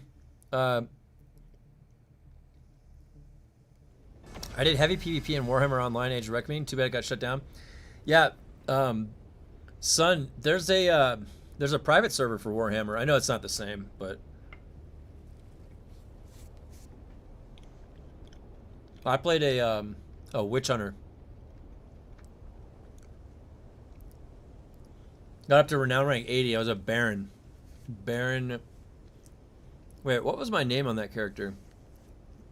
I think it was just insane.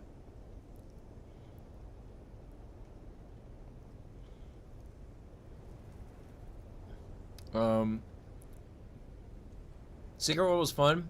The story was fun. PvP was garbage. I 100% agree. I will admit, I did not retain the skill trees for Secret World very much. Mostly just the vibe of the setting, the story, and differences with 3 major factions. What type of a game was it? Secret World.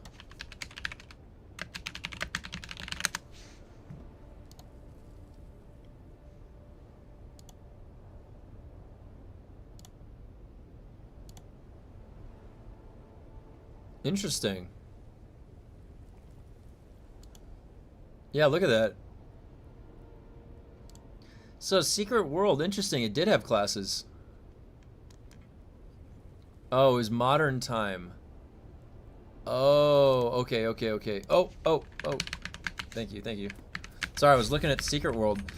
How did I never play? It actually looks interesting. Do people still play Secret World? So it's like a modern day setting with classes and stuff. Like still, that's actually kind of cool. Grumpy gave me a ride. I jumped out, ran and killed 2 dudes and forgot to turn my shield on and died. He had to come back and get me. Oh my god, that's so funny. Yeah, you had melee, range, guns, and ranged magic. Oh, cool. Thumper greater than shield. I think I'm moving back to SOTOR for a little while as my primary MMO. Diablo 4 Wednesday for 2 weeks, and then upkeep DUNE, then SOTOR. Are you on Star? What is it? What's the server? I'm on one of the servers. I have a guild there too. I have a Guardian. I have honestly like 5 or 6, maybe actually I have like 8 characters in SOTOR. I'm pretty sure I have it downloaded too. Where is it? Oh, there's a new patch.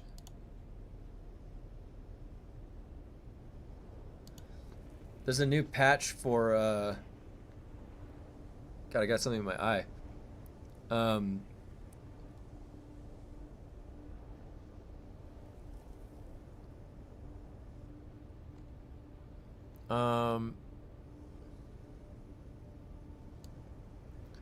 Lots of Cthulhu stuff. That sounds cool. I love H.P. Lovecraft stuff. Me and my wife love Bloodborne.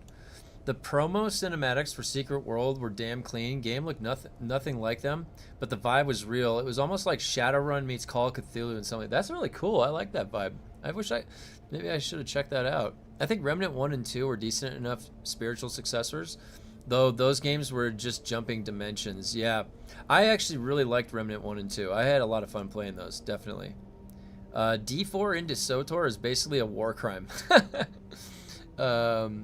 Yeah, there's 2 main servers. The Star, yeah, Star whatever one of these days. Yeah, I do still like the Star Wars theme of that game. They, I think I have a Power Tech and a Guardian that are currently like at the max level for that game.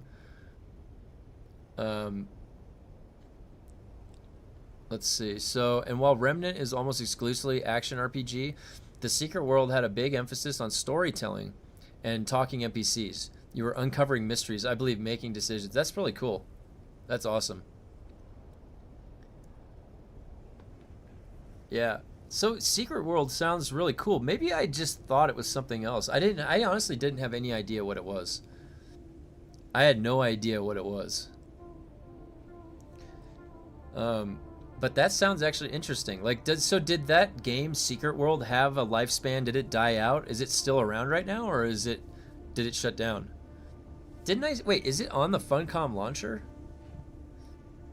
In some places, the Secret World felt like the better memories of old school BioWare games. Oh, but nowhere close to Dragon Age Origins permutations, decisions, retentions. Yeah. Dragon Age Origins was the one that I played. I actually really liked it. My wife loves the Dragon Age series, except for the newer one. But the BioWare games, I actually had no idea what the twist was in the first BioWare until my wife showed me. And she took me through and all the way to the end, and she still had to clarify for me what the twist was. It was actually kind of funny when I played through it with her. But yeah, BioWare, Sorry, Bioshock. The Bioshock 1, the setting, and then there was the second one, and then the third was Infinite, right?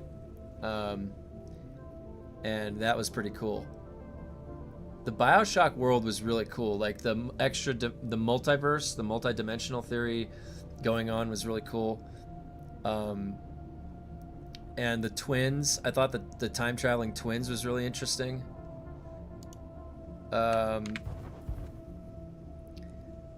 The new world, or the Secret World, is still around. They added anniversary servers and stuff. Interesting. Maybe I'll check it out. Is it just like a standard MMO? Is it free, or is it on a subscription basis?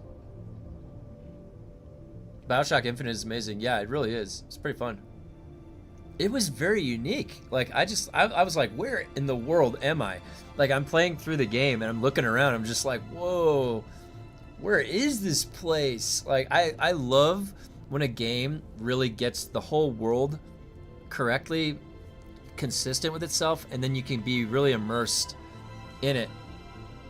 It's actually one of the positive things I have to say about Marathon, is that when I'm playing Marathon, I feel like I'm in a goddamn IMAX movie or something, like all the way around me, and I'm just like, where am I? This is weird. A useful follower too, yeah. Good question. I had a lifetime account, just like, whoa, really? Wait, you can have lifetime accounts? How much do those cost? Wait, so Jarl, does that mean that you can still play on your account? Do the items like retain their value? You know how Elder Scrolls Online, the gear sets you can just keep using those same gear sets post CP160. In World of Warcraft, after a year or two, the gear is obsolete. It's just getting replaced. Was Secret World like that? Or how did they set the gear up in Secret World?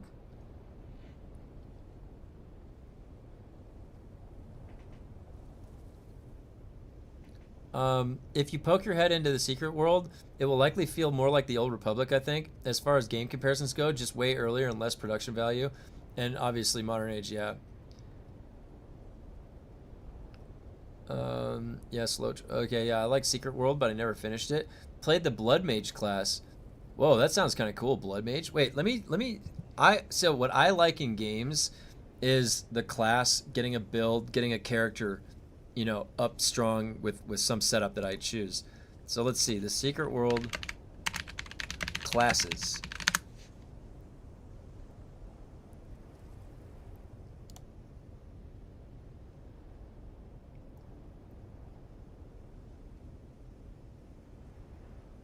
Was it based off of?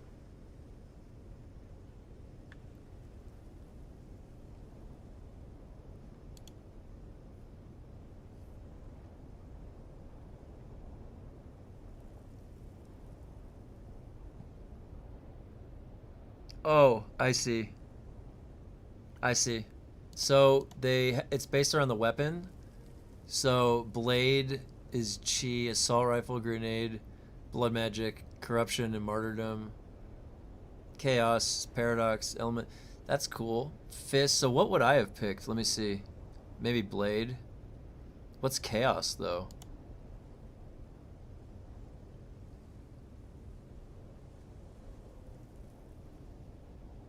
That sounds kind of cool. Whoa. Dude, hey, these skill trees look interesting. They... Wow. Okay. That actually looks kind of interesting. In the Secret World, it was more horizontal, but they didn't have a lot of new content that could outdate anything, though. Okay, so that kind of answers the point that you could probably get a gear set and then it'll stay relevant. In Lord of the Rings, everything is outdated, but when I logged in recently, I had 70k of the monthly currency and could buy most of the stuff in their shop. Hey, that's awesome. That must have been fun, just go on a shopping spree. I can imagine, like, because in Elder Scrolls Online, I have a castle. If I ever log into my character in Elder Scrolls Online, I'm going to show you guys. I have a castle, and I have all this cool stuff that I decorated, all the heads of all the bosses that I killed.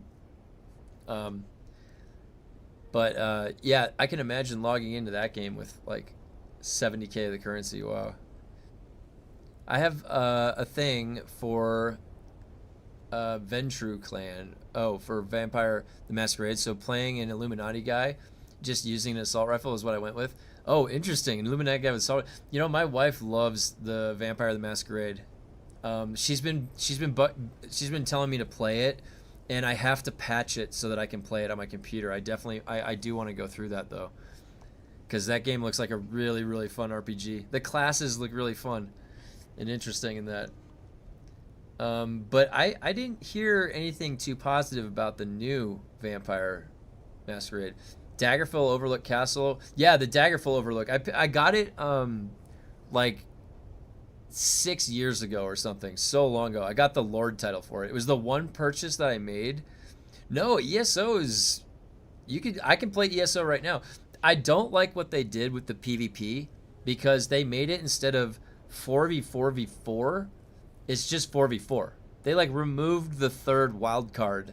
I don't really like that. I liked the old Battlegrounds, because that's a lot of the time when I would play Elder Scrolls, I would queue up for Battlegrounds. That's a lot of what I do in MMOs is relaxing to me. Like, just in World of Warcraft, like last night, I was just relaxing last night, and I was playing my Survival Hunter, just leveling up in the Midnight quest line, having a great time, just relaxing. And I was doing BG Battleground queue ups to see how everything was, what it was feeling like. And that's where I came across a Fist Weaver, a melee Mist Weaver that was unkillable. I was like, what is this?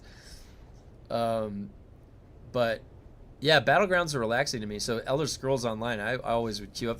But dude, Elder Scrolls Online is so funny. You think that you've got the best setup. You think that you can kill anybody in Elder Scrolls Online, and then you go into a match, and there's a guy that you come across on the other team, and he goes 36-0 and destroys you. It's like the tale as old as time in Elder Scrolls Online. Anytime I'm like, I've got the best build right now, I am dominating, I always bump into that guy at some point in time who knows something I don't. Like, they always know something, like, that is doing that. That's like why it's that broken. They know something. It's all about knowledge. In the Secret World, I don't remember tiered gear much. Okay. So it sounds like quite a few of you played the Secret World. Do any of you guys still play, or was that like a thing back in the day? Yeah, I've played more of the tabletop Vampire recently. Oh, there's a tabletop. Nice. Love Bloodlines 1, and the new one, Bloodlines 2, is completely dirty. That's so bad. That's what I heard. I always love a good board game. I think a good board game says a lot about the, like, because you can make a lot of very good mechanics that are just inherently built into the board game that make it really fun. That's what I always like experiencing. Apparently there's going to be a Night Rain, Elden Ring Night Rain board game. I cannot even imagine. I want to play that. That's good. I swear I saw a guy logging into his account as the servers were getting set down. Must have been some of that game. I like that they removed the grindy part of veteran ranks, but the replacement and the scaling world were bad choices. I think Guild Wars 2 did it better with classic leveling and character downscaling.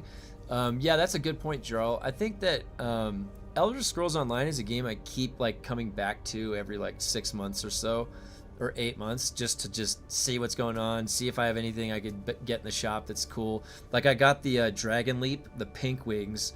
I'm looking for there is a purple glow for one of the other abilities that I don't have. I think it's the spikes that go on the back. I'd like to get that. But yeah, Elder Scrolls, I have like the golden, my guy looks like a he's wearing the gladiator armor and he's glowing gold, like a golden gladiator dragon knight.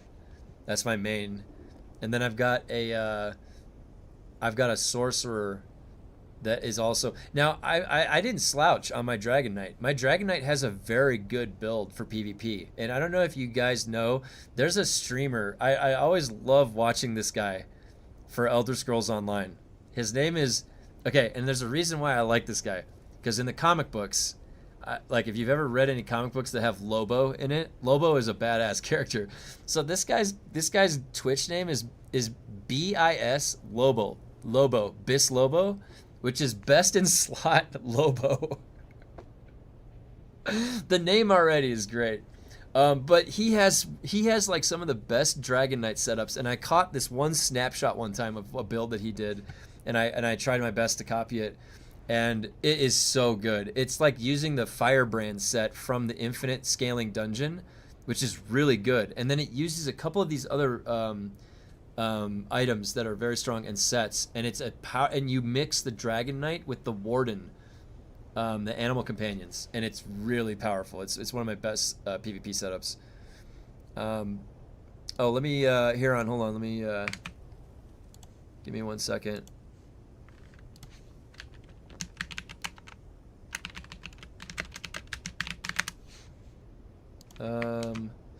Are you not using the Atreides skin on your sword, or did you not buy it? Looks like the sword from Villeneuve's film. Yeah, so just to answer Huron's question, on the rapier, you don't get access to the other two. There's 2 other skins from chapter 3, but I did not, you can't put them on the rapier for some reason. So this is just the Sword of Seven Sorrows. And if it was the sword, oh wait, how do I, here, you see how here's these two, the Envoy and then the Harkonnen, that doesn't apply to rapiers. So I picked the Sword of the Seven Sorrows. Do you rename your character when you change servers? I don't know. I forget if they had me prompt the change. Let me get through some of these comments real quick. I did Cyrodiil for PvP, but the more they patched it, the more broken and laggy it got. Yeah, and they're trying to do that type of vengeance, or what is it called? Where there's like no procs or anything. They took everything out, and it's like supposed to reduce the lag of Cyrodiil, because that's what a big complaint is, that Cyrodiil can't handle all of the like calculations going in with some of the setups now, or for a while actually. That's been, but Cyrodiil was always very fun, very fun. No, the Secret World is quite old now, and it didn't have a long lifespan in the zeitgeist, so it came and went for me. Okay, thanks for updating me, Thantos. Also, they messed ESO up with hundreds of useless sets. 20 or 30 are realistically relevant. Yeah, that's true, Jarl. To be honest, I never liked that they added classes. Also, Elder Scrolls has always been classless. instead, classes should have been starting templates, just like PoE. Yeah, and I think Jarl, like, how did you feel about what they did recently, where you can mix and match the subclasses? Did you like, because then that's kind of creating class homogeneity, but you still have to have at least one from your base class, right?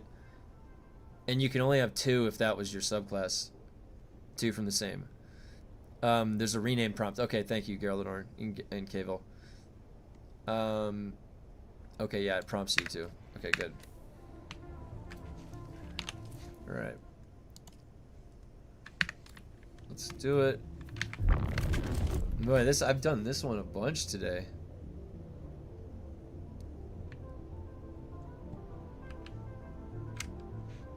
Although I like this music, it's kind of mellow. I've always thought this music in Dune was soothing. It's kind of like chill.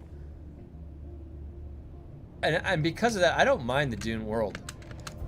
I don't mind it at all. Like, being in the Dune world, it's kind of fun. They just need to keep adding things to do. Like, literally, we've been saying that for a while, but they literally just need to keep adding things.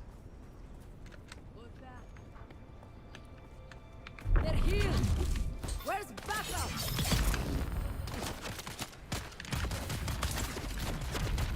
Hey.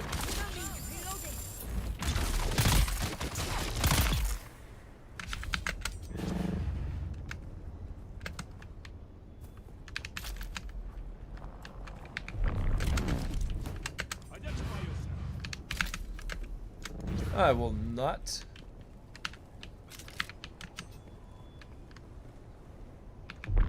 Yeah.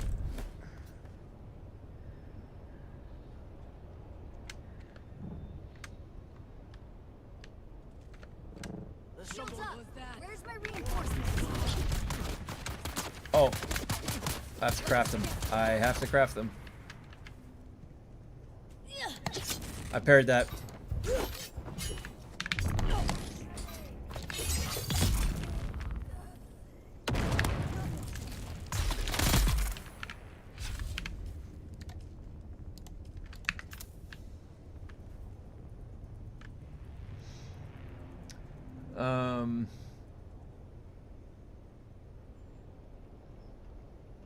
Let me read some of your comments here. Hold on one second.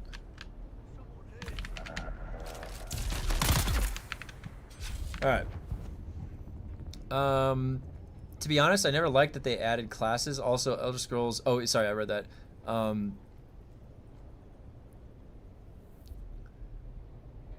ESO, I mained a Necro when it was released, but I'm not a fan of what they did with the mix and match. It felt like they took away from the class identity.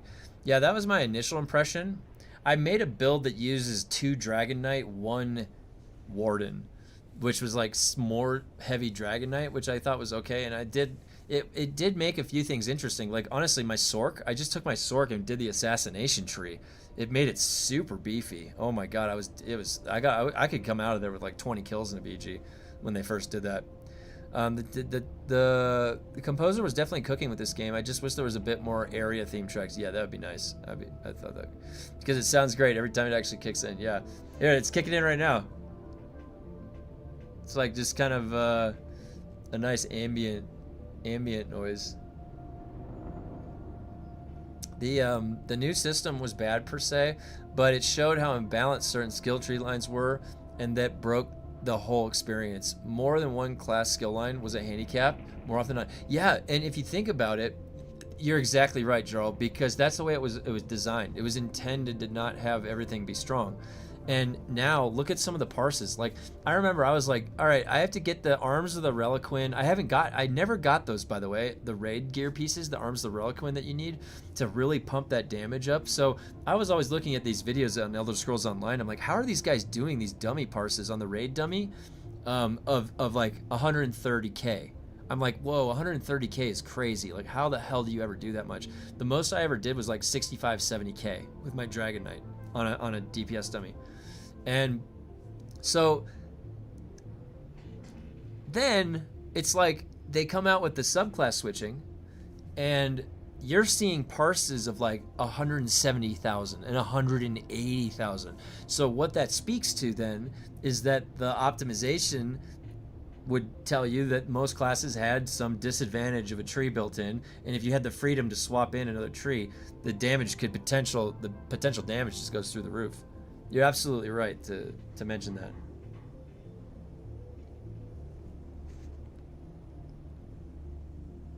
Oh, you said the new system wasn't bad per se, yeah.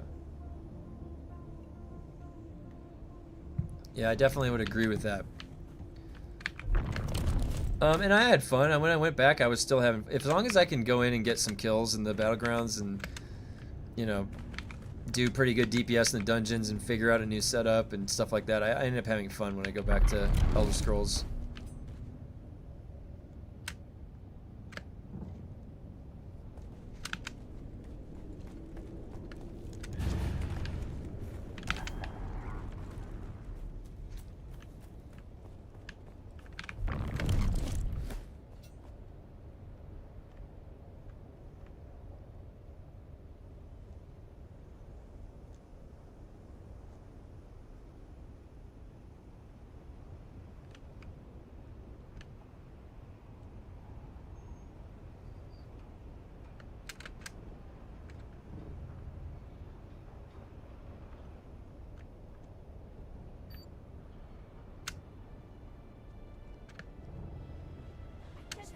That was perfect. That was perfect landing.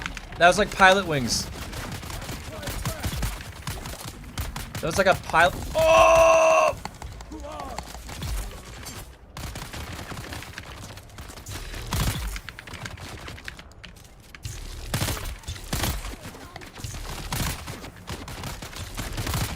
Oh my gosh, that guy is the Terminator.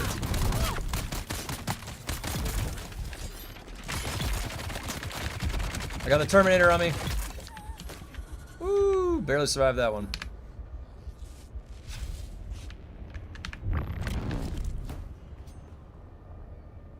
Barely survived that one.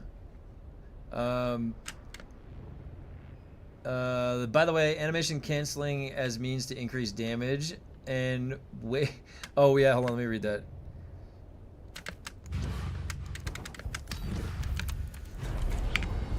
You said, by the way, animation canceling as a means to increase damage and weaving to bring complexity as fun to the combat jank is just unfun levels of decisions. Yeah, so that was what was funny is I heard that it was like an accident. What incant spells are best for PvP in Elden Ring? And which staff should I use? Never touch magic in the whole playthrough. So your question has like 3 parts to it. So what incant spells are best for PvP? My different builds have different ones of those, but I always like to have a way to cleanse Scarlet Rot. So Flame Cleanse Me. If you can afford to get, you have to do the quest line, or you have to go find Golden Barrier somewhere in the game before it turns to the Fire Lindell to get it. But Golden Barrier is 60% reduction to magic damage, which is really good. So you could usually slot that, but that's in Faith Tree. If you have a weapon that you can buff, I like to include the buff. So whether you're Faith scaling, so lightning weapon, or if you're on bleed scaling, you'd go the fire flame. Otherwise, I carry the papers and stuff. I think I linked my 2 builds in the Discord that I PvP in. The other spells are really just filler that you would want to get off every once in a while. There's a couple really good setups that there's a guy named Peeve.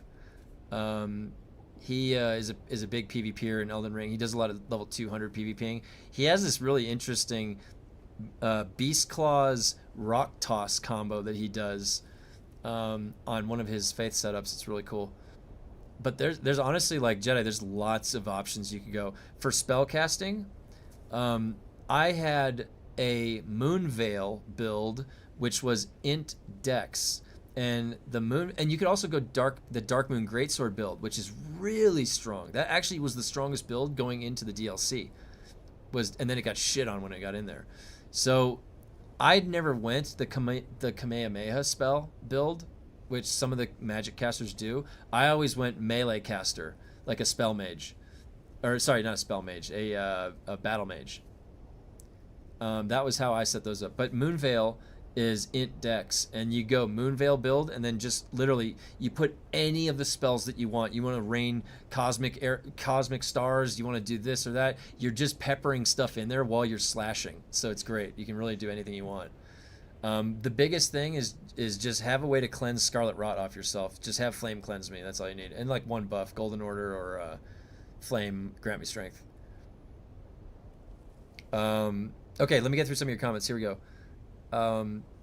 Guild Wars 2 is actually doing a lot right now, especially in the World v World department. Oh, I might check that out. I actually wanted to check out one of the classes, Jarl, that was new. The one that has the wings on Warrior that jumps forward. I forget what it was called. I'm on a Faith Strength build right now, but I only use Somber weapons, so I can't buff them. Yeah, that's the trade-off that you got to do. I always like to slot one that I can buff, so if I'm just feeling like running around, I can buff it up.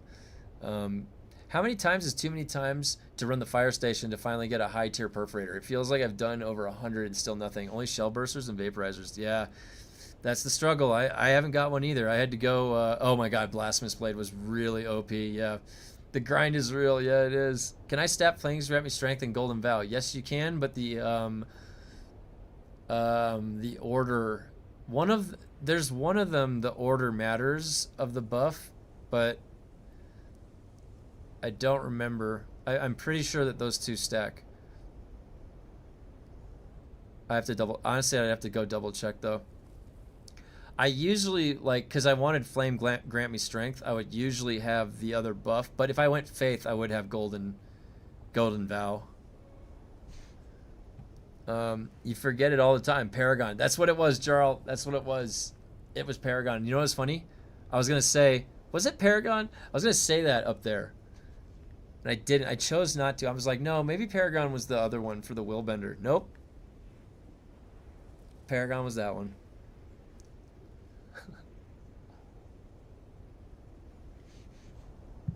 Yeah, I'll have to check that out then. I will have to check that out. Man, you guys, I can talk about Elden Ring forever. I love that game, Elden Ring. You know, I PvP'd when, I don't know if any of you remember this, if you played Elden Ring close to when it was released, there was a period of time where the frenzied sniper shot out of your eyes, it would do half of somebody's HP if it didn't one-shot them and stun them, and they would stand there stunned until you could get the next shot off. Basically, if you landed one, it was a guaranteed death. And me and my buddy PvP'd for like a week straight, and I literally got a full bank of the what do you call it, the thing that you break to the rune arcs. It's so sad that Scarlet Ionia doesn't really have a case to use. It looks so cool. Yeah, the Scarlet Ionia is pretty thematic, but I have landed that in PvP when people are committing and tunneling in, and you just like come flying in as a flower. It's awesome. It does sometimes work, but yeah, you're right.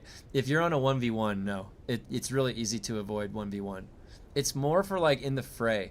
If you're dealing with an invader or you're invading and you're kind of like, you can creep around. Like, I used to really like solo PvPing in the Halig Tree, because that whole place where Melania was really cool, and it was really dangerous. In Dark Souls 3, my favorite place to invade was the jail. Remember the jail? Those things would stare at you and drain your health down, like shrink your health bar down to like nothing. Oh my god, that was the worst place. It was already a nightmare. I love the weaving mechanic in ESO. I got really good with it. Yeah, if you could master that weaving, it kind of like, it was its own little trick. And I know that they talked about that as being an accidental thing that they kept because it seemed to just work, and it added a little bit of uniqueness to their combat style in that game. It really does. Now, if you don't know about it, you are seriously behind. You're going to be missing out on a lot of DPS. But yeah, the hyper armor is pretty low, so they can stagger you out of it pretty easy. In fights with multiple people, it could work though. Yeah,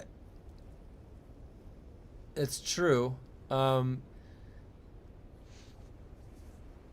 The hyper armor is definitely they actually changed the hyper armor going into Dark Souls 3. It used to operate a lot differently in Dark Souls 1 and 2. Where you would, like, in Dark Souls 1, if you ever have trouble on the Four Kings on Dark Souls 1, you can just go put on a full set of Havel's armor and just you don't even need to roll. You can just have a full set of Havel's armor and just swing. And anytime you need to heal, you fully heal. You literally, your heal can't be interrupted because you have so much poise. And it's the ultimate way to just fail safe if you need to kill the Four Kings in Dark Souls 1. Just full Havel armor it. But hyper armor is a lot different in Dark Souls 3, where it's almost like stuff doesn't even have hyper armor. There's like no hyper armor. And in Elden Ring, it kind of got a little bit better, but it's still like you can go up to different poise breakpoints, but it just depends on the situation. Because I've seen, like, honestly, there's a guy, Stilovsky. He streams Elden Ring PvP. He's probably one of the best PvPers because that's all he does. If you watch how he PvPs, he's one of the guys like G9 that will swap his gear while he's running around. He'll go into his inventory and swap different items into his different loadouts mid-fight. It's some like next level to the nuance of PvP. I like being able to just kind of be lazy about it and just have my setup, and then I can just go in like a Swiss Army knife and handle whatever. But that being said, the way that those guys PvP, they can make anything work. They can make any weapon work, any of them, even the crappy ones. It's all about positioning and timing on the swing. Like, they just go right outside the range and they go right in the range. Every time that they're timing perfectly. So you don't even get a chance to hyper armor through stuff. You just have to connect first, and then you can chain in.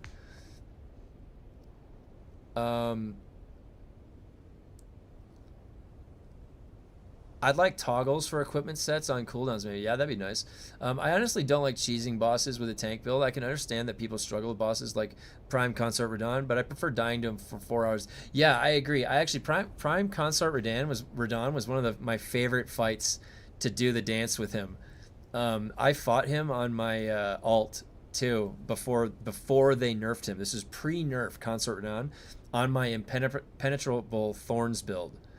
Oh my god, that was so fun fighting him with that build. I still had to duke it out with him, but impenetrable Thorns was doing some crazy damage. The other build that I fought him with was the Ant Spur. I used the Ant Spur. He's just tough no matter how you fight it. He's a great fight, and the music going into that third phase is so good. Okay, let's see what we got here. Think another Broodworks one. What is this? This is gonna be 38. I have to go get the spice after this. Yeah, I gotta get that after this, and I think I'm gonna get one more level too out of it.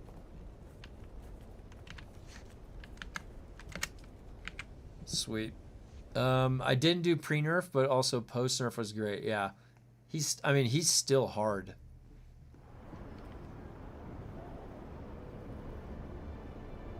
He's still hard. They slowed him down a little bit, his overall timing, but yeah, no matter how you slice it, he's tough.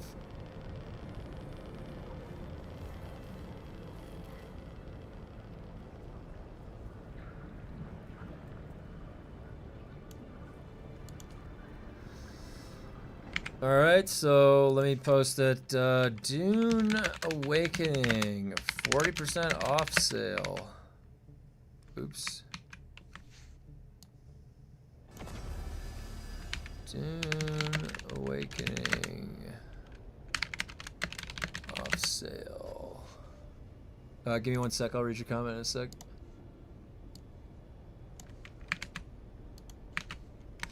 Okay, so random question about Dune. Is it more cost efficient to repair when the equipment is almost about to break versus more often before the damage is too much? I don't think that it matters necessarily. Because yeah, I mean there might be something funny going on with rounding if you do it too close to it, but I think overall it should be enacting the same amount no matter how you slice it. So probably the same cost, but I haven't tested that. I haven't like looked at the values. I assume it's just determining it based on the amount it's repairing. So it's just you're gonna have to repair the amount anyways. Literally camping the Elden Ring Discord so I can help people with Prime Consort Radon and Star Stars Radon. I really do enjoy both Radon. Yeah, so Jedi, I'm glad you're finding enjoyment in that game. So when I play through those games, I play usually for like 1,000 hours, easy. And I already got my 1,000 on Elden Ring on PC, and I also had it on console. I played it all the way through to level 200 on console. The FromSoft games are my favorite games of all time. And there is always something fun you can do, whether it's like you can go help people on those bosses, you can go invade, you can go set your world up to be a booby trap and intercept invaders. Like there's all this fun stuff that you can do in those games. And it's just the deeper you look in those games, the more you find. That's what the best part about them is. So the deterioration is the same, I believe. Yeah, because it's multiplying in, and you would just be adding in the multiply, so you can factor that out. Should be the same, right? It doesn't matter. They calculate that perfectly with the durability. You don't need to see it, but it calculates it perfectly. Yeah, I was thinking that maybe if it's like within 10, it might round it or something. But yeah, it seems to be operating perfectly. There's no difference. There was someone that tested the repair mechanic and found it didn't matter. Oh yeah, and I don't know like what they've been doing recently with they may have patched stuff in and fixed it because the specialization skill tree now makes it more important for things like that to be functioning. But yeah, you're right. If that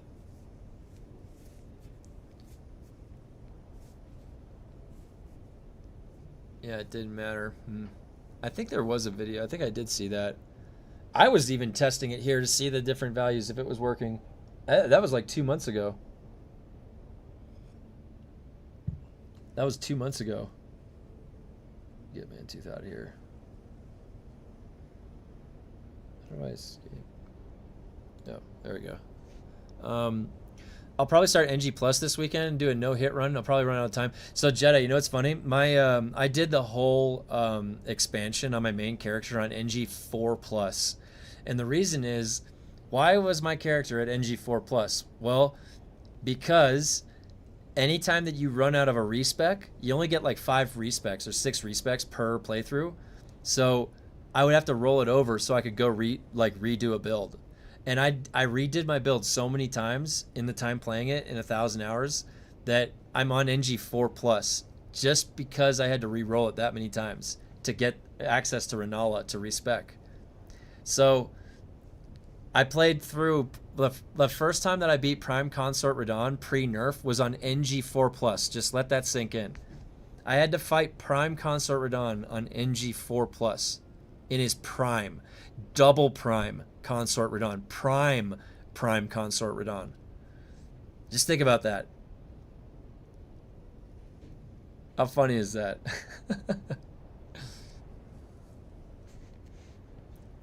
Hey, what's up, Arnold, man? All right, we can knock this out.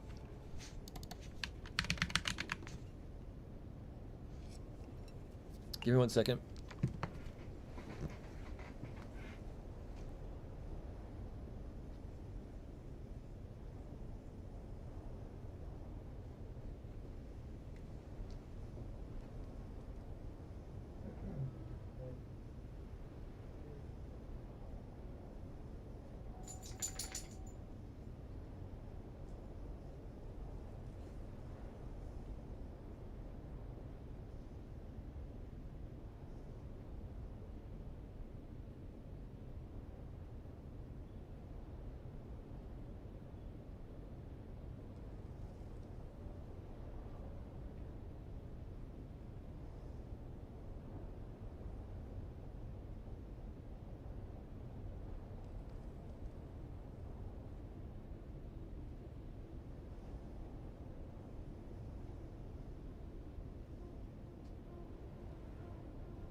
Alright, so let me see here.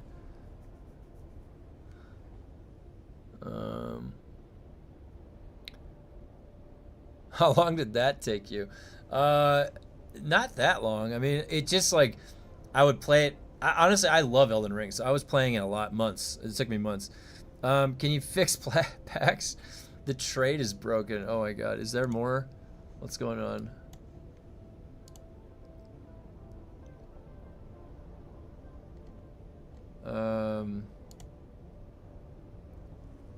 Oh, cool. I see. Those are the different bases that you bought, Blue. This is interesting. Really cool. 66 million for one ballistic fabric. What?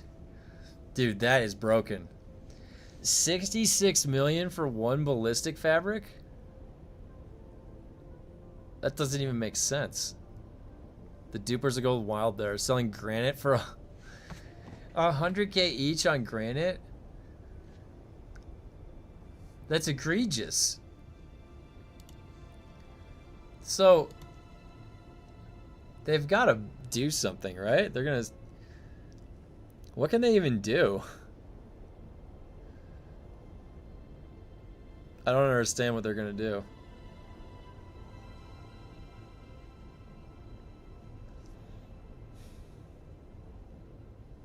Packs broke. Jeez.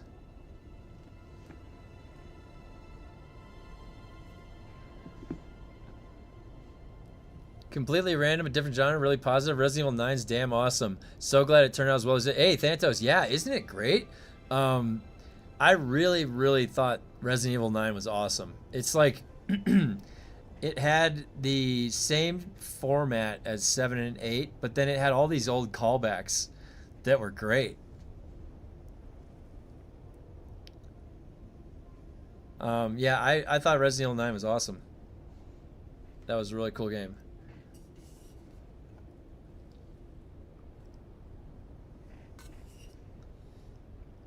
The bad guy was pretty cool. The escalation was pretty cool in it. Yeah, it was just, that was a good game.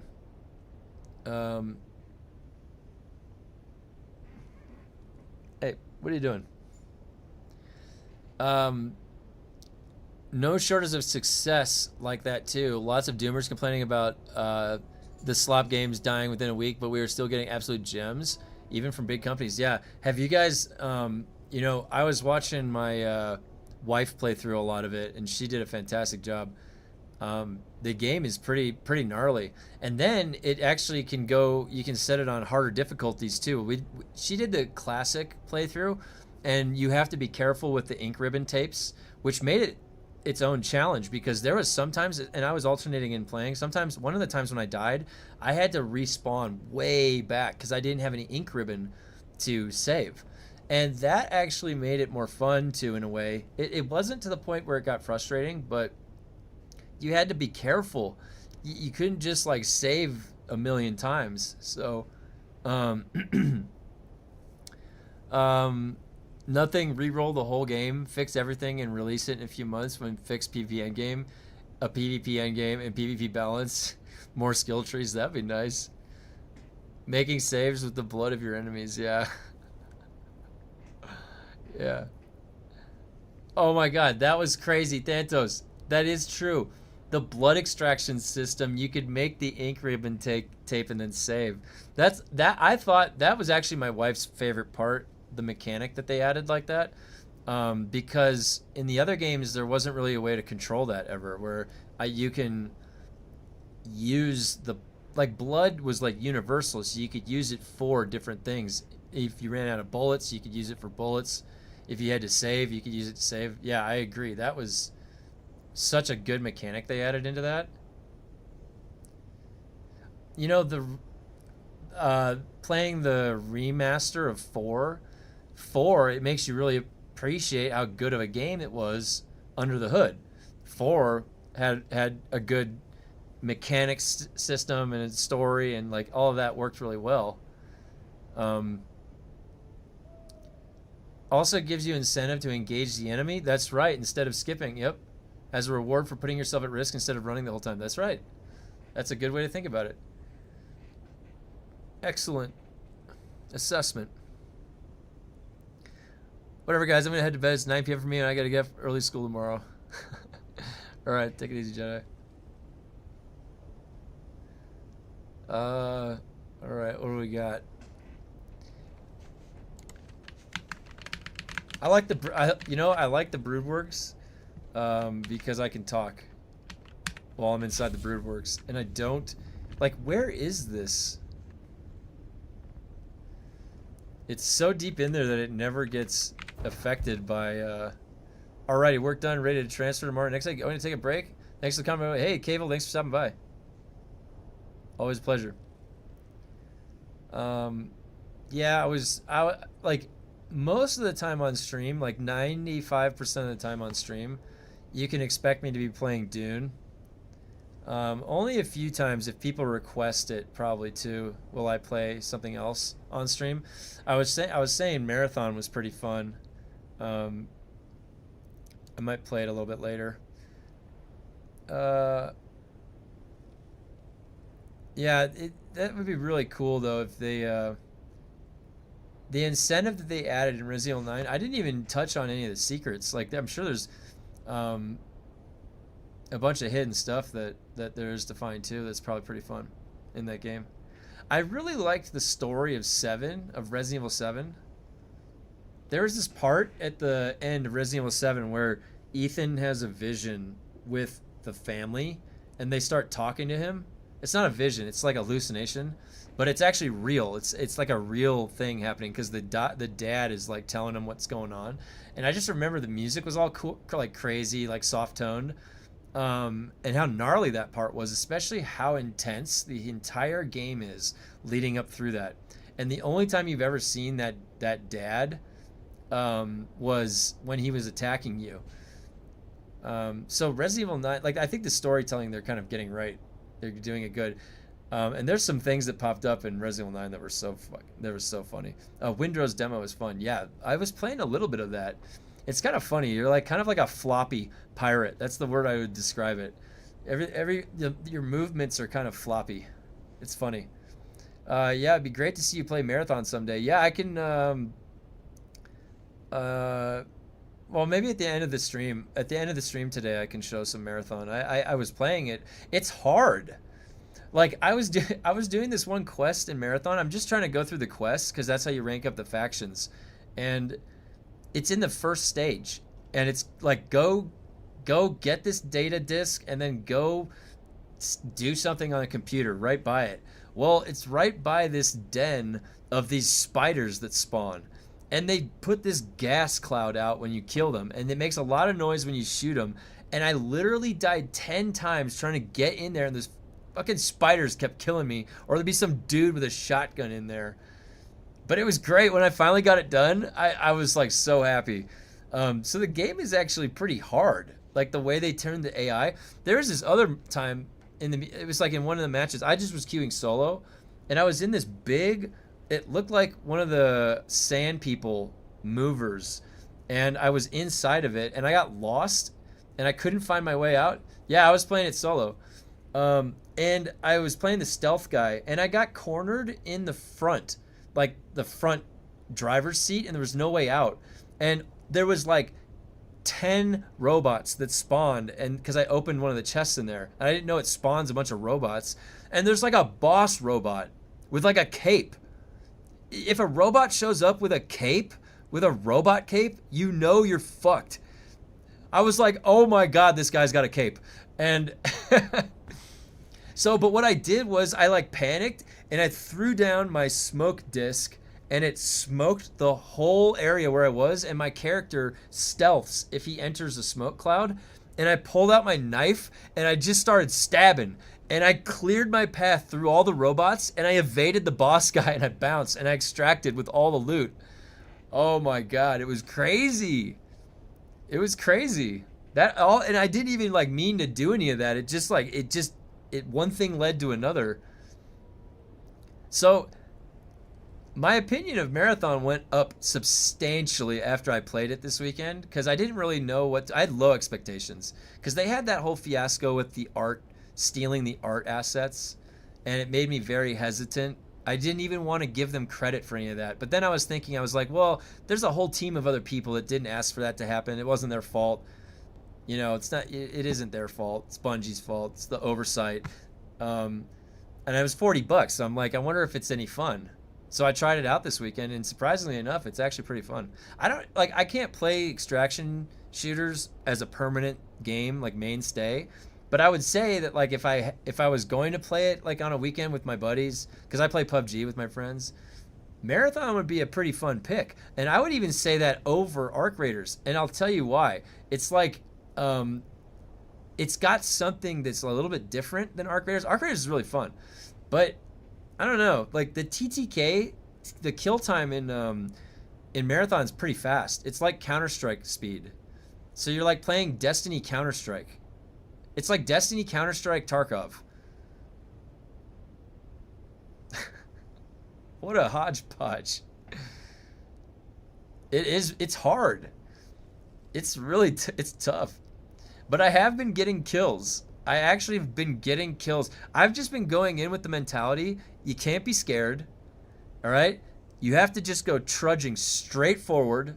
Just go dive into the danger head first because you have to practice. And adapting will get you good at gunplay. Now, it'll get you killed a lot, but it also gets you aware of, like, what the game actually is. So I've been, like, trying to, it looks like a modern art disaster piece. Yeah, the thing is like the world is pretty weird, and the weather they added was good choice because like when I'm in the world, I feel like, do you remember that movie with Robin Williams called Toys?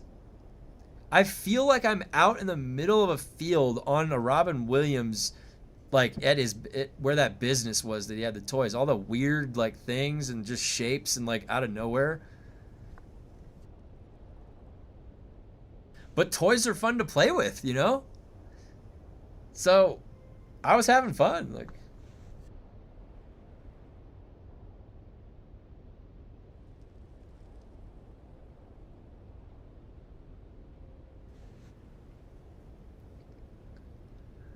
now it is a lot going on.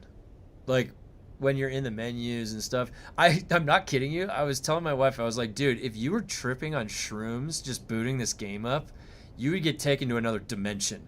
Like, I'm sitting there every time you load into a match, it feels like you're in an IMAX theater, and it's just like this futuristic, like all these screens and things and like giving you information. It's funny.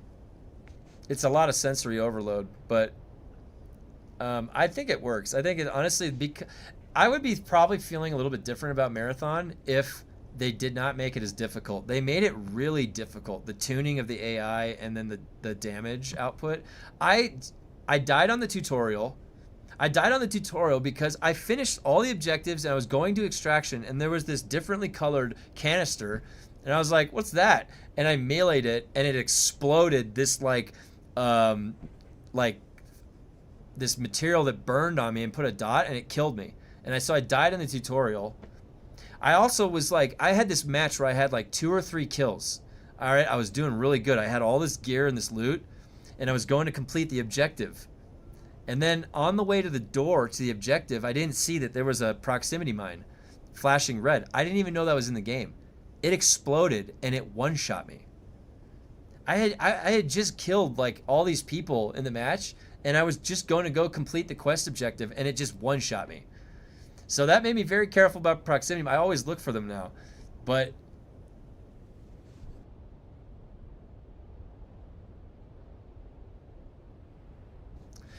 Marathon looks marketed to low attention retention, mental disorder children. I can't unsee it. Interested to hear that they've actually got someone on the team putting work in under the hood, though. The thing is that, again, I still would have preferred Destiny 3. I'm a Destiny 1 and 2 enjoyer up until... I'm a Destiny 2 up until sunsetting. I was a Destiny 2 enjoyer until they sunset all my shit and my mountaintop. Then I was not an enjoyer of Destiny 2. I was the Destiny 2 non-enjoyer, and I even played the final shape and stuff. So, and so Bungie never ceases to disappoint. But I will say that, like, if you know, like, you're logging in to just go shoot some things and have fun. Am I having fun? Every time I was playing Marathon this weekend, I was having fun. So it was just different enough. Just enough different sounds and like the, you know, all the mechanisms and the feel of it. Now, that being said, it's weird. Like, the guns do not look like familiar guns. They're like toy parts put together or something. So it's definitely, yeah, it's like very brightly colored, very very unique in design. But like I said, they made it tough, so that made it a little bit more fun when I was engaging with it. I don't know how much I'm going to play it, though. Now, the other game I was playing was World of Warcraft Midnight. I was on my Survival Hunter. And I might actually level my warrior, too. Fury Warrior. Well, he's usually arms, but honestly, I looked at arms, and I wasn't digging the Apex talent for arms. It's so much better for Fury. Like, arms, they keep, like, dividing it into, like, this defensive stuff that's weird. Because it's not even that great of a defensive layer compared to everything else. Like, when you're arms, you want to go dish out some damage. That's like the two-handed damage spec. But yeah, if anybody's playing Marathon, I'm on it. I'll be on it here and there. It's kind of fun. It's kind of fun. Oh my god, you guys should see what I did in Terraria. I was oh wait, I gotta craft these. I found out about the Tmod loader. I found out about these mods that make the difficulty, and then the bosses, there's all these other new bosses, and it scales like crazy. Oh my god, I had this whole journey to try and figure out the best melee setup, and it got to be so crazy. Like, it goes from like the normal game where I don't even know what the DPS gets up to, like 30k, to like a million DPS. Basically, you can't even tell what's going on the screen. You know what started it? I saw Quinn69. I don't know if you guys know that. He's a New Zealand streamer. He plays a lot of the isometric games, like Path of Exile, those types of DAT mods, Alkaiser X, those guys. So I know about him from the Path of Exile community. But I saw him one day a while ago playing Terraria, but he does it on, like, if he dies, he deletes his world type of shit, like the hardcore stuff. And I'm not gonna lie, the things I was seeing, I was just like, this actually looks really fun and complicated. Like, surprisingly more complicated than I thought. That's when I started looking into Terraria.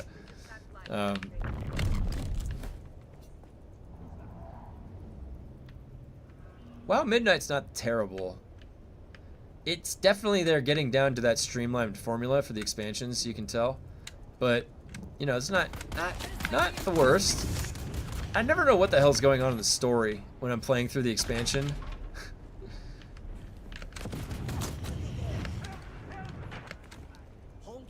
Wait, I went the wrong way.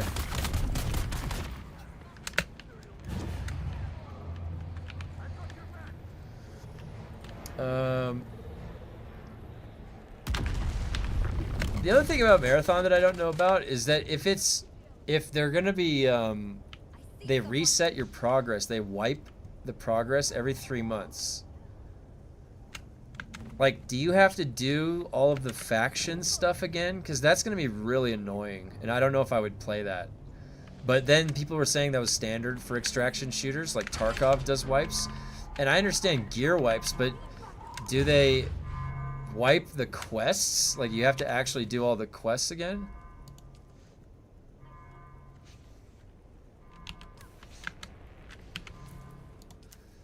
That could potentially be a turnoff for me, because, like, I would play it just now when it came out, but then... Oh, that guy! I just saved your life, man. I just went right by your head. Just went whizzing past that guy.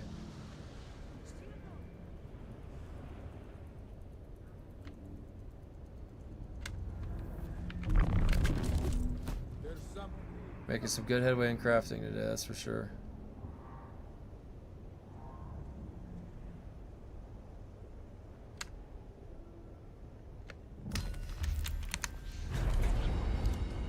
Okay. Now I gotta go back to base, get the spice.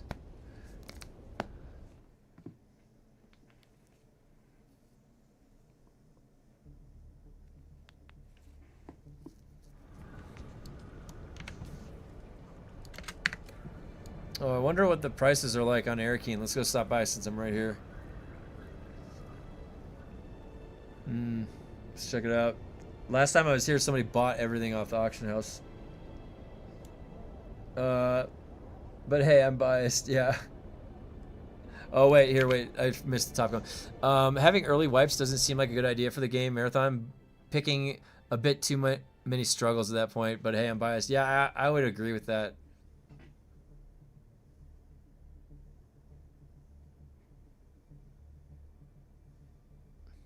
I would agree with that. Do they, I mean, do other ones, like, what did Arc Raiders do? Didn't they separate the reset of your skill tree? Like, specifically to do that. Maybe I haven't played Arc Raiders enough to know what that is. I was just going off what somebody told me.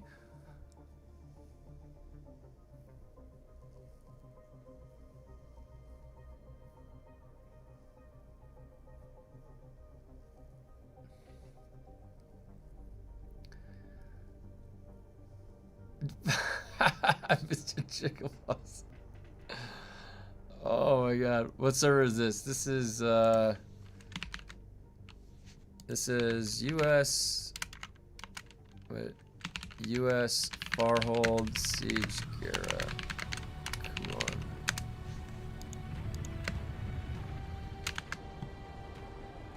on. Alright. Oh, I got it down to spice level 2. That's nice. I've been resetting my addiction. There's that lag. Alright, what do we got in the market? Any augments? Dude, look at that one augment!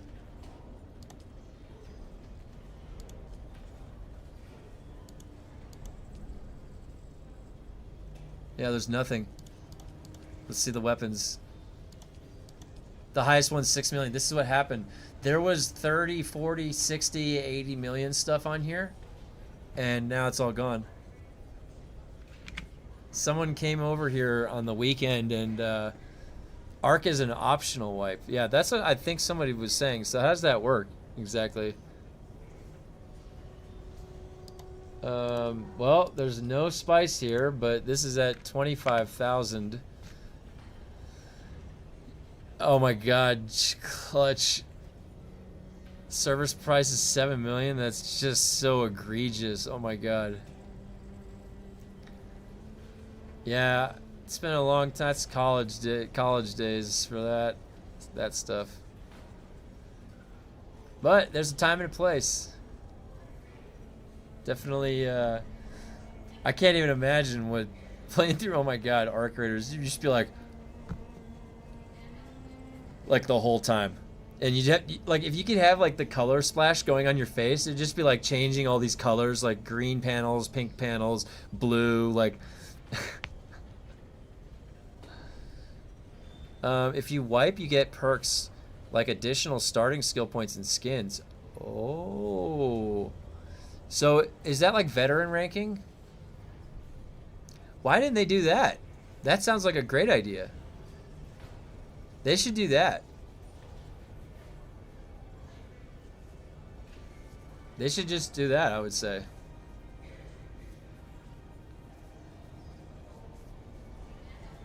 I did the first expedition, but not the second. I didn't see the benefit of doing it again, yeah. Oh, so that's what it's called, the expedition? I'm up to 100 billion just from selling spice. I just checked on Harmony, you guys. If I was gonna do it, I'd probably go to the Sphere in Las Vegas. Yeah, that'd be crazy. So does the Sphere in Las Vegas, can you go inside of it? Does it do that inside like an IMAX theater? I'd be careful buying some of these listings. They could have bugged negative integers attached to them. I saw some report of someone having a negative solari balance because they tried to... What? I wonder if that's what Sun Sin was saying. I think there was something posted in the Discord.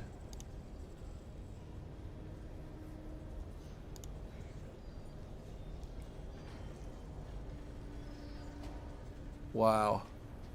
Look at that. Everybody's billionaires now. Everybody's billionaires on PAX.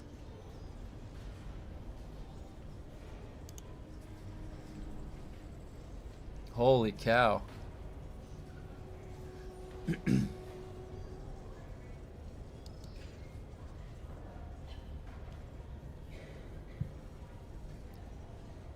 Unbelievable. Everything's gone. Let's see, the armor. No. Look at that. There's nothing. There's literally nothing. People are even buying the low level stuff. You don't have to be max level to do the expeditions, so bonus EXP is useless. And the skill points off the jump are great, but it's not super skill based game. As in, oh, he has that skill. He's gonna be beat. Oh, he's gonna beat me. Yeah.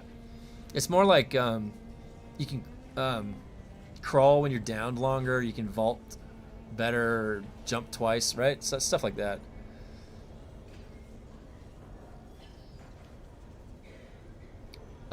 Yeah. Well, somebody said to me that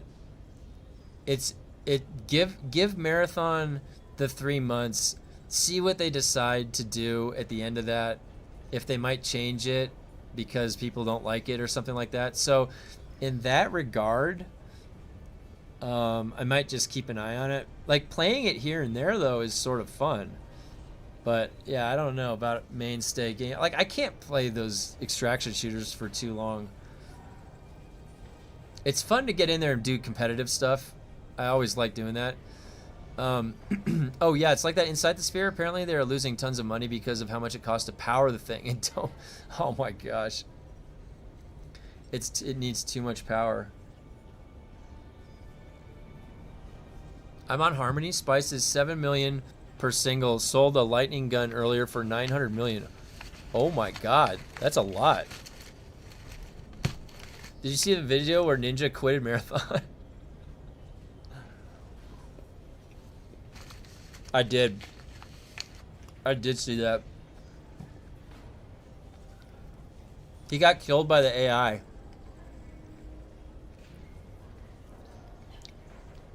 Dude, I died in the tutorial for Marathon. I meleeed that canister and it explodes on you and gets the stuff that burns your skin. And I died right in the beginning.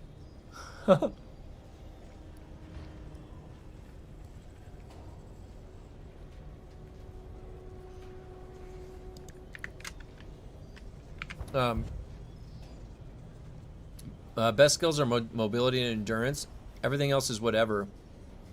The gunfights are skill-based. Whoever is better at dodging and playing a shooter is going to win. Yeah, that's a good point. Point-based, at least in my opinion, yeah. I wonder if the only solution is to delete all the balances that have the incorrect calculations attached. Yeah, I don't know. Has Funcom said anything? Are they talking about that in the Discord? Because this is a pretty big deal, isn't it? Like, it's gone runaway. It's gone and run away. You know?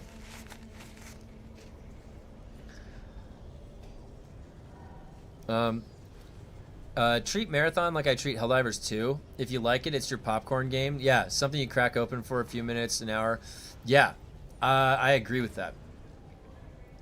Because like I need a game that's sort of an MMO backbone behind anything I do. I don't know why. I just always have to have some character that I've got long form that I'm playing. It gives me something to think about, and like it's reassurance each day. I don't know how to explain it. I like knowing that I have an infrastructure of games that I can access with high level characters end game, and I can access different points of it.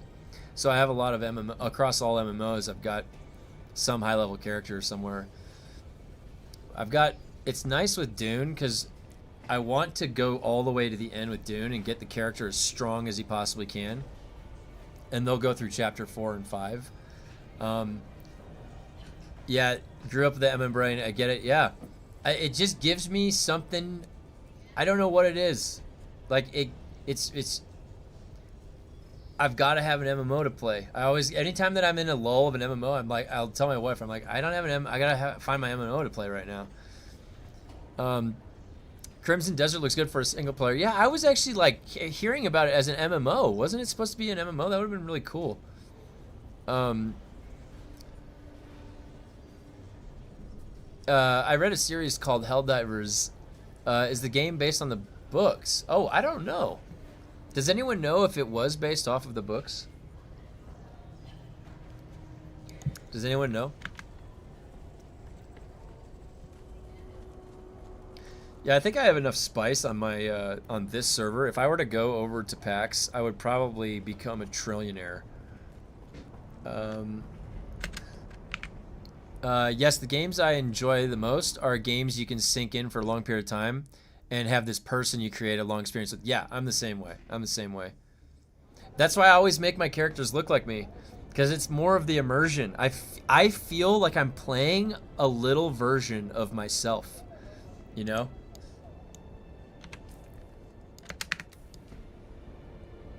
Now, the one exception is in World of Warcraft, I really like the undead character model.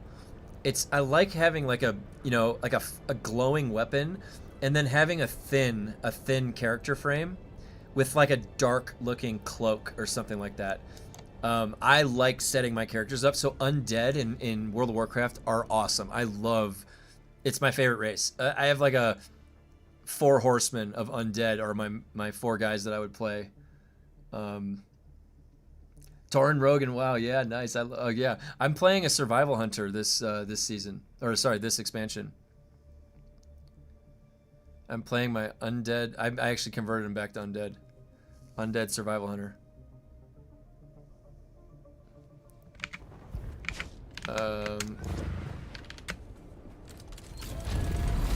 Oh man, I love look at this dude. That is the most unique horizon right here.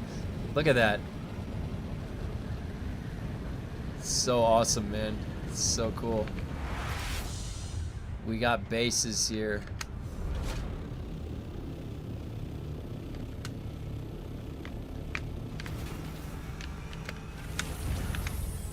We got bases.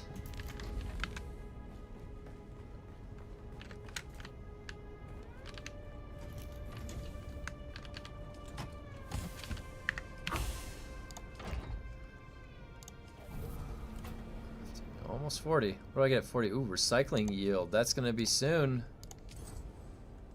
That's going to be soon. Look, that might be... Oh, that's going to be tomorrow. That's a good one right there. All right, crafting's getting up there. Remember, I'm going to 61 crafting. I'm going up to 61 crafting. It's a long way, I know, but the schematic recovery chance, I think, is going to be worth it. I think schematic recovery chance is going to be worth it. Because once my static needle breaks, that gives me a 15% chance to get the grade 5 schematic back. Let me read some of these comments. So,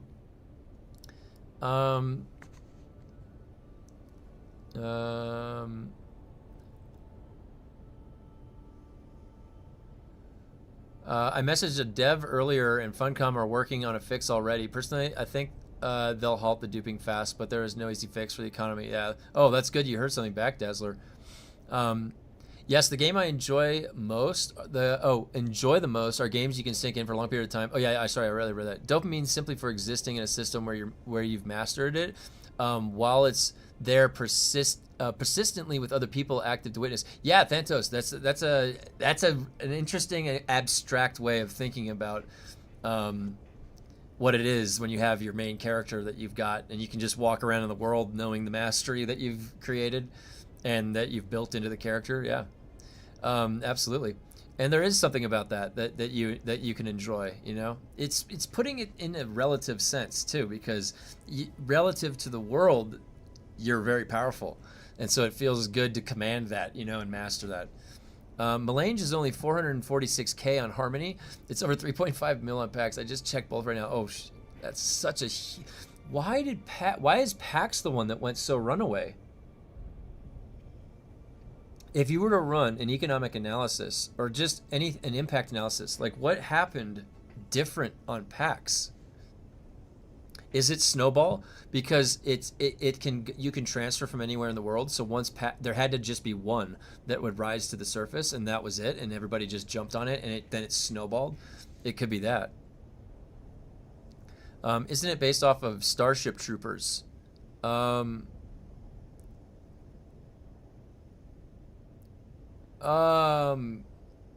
Maybe. Is it? I don't know. I love Starship Troopers. I had that on I think I have that on VHS somewhere. As for Helldivers, I don't know that it's inspired by a novel, other than things like Paul Verhoeven's interpretation of Starship Troopers. Oh, maybe you're right. Maybe it was Starship Troopers then. If the game doesn't have progression, I'm out. That's why Arc Raiders got boring to me. I hit max level, and there's nothing to do. They made level cap. If they made level cap like 1,000 or something, yeah. Didn't the Division 2 add in the what do you call it? Division 2 added in like a huge like a level, right? That you can just keep going up. Tauren Rogue and Wild Sponic, Tauren Rogue, yeah. Tauren Rogue. Tauren Rogues are the huge gentle assassins with influences thereafter of Aliens, Terminator, and War of the Worlds. Oh. I play chess a lot. I don't mind regular wipes. Oh, okay, yeah. That makes sense. I used to play chess a lot more when I was younger, when I was around my dad. Mainly crafting works on vehicle parts too, yeah. My guess, multiple people cheated across each other and just went rampant. Oh, Russian. There's somebody that comes in here and speaks Russian, Heron, and he's been nice so far. Oh, I have to put the spice back. Just getting this small stockpile of jasmine here.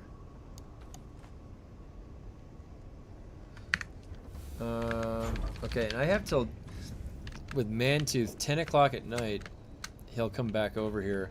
I cannot, when does that spice refresh?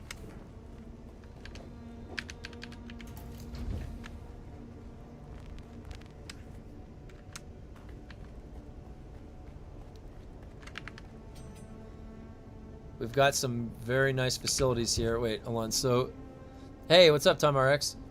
Pax. Hey, Pierre. All right, let's see. Oh, there's that picture from Secret World. The Russians are super funny. I like playing with them. I'm pretty open. There's a lot of people that come from all over the world into this chat, so I'm always open-minded to anybody, really, all people.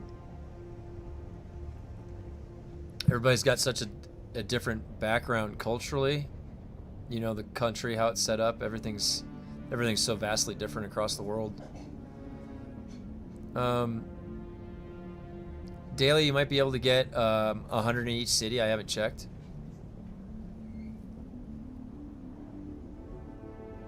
Oh, wait, you can go to Harco? Oh my gosh. So that means I can go fly Mantooth over to Harco. That's crazy, because you can flip that. You know what it's flipping for? It's like 12, it's like over double. It's like 12 million to 30 something.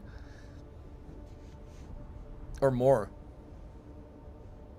30 to 60, depending on how much it sells for, that snapshot.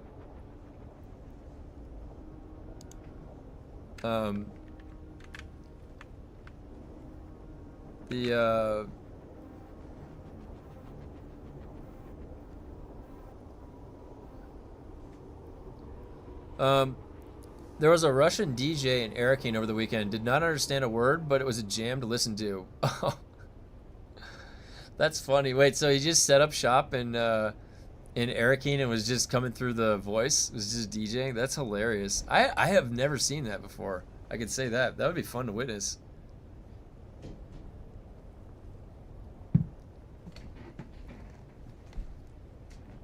Oh, one sec.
Tom said, managed to clear fire level 17. Took me 50 minutes. Must do it with a triple shot with shotgun. I die. Oh, I die on the homing missiles. Yeah, I used to when I was doing the fire. Sometimes I would accidentally hit the attractor field on that missile, and it would fly the attractor field towards me.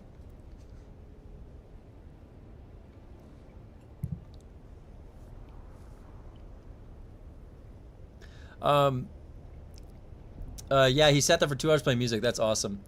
That's funny. You can see my base peeking around the corner from your Penta. Yeah, I see it, Lumpy. I am friendly Russian too. Epsilon Iridani economy is also corrupted. Spice Cops 1.5 mil. Hey, Tarkov, how's it going? I'm greetings. Yeah, I don't mind. We had another Russian guy in here. I have to copy and paste and then translate what he says. But it's always very nice. He's always just asking questions about stuff. So I'm friendly to pretty much anybody in the world, you know? I'm a universal human being, so I don't have any judgment or predisposition going into it. It's a very connected world we live in now, so I like to be very open-minded. Plus I'm interested in space stuff, universe stuff. That's a game for everybody. You don't have to be particular about where you're from to look up at the stars. You just have to be curious. PAX is an EU server. All the EU servers have way more duping. Epsilon 2. Oh, wow.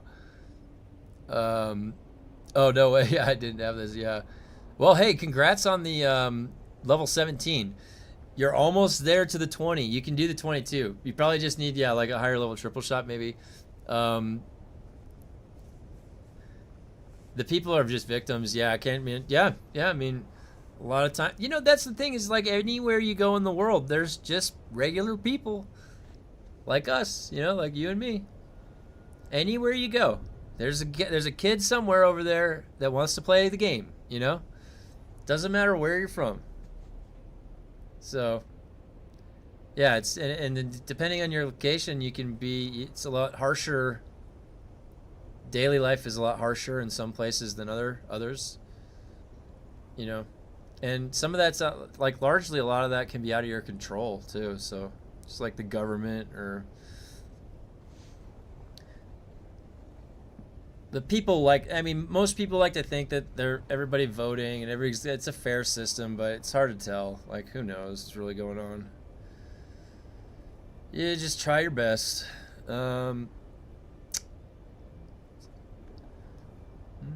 So I'm actually feeling pretty good about this right now. We've got Dune breaking things. I might just wake up tomorrow and the whole thing has imploded on itself.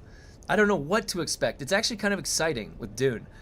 I wake up sometimes and I'm looking at my phone, like squinting. I'm like, oh, whoa, something else has happened. I'm like, what am I waking up to this time? Like the other day, it was like PAX was on fire.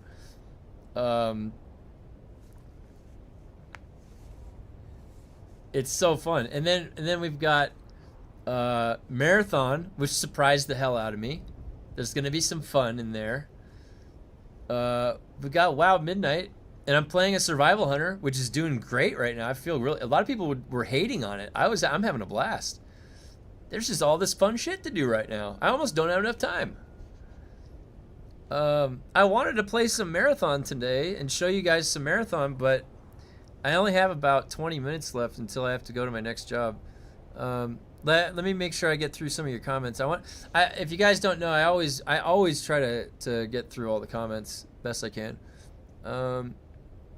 Literally like hitting randomized character and spawn location. Yeah. Nothing against Russians. Maybe it's cheap system keys. There's a lot of duping. Yeah, it could be systematic. Could be a lot of different things could be contributing. Yeah, that's why PAX is more inflated. Gotcha. Try to count 8 billion. You can't even meet your doppelganger in other country or yours. Yeah. 8 billion. Are the rubber banding getting worse? My Orny just jumped. Yeah. Yeah, the rubber banding is pretty bad right now. It's pretty bad.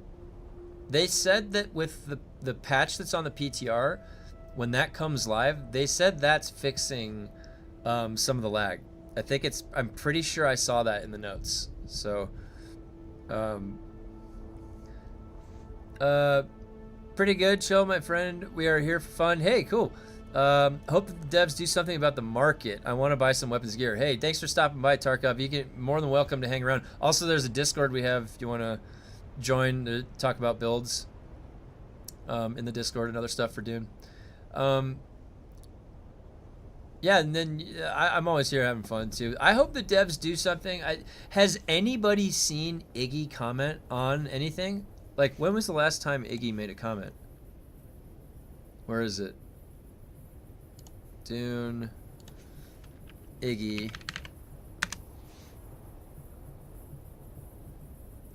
The last time that he was commenting was 12:25 p.m.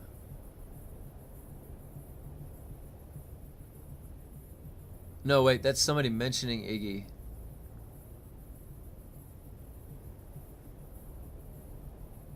Wait. I haven't even seen. Where is Iggy?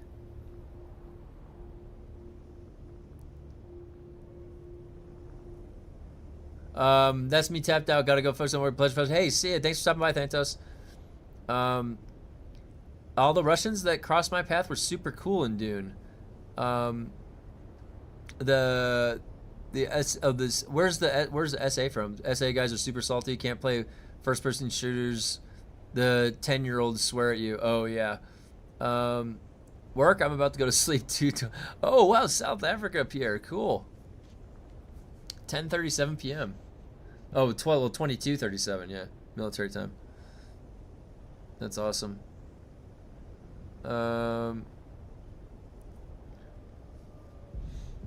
Wow, South Africa.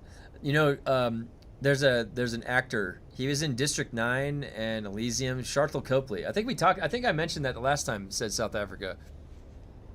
He's a really good actor, but I always liked the South African accent. I thought it sounded pretty cool. It's a really interesting accent.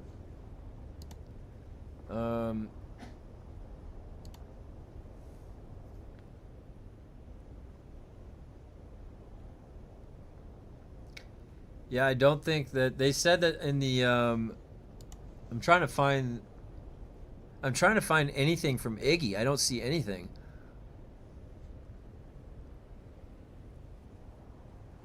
It's also hard to search for it. There's so many people trying to mention Iggy's name in the Discord. We call that dude Fricky. That's awesome. He played Kruger in Elysium, remember? With Matt Damon. That was a pretty cool movie, sci-fi. I like that one. Harmony has reached the peak Dupe awakening. People are crashing, interacting with the banker, leaving stacks of cash. Wait, you're kidding me. There's people leaving stacks of cash on the ground? Oh my god. Wait, I have... My alt is over there. Wait, I gotta log back into Mantooth. I gotta see that. Are they really? They're dropping stuff on the ground? Holy cow. Kruger is Afrikaans. Oh, Afrikaans surname. That's cool. I didn't know that.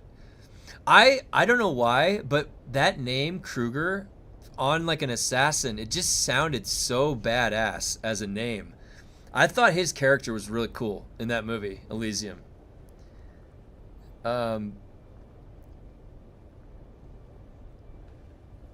Yeah, that's pretty cool. There was a band, Seether. I think Seether, there's a band that was on the radio like for a number of years over here in the US, Seether, and they were a South African band, pretty sure. There was that one movie with Leonardo DiCaprio, Blood Diamond. That was pretty good. I thought that was pretty cool. That was if you see that on PAX, please show it.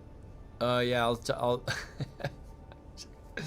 I'm checking into Harmony right now. Let me see.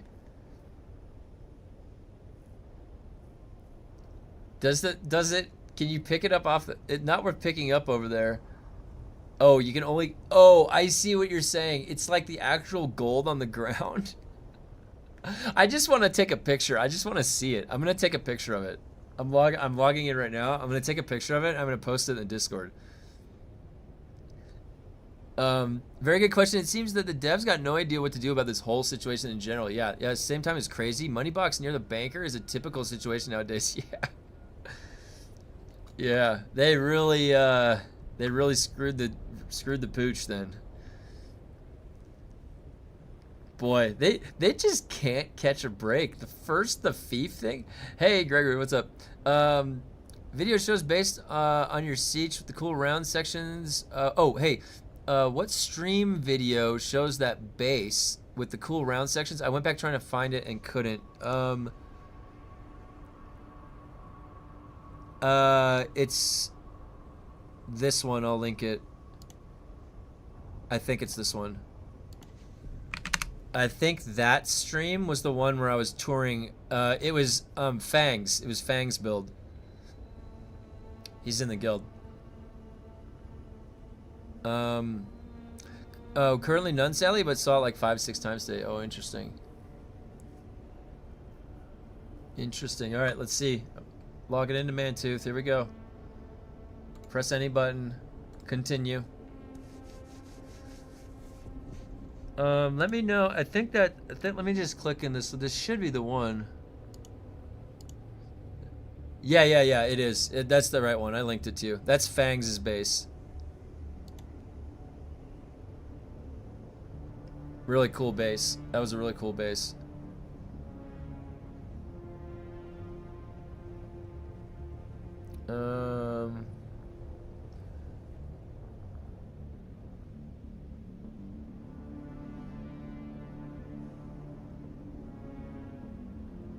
I'm waiting for the login. We're gonna see what it looks like. I'm gonna take a picture if it's there. If there's just like piles of stuff on the ground,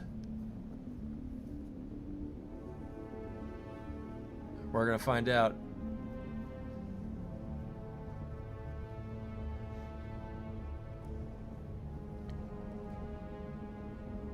Let me post in the chat too. I need to do Dune Awakening 40% off sale.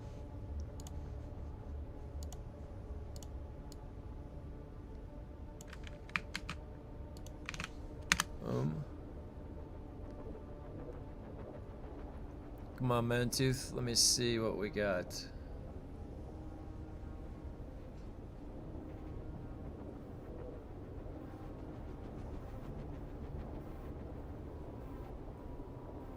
It's lagging. It's lagging on the login to Harmony. Is the server just going to shit now? Oh my god, dude. Pax and Harmony got broken. Holy cow. I hope, dude, is this spreading like an infection?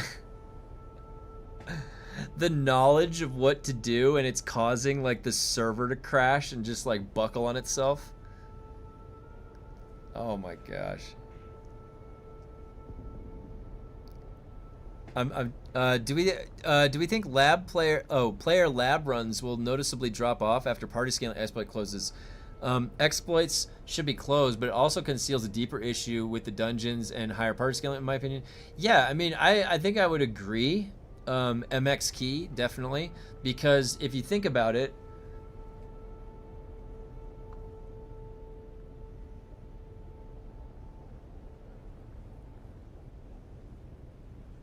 oh yeah, oh my god, dude, there's all these naked people. They are 100% duping. So what you said, MX Key, let me comment on that. I think that the deeper issue is that usually when you're in an MMO and you're trying to farm loot, you group up to do content that you literally can't do solo, right? And you have to be in a group. And so being in a group makes group content easier. But it's content that you can't really solo. Maybe not unless you're a geared out prot paladin or something. Or a tank druid now. So what should the scaling be? Because what they have it set up for is you can go solo it, or you can do it as a group. Now, if you have the same mentality that if you join up as a group, whatever content you're tackling should become easier, then it should stay the same as solo scaling. Would you not agree? Because it's still hard solo. You still have to basically no-hit it. What happens is they increase the difficulty by spawning a million ads that are already hard to deal with. So is that a fair balance? Then you'd have to say, is it even really possible and feasible to do it in a group? And if you have to say no when you could just do it solo, then they definitely probably should tweak it and make it a little bit more acceptable to do it in a group. You're still having to do it in a hard difficulty. That's not changing the health value inflation or the damage value inflation, right?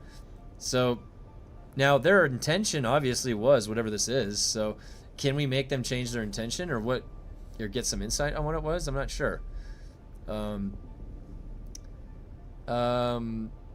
Let's see. So yeah, big servers keep crashing. No, log into Airkeen takes way longer. Yeah, it does. It says my backpack is full and it only has 9 things. Oh, it seems the server's jacked on. Oh my god. Yes, it started on Epsilon and it hit Pax and Harmony. Oh, so it was Epsilon that it hit first. Interesting. I think the South African government is the cause of the DUNE. Oh man, Stoneheart is more inflated than Harmony. Yeah. Oh my gosh. You know what? This is kind of crazy, but it's honestly like an ultimate popcorn event where I'm just like, I want to just kick back and just observe. Just get my binoculars out and like, what's going on over there on PAX? Whoa. What are the current spice prices, guys? I'm crazy curious. On my server, there's only one pile of spice, and it was for 25,000 per. It was going for 25,000 per. So, but somebody bought everything off of our server's market this weekend. People are blocking the banker again to try and stop the duping on Stoneheart. Really?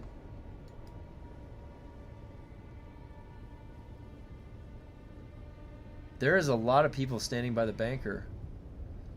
Are people trying to figure out what's going on? Like, are other people standing by the banker trying to like break into the whatever they're doing? I should take a picture. There's a ton of commotion around the bank on Harmony.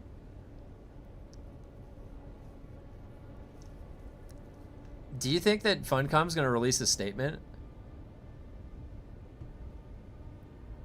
I haven't seen any statement from Funcom. Today's Monday. They probably already left the office. So they're going to come back tomorrow and do anything?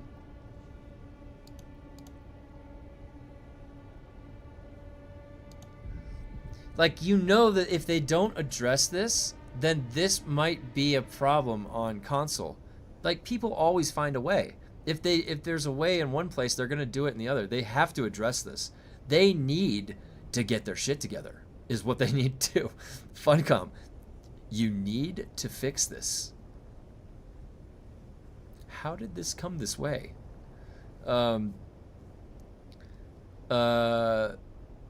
People are blocking the banker again? Yeah, no, in Harmony, there's still a stack of cash on the ground. Oh, really? Back in the day, people used to block the banker on Harmony. They patched it, but people are still trying. Oh, yeah. Yep. And incentivized group play by making labs feel easier when you run with more players. More multiplayers equals higher retention rate. Yeah, I agree. I would agree with that. I had no issue with that, too.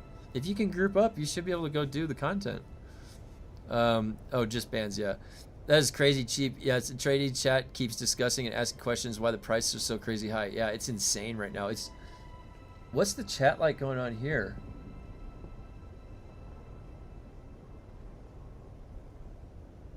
Oh my god, the chat on Harmony is... I understand that the server consolidation is needed, but it just shows that the 3 top populated servers are dupe cities, and it's concerning that we're all headed in that direction. Yeah. It's very concerning that they would usher people into an unsafe area, you know? And they haven't even issued a statement about it. Like, that is it looks just so egregious what's going on Pax and Epsilon Iridani. That's crazy. Absolute crazy. They haven't even released a statement. They're just gonna ignore it, like pretend it's not happening. Do they not realize Dune is a live service game? They need to communicate. I agree, Rando G. I agree. Communication. There's a lot of people here that like to play the game. Dude, I like just sitting in my character on my game and talking to people. Like, I will play this game at a very low amount, but like, you gotta give me something here. You know, communicate with me. Let me know. I agree. Can you show us the Harmony screen? I'll post the pictures in the Discord. Constantine, if you haven't joined the Discord already, make sure you join, because there's I can post pictures easier in there for you guys to see. It's on my other computer, so I can't cross the monitors. Some dev named Vanessa on Dune's official Discord said regarding duping inflation, we know a fix is in the works. Vague, but that's what it's been so far. Oh, is that who said it?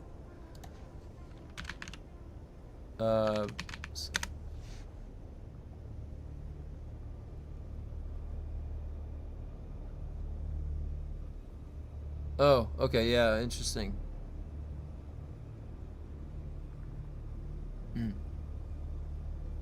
Okay. Arrakis server is starting to get bad. Yeah, our server just got cleared out. Like everything got completely cleared out. I made a good amount of money selling spice. Yeah, I think a lot of people did. Imagine the reaction of a noob player when he sees the prices. Oh my god, it would just like explode his brain. Like, 1 billion? Can you even count to 1 billion in your lifetime? I think the face would be priceless. Yeah. I just hate random people interfacing with me in PvE areas trying to cause grief, and we have no real recourse. Yeah, 2Fox. I was trying to comment earlier about that, the guy that was doing that, and I said that that was just being a dick. So, yeah, it'll get worse. I mean, honestly, it's part of the reason why in this game, if you guys notice, when the game first launched, there was a lot of griefers, and I built one of my bases right there, and then the other one right on the other side of my base right there. You see that?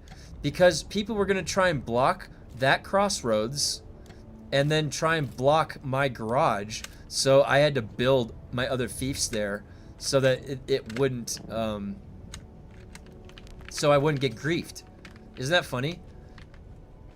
Like, people were griefing so much in the beginning of the game that I did preventative measures to, like, prevent myself from getting griefed, basically.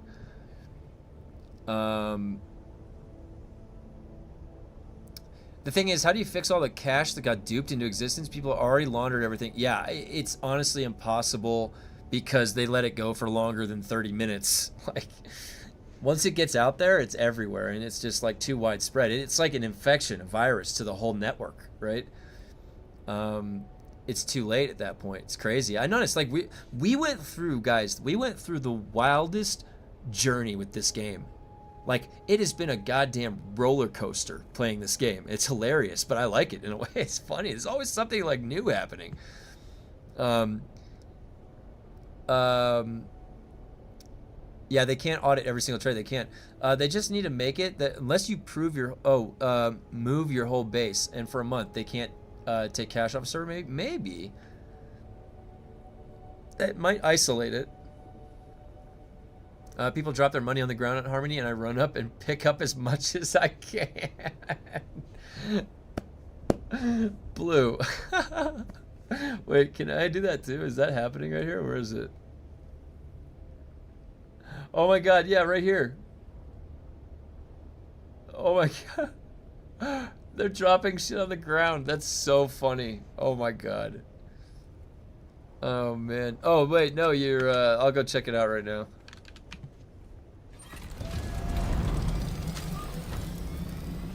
So 2Fox added a landing pad, he said. Let's see.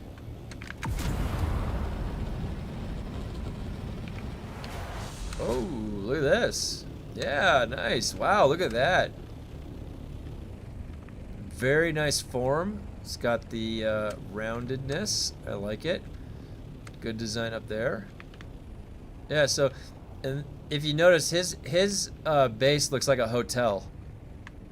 He set his base to look up like a hotel. You see that? Pretty cool. Yeah, that looks awesome. Oh yeah, nice job. I have to implement more rounded things. This is cool. Goes around like that. I really like it. Nice job, dude. Looks great.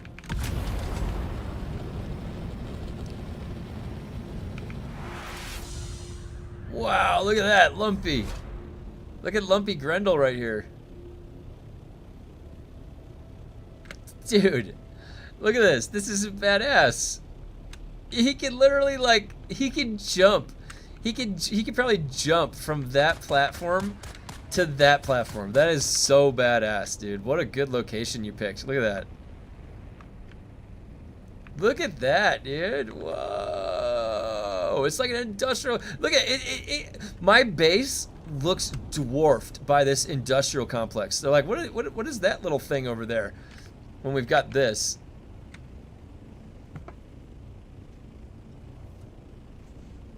Isn't that crazy? That's a cool looking base. Looks like there's just a lot of room for activities, you know? You got a lot of verticality. Got a ground level.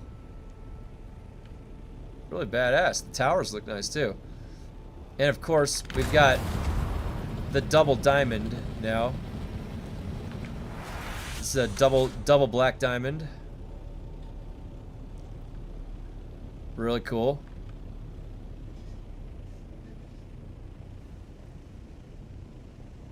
All right.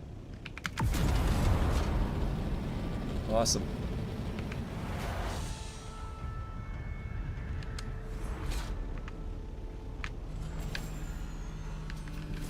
All right, what time is it? It is, okay, it's 1:58. So, all right, so tomorrow or tonight, oh wait, let me get through your,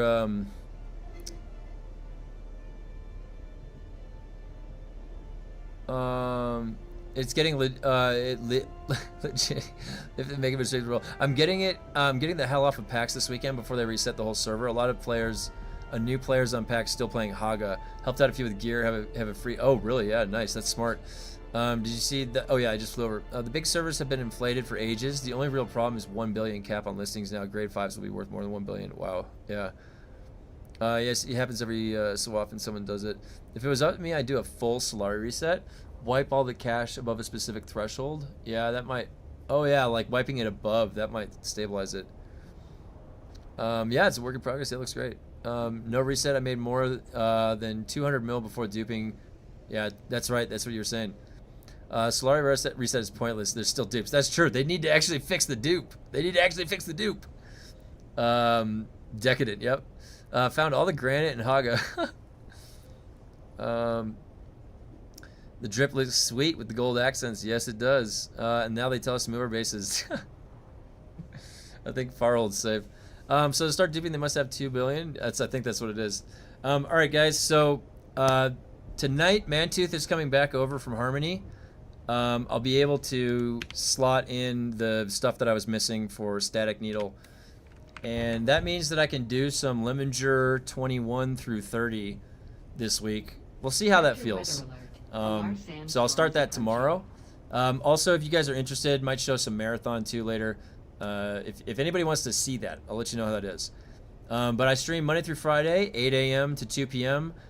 So I will be back tomorrow morning. I got to head to my other job. I'll be back at 8 a.m. tomorrow morning. I'll be back with a big haul from Mantooth. It's very exciting. It's going to be a big day. I hope to see you guys there. Please join the Discord. And so we can chat further in there. You can find me in there.